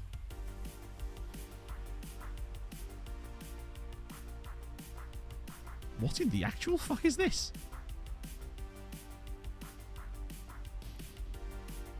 When does it start listing it like this? And also, fair play, 37th. Not bad. Is that what they've had a few 4th places in their groups, maybe. Nations League? The problem is it doesn't tell you which league they were in. They won against Estonia. Darren Duran.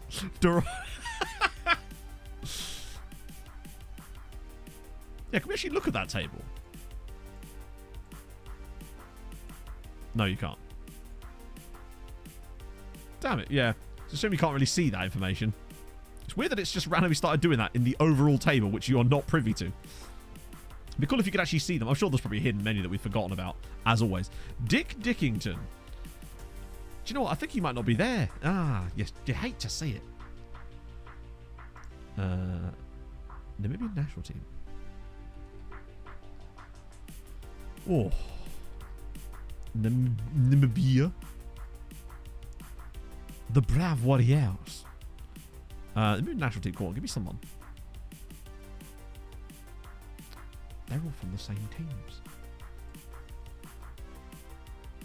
New singer of Duran Duran. Oh yeah, welcome. The new singer of Duran Duran, Darren Duran. Nurkit, thank you for the 14 months, my friend. Hope you're having a lovely Tuesday. So yeah, this is the Namibian national team. A couple of 11 Arrows guys in there at least, right? We've got something.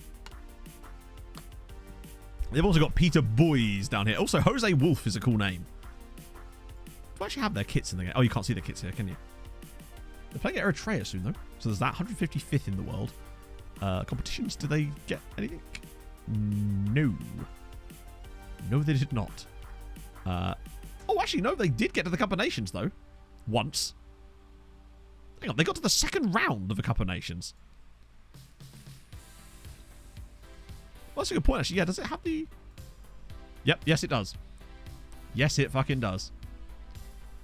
Still has the kits on the... oh, not all of them. They were never in the top flight during that save, were they? Windhoek? Oh, I think it's just the ones for 11 Arrows, maybe. Yeah. Point is, the 11 Arrows kits are still there. That's the main thing.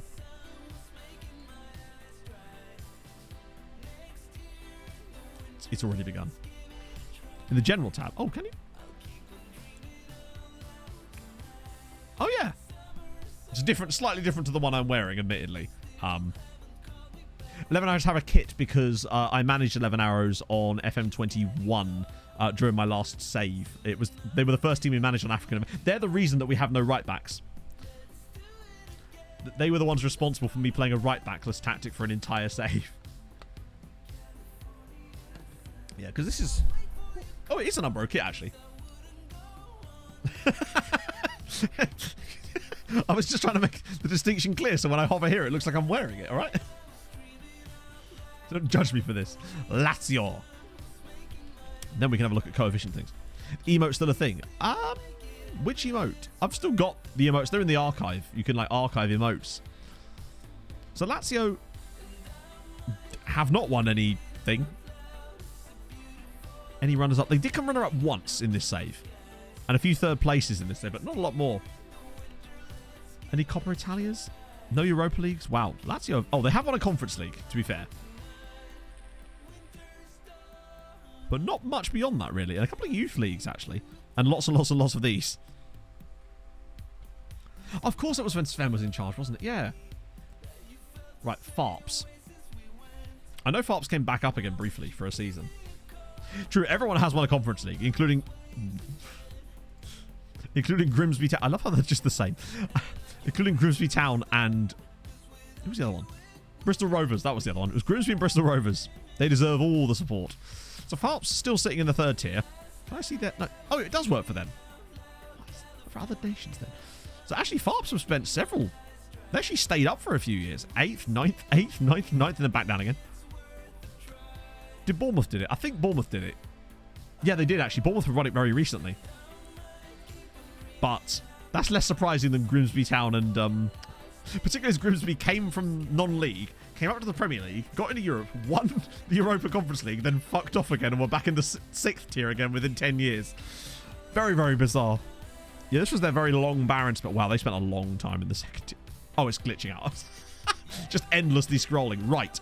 Okay. Now, I think is the perfect time to try to find out how Ireland got on coefficient-wise each season. So we can track how they did. So the best thing to do for that, I suppose, would just be to start loading some save files up. We know that the best time would have been not long after we left, so it would have been like here, honestly. We're England ever not number one? I guess we're going to find that out, because this could take us a little while just because of loading times. But we can at least look at the coefficient for every single season. So that's something, right? Okay.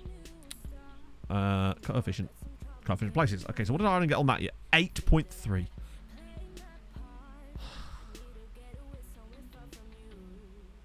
Could load every 5th save. True. That's a good point, actually. But for these ones, I don't mind doing it by year, just to see. But yeah, look, they immediately ruined themselves. Mihov and Juliet's coaching attributes. So, presumably Mihov's in charge right now, right? Yeah, man, that's how you spell Tracy. See you later, Basil. There you go. Salim Mihov in charge. He's pretty solid.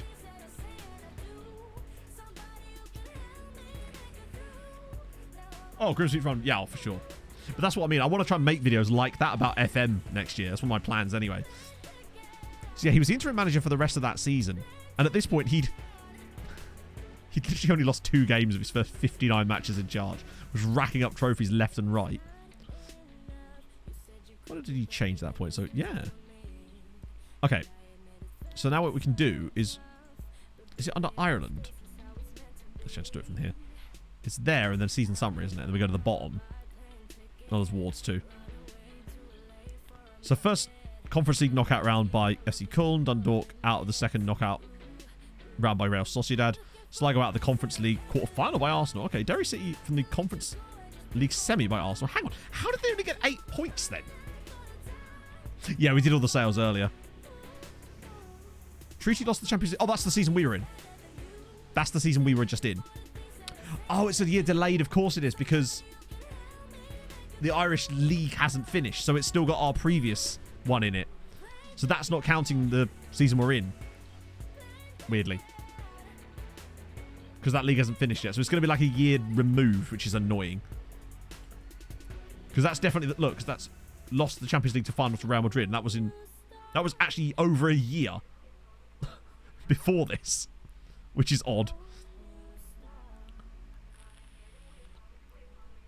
Yeah, they both fucked it up massively. Although Sligo went into the Conference League, of course. Wait. Hang on, the fuck? Oh, I see. Yeah. So they didn't even get into the Conference League that year. They both went out in the groups. Yeah, that's a really weird way of doing it, isn't it? All right, fine, but we move. Yeah, it's a bit confusing, but I suppose it's because of once again, it's because of the whole I want to do the first few just like this, so we can actually keep a proper look at. And once we're past the Ilum and Mihov stuff, everyone really doesn't like summer leagues, you're right. It really, really doesn't. Okay. Also, 32 days. Mental. Right, coefficients. How did they get on this year? Better? 11.5. Still shit, but better. Although... England with a 20-point season that year. So Ireland was still hovering around there. Hungary is a normal league, yeah, so normal, standard, everything else is all kind of fine for that, which should at least provide us less issues there, at the very least. As we go to here. So Europa League first round knockout, Champions League quarter-final by PSG, Club World Cup. Wow, they've just nothing after Christmas here at all, was it? And then Dundalk once again coming out of their Champions League group. They really did... fuck up several seasons in a row, didn't they, Dundalk? Including the season when we were still managing. Dundalk really mucked that up. We already did Olympiacos, Love Beer. They won a lot of league titles. That's pretty much all I can tell you. Also played in a Club World Cup because they were the hosts. 2054, okay. Because I use the slightly larger, I use the compressed save file, so they take a little bit longer to load. But think of how big the files are as they are anyway. Okay. Europe coefficients 15.5. There you go. 15.5. That's more like it. So Ireland got back into the top 4 again there. We're better 10 years in. We're not 10 years in yet, though. We're only like a couple of years in. I don't think he would have got that much better, surely. He does seem to have improved, though. I think those were 12s before, weren't they? It's hard to say if he's improved or not. I think he has. His coaching is still not very good, but his mental stuff's actually fairly solid, particularly this stuff here. I wonder how important that is. 14s. Oh, so I wonder if he improves at all. But that was a really good year. So what did they do that was so good? Second round there. Semi-final for Dundalk. Okay, so Dundalk massively smashed it that year.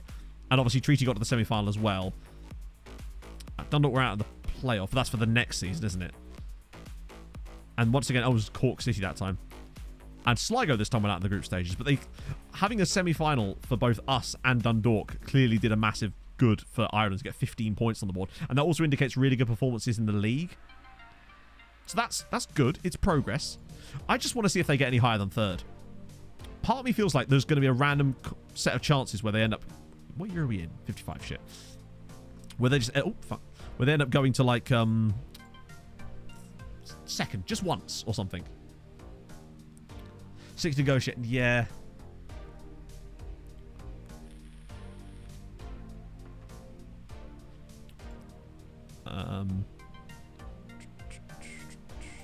Someone just got sacked by... Hang on.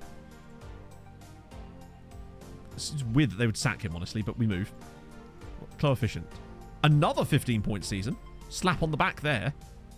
It drops them out of the top 4, but back-to-back 15.1s is actually fairly solid. Particularly if that's without them winning anything either, presumably. Because I don't... Oh, this is the year they won it, isn't it? I think Ireland do win the Champions League this year, because I think that's... I'm fairly certain anyway. Quarter-final. Oh, no. Second knockout round. Quarter-final for Derry City. Semi-final for Sligo Rovers. And that's when Dundalk lost the Conference League final. So actually... Hey, Charu.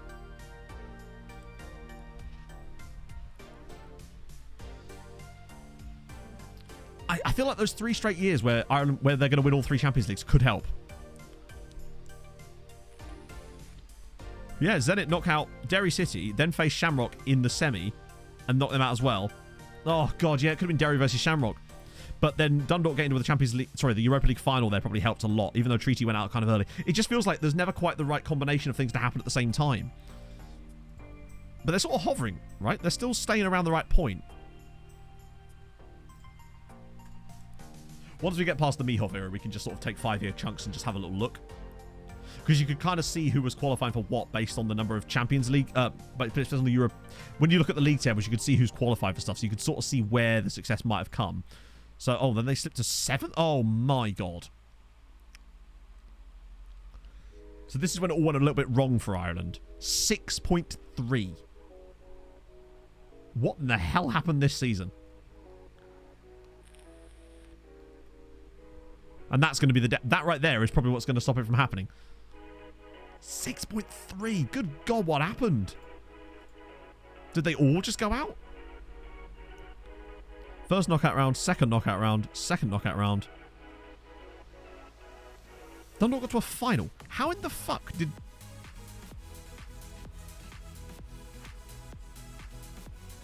How did they only get 6 points when Dundalk reached the Europa League final? Is that because that's 1 year removed? So that's part of the 15... You're right, so it's this bit here, isn't it? Oh, I see. Yeah, look. Group stage out. Group stage out. Group stage out. So all 3 Yeah, that's what it was. So 3 sides went out in the group stages. That's why it was so bad. Presumably that was all them coming 4th. I forget that it's only the halfway point we've got to focus on there. This must have been the season they went back up to having 7 sides again. So it also diluted it further too. But 6 points is embarrassing. So we're looking at 58 now, right? The Mihov era starts around about now, doesn't it? I mean, obviously he's in charge this entire time, but I feel like they don't start winning stuff properly until like the early 60s. 9.7. Wow. Yeah, that's pretty bad as well. Look how far off they are now. I mean, that is just They obviously bring it back at some point. So I tell the But that does not help. Dominic Cod, thank you for the follow. And have a lick me yarbles. So yeah, quarterfinal, Treaty are just out. Won the Club Cup though, amazingly. But then look, another couple of Champions League group stage exits for Dundalk and them, and then obviously Bows don't even qualify for that. I think what happens is Ireland fall down massively, but then have a really good season when they're down to like 5 sides or something. That's my prediction. I think we end up winning the Champions League in a year that we only have like 5 teams in it, and maybe the others do some mad shit too, and we get to like catapult ourselves up. Maybe I'm just wishfully thinking at this point. Who knows? That light has not come on all day. Oh, my voice is going a little bit here. Yeah, the Mihov winning with very few teams is going to help a lot. 13.3. I think this is definitely the start. I think Ireland probably drops down to 7th at least. Because 7th, I think... What does 7th get you at this point? Is that 5 teams? Yes. So 7th is actually a really strong spot to start winning stuff from. And it seems like it definitely starts happening, but that's because we're losing 15s here, so they're actually dropping that even further.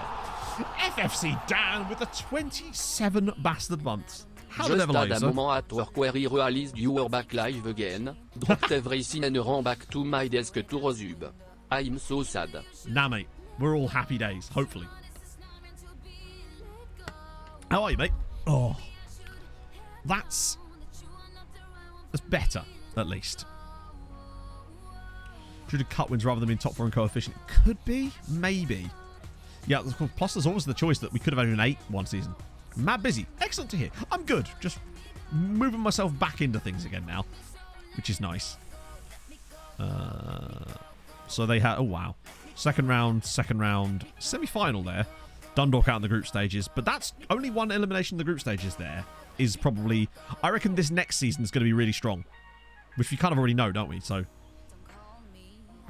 Although we don't know. We have no idea what we're talking about. So I think this next season is going to be a really strong one. My bet is that this next season is going to be like 15 plus points. I'd say.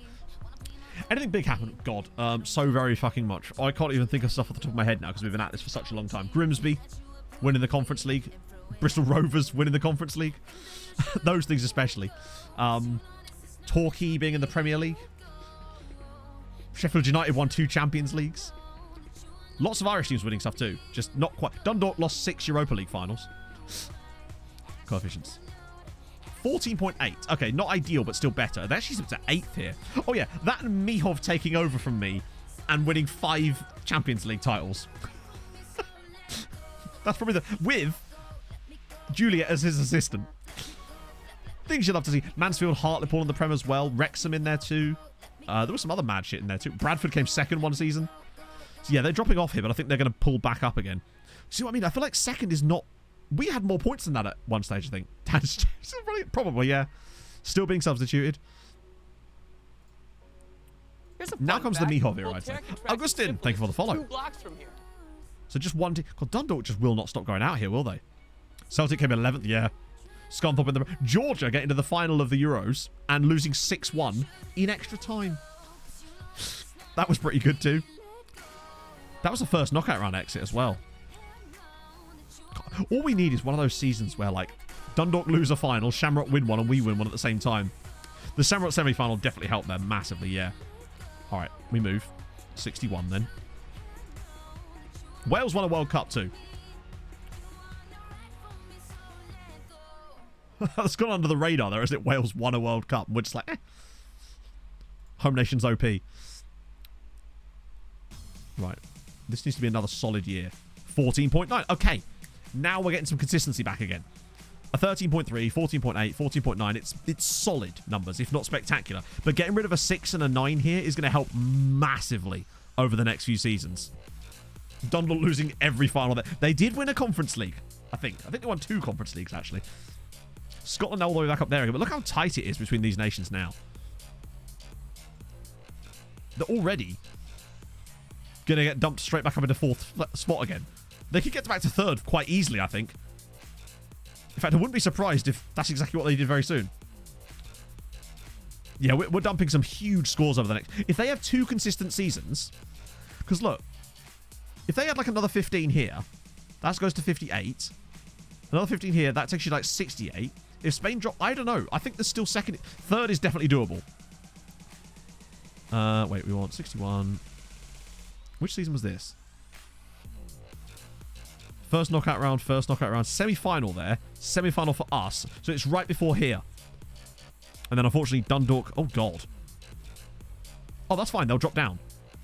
Derry City going out there is annoying, but that means the others are safe. I think this is where it explodes. Because it's here, isn't it, that Mihov wins all those Champions Leagues. Which is going to guarantee us just loads of extra coefficient point that entire period. Well, Dundalk going out, but that just means they drop down into the Europa League. Derry going out is the big one there. Right, so what are we up to now? 16.2. That's more like it. Straight into fourth, 16.2. Miles away from Spain, though, who've had some moonlight seasons and just absolutely smashing it. I reckon Ireland definitely go back to third again. Without a shadow of a doubt, they go back to third again. Because they're losing a 9-point season. Yep, let's try me have again. Has he got worse?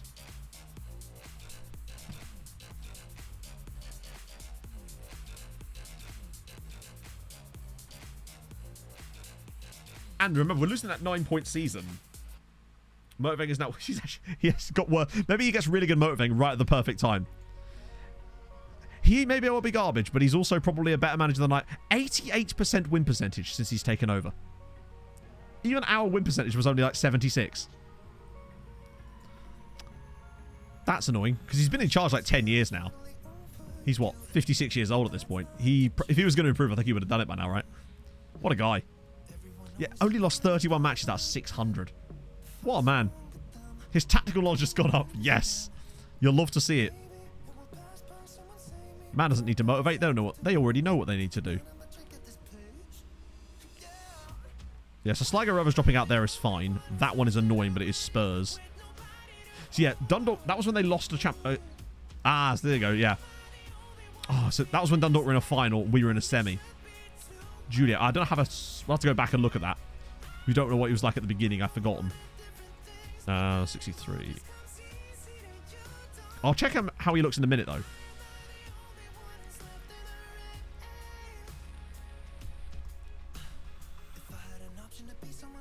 Okay. So this is a big one. 13.4. Incredibly, they ballsed it up.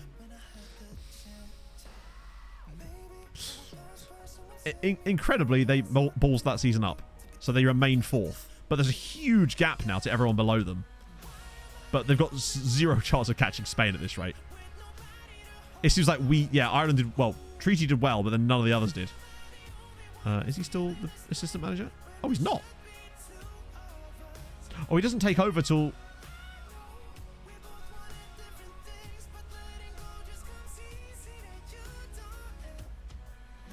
Oh, he's still an under-19 coach at this point. I'm trying to think when it is he actually takes over as assistant. He's not bad, though. Look at it. Julia, fucking hell. He should be the bloody manager. Actually, no, he's an astonishingly good coach. Yeah, he's very good, isn't he?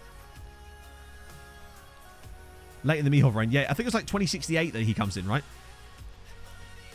I'm trying to see if there's any other mad people. So Vincent Chatto's still there. Any other people? Jiz Hornkamp's still there. Jesus Christ. This is such a long... Mihai Alicu, Juliet. Wow. Danjuma's still there. Yeah, notice how people like Michael Sharif and that are all gone. A lot of people left when we did, of course. Right. 2064. These were definitely... This was the one that we didn't win the Champions League, and it was the next 3 in a row, wasn't it? Or was it 3 in a row and then a gap and then 1? Surely Ireland had a good season in there somewhere. 11. Oh, my Lord. So they just sort of hovered around 4th for a bit. With a huge gap, but it's going to go away if they keep having seasons like that. See you later, babe. What did we do wrong this year? Treaty won the Champions League, and it was the worst season they'd had in years. Sligo got to the semi-finals of the Europa League, but it's because it was probably the second season where we had 7 sides. So I suspect that absolutely ruined us. And look at that. Shamrock, Dundalk, and Sligo all out of the group stage. Now, that could still mean that they came third, but I don't think it does it? And then, obviously, yeah, that was bad. It almost feels like it was basically just Mihov's team carrying everybody then. They just could never quite all get their ducks in a row at the same time and be good together. They were all good at different times, and it was just never quite right. So I reckon third might end up being their max. What about this season? So, for God's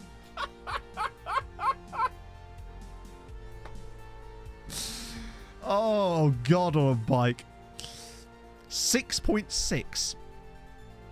Right. That they definitely all finished fourth. Yeah. Treaty won. They won the Champions League. Or is that this season? No, that's this season, isn't it? Jesus. Even Treaty winning a Champions League. So this is definitely the year that they didn't win it then. Because there's no way they'd have as few coefficient points as that if Treaty went and won the whole thing. My guess is Treaty got knocked out in like the first round this time or something. Oh, dear. Hey, Henry. I think that we might have peaked at third. I had hope when they came flying back like that. But once they got those 4 places again, they just shat the bed.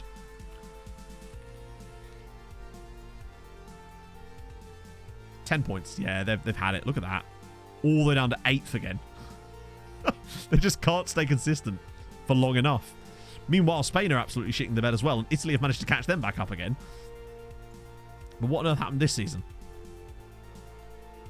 Quarter-final, that's what did it. First knockout. But... oh no, there's 2 more group stage eliminations. Harold will never die, of course. He will persist. He is eternal, as we all know. Is Juliet? No, it's 2068 when he becomes the assistant, isn't it? Which is 2067. What I might do in a minute is we'll have a look through the league tables and we'll see if there's any other seasons where they were went back up to 7th again. Sorry, back up to 17, so we'll be able to tell if they had some good seasons around that period, and we can then focus in on those years instead. 50, and then they have a 15.8. The moment they get a sniff of being mediocre, they go back to being amazing again. 15.8 season, bang.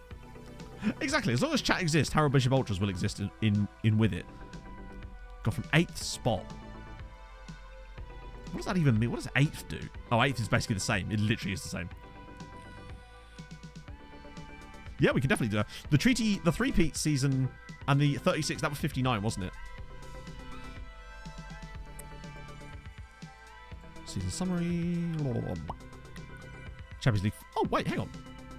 Dundalk got to the knockouts of the Champions League that season. That's why they did so well. Europa League second round as well for Sligo. Treaty won the Champions League. And then a distinct lack of teams being eliminated from their groups. I reckon the next year is going to be insane. Clips compilation will probably be out, I don't know, actually. Later this week, I suspect. Because unless there's any magical clips that need to be added in. God on a bike. Someone's been on mid-journey. Then that'll be finished off there. Yeah, every time they just sort of get a bit of momentum, that they have a shit year, like a 6 that just drags them down. I'm looking for a 68, yeah. The one thing about it is it does mean that they have the opportunity to have insanely good years later on, but... Fiona! Oh, dearie me. Michael Bolton, the new. Thank you very much for the follow. Hope you're having a lovely Tuesday. Let's try that. Yeah, then a 15.2, and they start crawling their way back up again now, because I reckon within a year they'll probably be back over the likes of Germany again. But Spain is still... No, they're not, though. Look at England. 114 coefficient points. They're having 25-point seasons. Tan suits me. Tan! Don't know whose Tan you're talking about. I think this is where the dominance ends. I swear at that point, that's when it all goes to shit again. I think because Mihov retires, Juliet is now Assman. Yes, we'll check that in a sec. Yeah, Liechtenstein don't know they're about to become 14.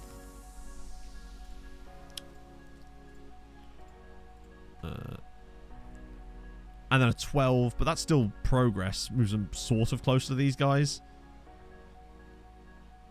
Next year is going to be a huge one for them because they can gain They can catapult their way pretty much all the way back into the top 4 again. It probably does, but the thing is with a network game like that, you just never be able to complete the number of seasons required to make that sort of thing work. So Mihov's still manager. Staff now. And assistant manager is Juliet. There he is. I don't know if he's got any... He looks like he has improved slightly. It's hard to say. He looked very good to begin with, so he's probably not improved at all, actually. He is still excellent, though. I love that he got a promotion, though. I really, really enjoy the fact that they promoted from within Juliet to being the assistant manager. Still looking like PS2 Hagrid, of course.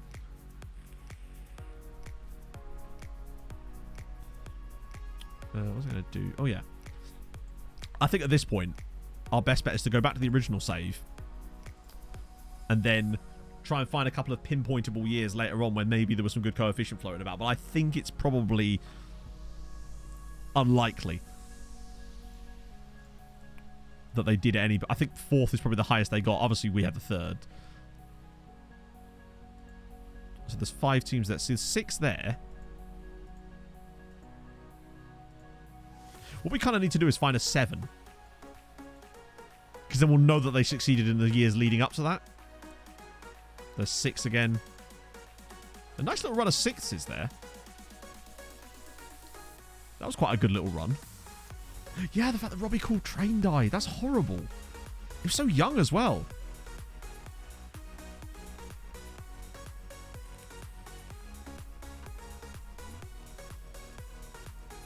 There's a few 6s. Doesn't look like there are any more 7s, actually. 6s. Oh, there's a 7. But did they have any cup winners that year? It doesn't appear like it. Because they actually are all in order. Usually they're not. Because that's sort of a progression. It goes 5, then 6. There's one, a weird one. So I reckon 2077 would be quite a fun jape. Because then it goes really bad. It looks like there's a really, really barren spell. I reckon, like, yeah, we go 76. You can have a little look in there. Show it when you're opening. Maybe. Other teams, yeah, they did. We had quite a few, actually. There was a lot of Conference League wins for Irish sides. No one won the Europa League, but Dundalk did come second 6 times. They had a 16.8 there, but they're still only down as far as 6th here. Let's try the 2077. Maybe there was just a cup win or something. It diluted it even more. Domestic cups. Oh, loads.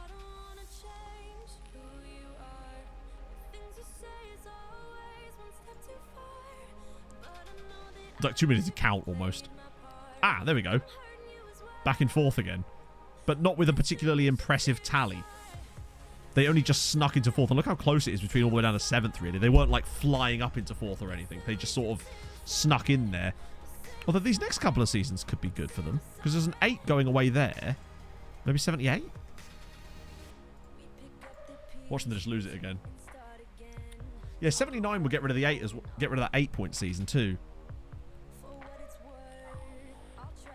Yeah, it was their collapse. Exactly, yeah. Ireland didn't get that much better during that period. It was just the other nations doing worse. Another 10. But they actually lost ground that season because France put in a 16. Yeah, Sligo did win a league title. They're the only side other than Treaty to win a title. That's what we're looking at. 79. Cool. And then after this, we'll have a look at the squads from the Luba Mihov era. And that'll probably call it. Club coefficient. Oh, fucking hell. They got a 9 again.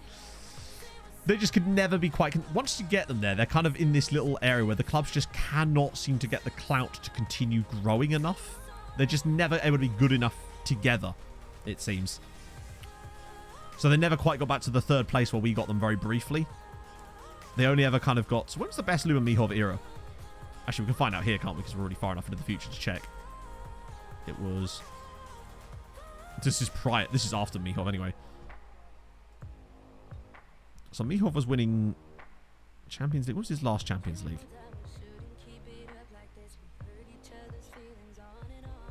For Super Cup. So 2066, wasn't it? Yeah, so that was his last Champions League win. So we go back to 2066 because his squad should be pretty poggy there. 4 teams in the Champions League. Exactly. Particularly when they come like bottom of their groups. So it's 20... Wait, is it? Which season is that? 2060. So it's 25-66, yeah. So we want 2066, that one. Qualiata. We have, oh, sorry, Qualiata. Yeah, this is there's the 3P and then there's the a year off, but then they win it again. So it's probably got a very similar squad. So they were rocking with this lineup. Well, probably anyway. So that's that Sandro Eidos guy we were looking at, or rather we couldn't see earlier, if I recall. Yeah, he's a little bit extraordinary. He's insane. Model citizen striker. He's just ridiculous. How much did they pay? £98 million. Okay, admittedly, that's quite a lot. They also had this guy, Stefan Hein, who's Russian. Wow, that's not a very Russian-sounding name. Who they paid $34 million from Inter for. Actually get through at Bayern, of all places. And at the Sullivan Mihov Park, too. Exactly. Dragoslav Svetic was still in their team. Jamie, yeah. Who was Jamie? Was he the really expensive signing? What era was he? So there's Brunner. What? Maurice Brunner? An Albanian? Yes. You're right, he was the... Yeah, so what year, what sort of era was that? That's Arastey. That's the guy we spent the most money on, wasn't it? Yeah, 141 million on Jose Carlos Arastey. That is... And he's a mercenary. That might be the stupidest piece of transfer we've ever had. There's Reichelmeier. We've got a lot of Germans. Bauer. How many Germans are in this team? Okay, another big Serbian centre-back. Oh, except he's not a big Serbian centre-back. For his potential, I have no idea, Henry. I love the fact that Dragoslav Svetic was still in this team. He was in the team when we were managing. Look at the state of this. Oh. Yeah, Lizarazo on the bench as well. They're the only guys left, I think. 36-year-old Lizarazo. Wow, he was a bit good too. Stayed here the entire time. Oh, look at these seasons here. McGinn. Oh, God. If you can remember his actual name. Oh, and Rufinego as well was another of the guys I signed. Lithuanian reserve keeper. Oh, yeah. Algirdas Poskus. 83 caps for Lithuania as well. I think that's all of the guys that were actually here before. We are right on the far end. God. You'd love to see it. So what was this guy? He was like in the 80s, you reckon? Let's go 82. Let's just have a look. Faton Cake. I don't know.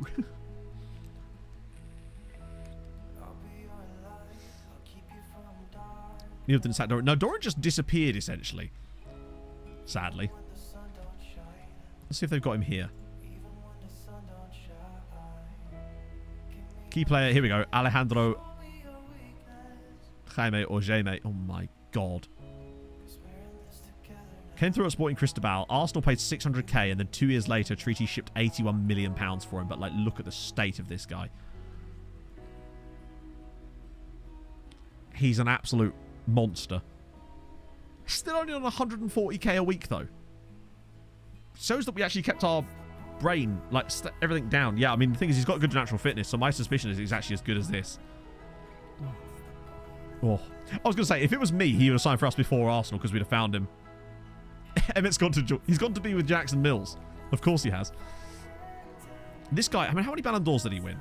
Was it 10 Ballon d'Ors? No Champions Leagues or anything like that. But he did win 10 Ballon d'Ors. In fact, I think he was still winning Ballon d'Ors into his, like, mid-30s, wasn't he? 7 international goals. Bear in mind, though, he's playing for Peru. So the players around him are not... I would honestly say that 71 goals for Peru is absolutely outrageous. Given that Peru's national team is, like, a bit mid. They have, like, some good players, but they're never, like, top quality. To the point where, to him to score 71 goals internationally is actually very good. Oh, McMinn, yeah. What was his first name, though? It's not, though, is it? Yeah, it was something McMinn. Was it Scott McMinn? It's very true, Rob. Very true. Was it Scott McMinn? I don't know if he's actually saved. Thing is, he wouldn't have been saved because he never joined us, so I never would have hit keep history after retirement on him because he never actually signed for us in the first place, and he clearly didn't become a big enough player to the point where he would have actually stuck around. Kim McMinn. What about the 2059 team? That was the season that they went completely... Although we'll have to look at the sort of 2060 team, technically, because the 2059 would be in the middle of that unbeaten season. Then again, that would be the same team, wouldn't it? But actually be able to see the team that was doing the flawless season... Not unbeaten, so the flawless season.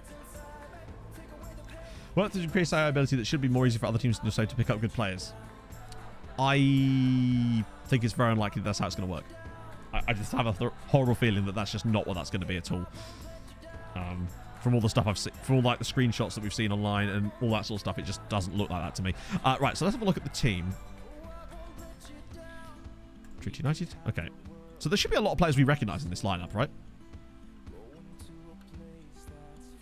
Interesting. So at this point, they are what? 18 games in, 18 wins. Pretty standard. I love how Oscar Paredes... Was he injured, maybe? Yeah, okay, he was on international duty at this point. So he was still in this squad, massively. So Eidos wasn't even the starter for us at this point. Although he was still an incredible backup striker. So they were playing a 4-2-3-1 with Lizarazo on the left, which makes sense. And look who's on the right. Arnar Jonasson. God.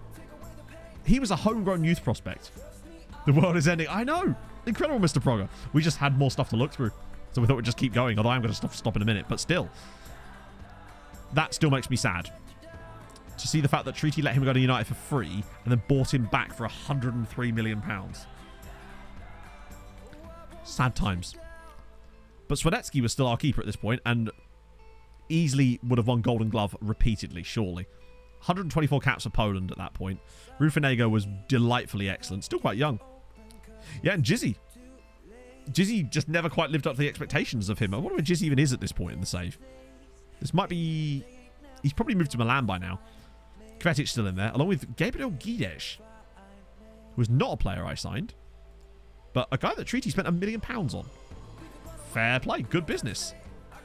We've also got Aaron Scholl, of course. Good lord. How did he only get 84 German caps? He must have retired early, right? Oh, very early. Jesus. That was like 3 years ago. Yeah, he retired at 29. Just had bigger things to do. 200k a week he's on. It was Scholl and Trubovic with a midline pairing for us for years. Which I really enjoyed that they just stuck around and just did the business. Then there's this guy, Stefan Scullion, who's a Scot.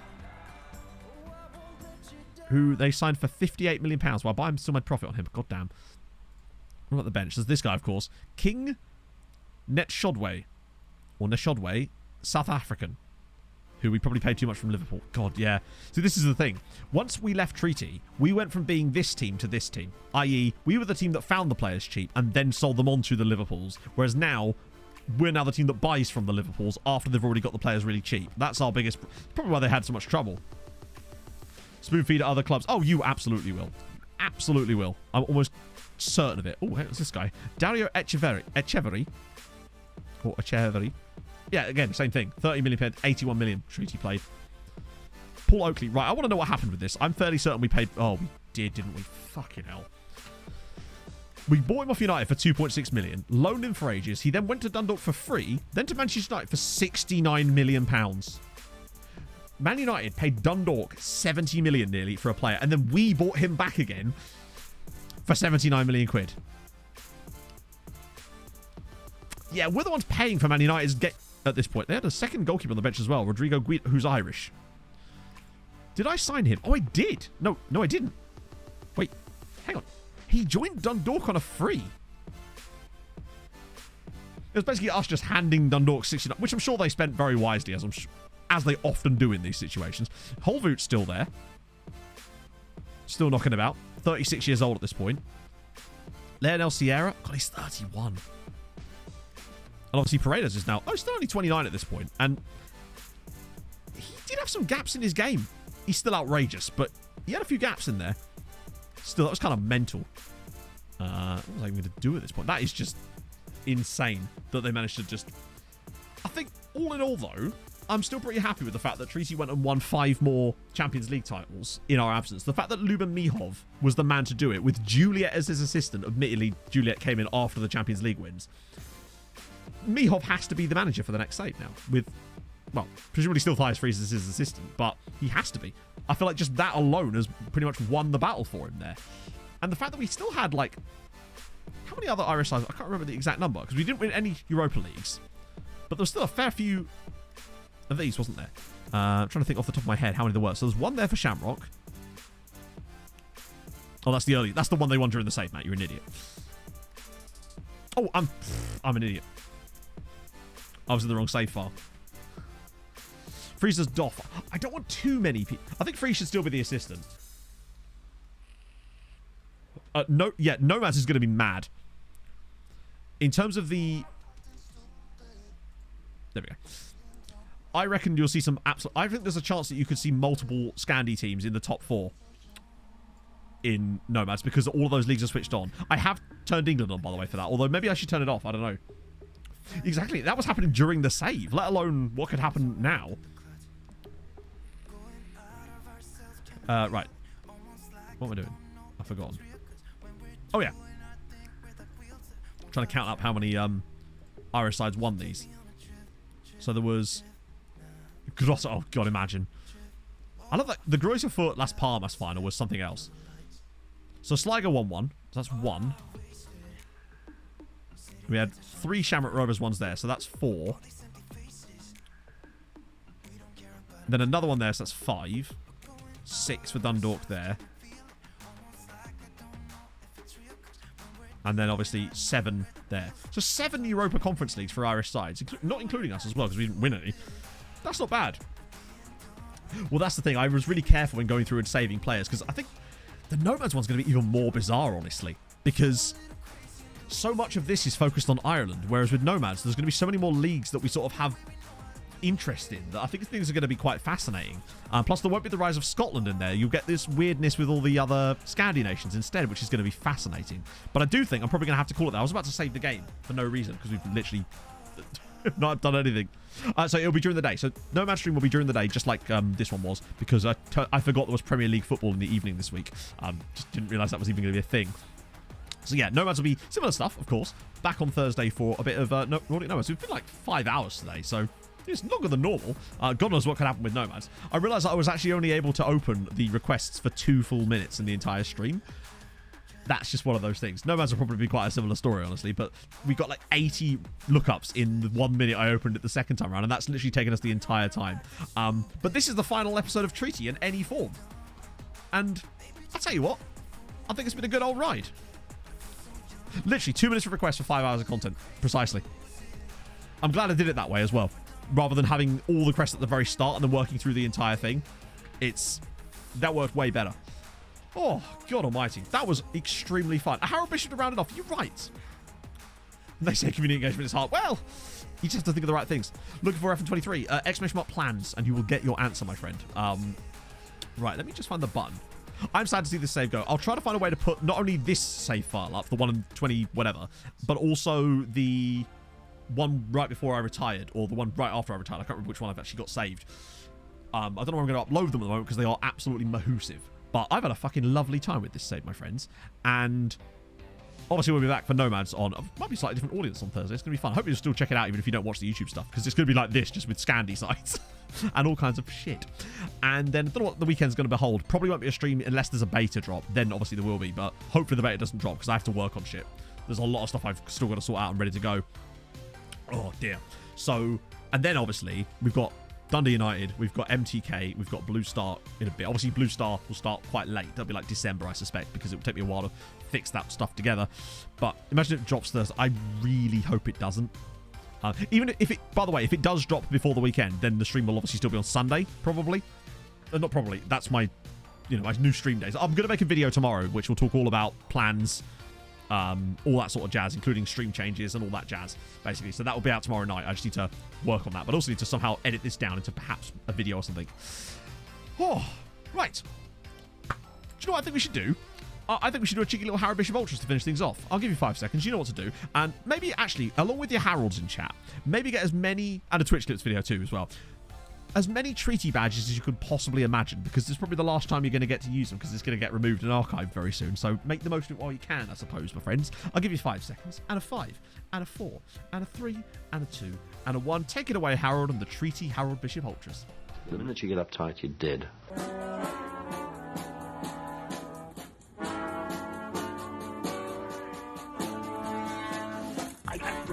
I'm in the house where the coffee's green and the food is grouse, with sandwiches and lasagna too. Ice cream sundaes for me and you. I'm Andrew Harold and I'm in the house where the coffee's green and the food is grouse, with sandwiches and lasagna too. Ice cream sundaes for me and you. I try not to lose my temper with myself. Oh, goodness sake and shit and balls. The minute you get uptight, you're dead. The minute you get uptight, you're bloody dead. So, where do I go from here? I'll tell you where I go from here. I go to my browser and I try to find someone to raid. That's if anyone's actually even playing FM this afternoon. I've noticed that the category has been utterly dead a lot of the time. So we'll have a little look around. Oh, I know what we're going to do. We're going to go say hi to Kev.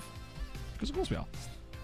And not accidentally shout him out or raid at the wrong time like I often do. Oh, I can't spell words. I'm new to this. New to this stream of malarkey. I'm out of practice, chat. Oh, and there we go. Hope that worked. Yes, it did. My goodness me. Right, so I'll see you guys on Thursday, of course, for the Nomads. Looking forward. That's going to be fun. Hopefully, I can edit this down into a video. The Nomads one will definitely be into a video because I feel like that's important because it's YouTube. This one, it depends on the time I've got, basically, because obviously it's a 5.5 hour stream nearly. So that's going to be fun. It'll be the full VOD will be on the second channel, as always, though, of course. Thank you for joining me for this adventure this season. I've had a bloody fantastic time with this. And I hope to see you all back for first Dundee United and then MTK Budapest. I feel like we're going to have a lot of fun there. That's all I can really say. I'll see you guys soon. Hold your gun. Capybara, see you Thursday.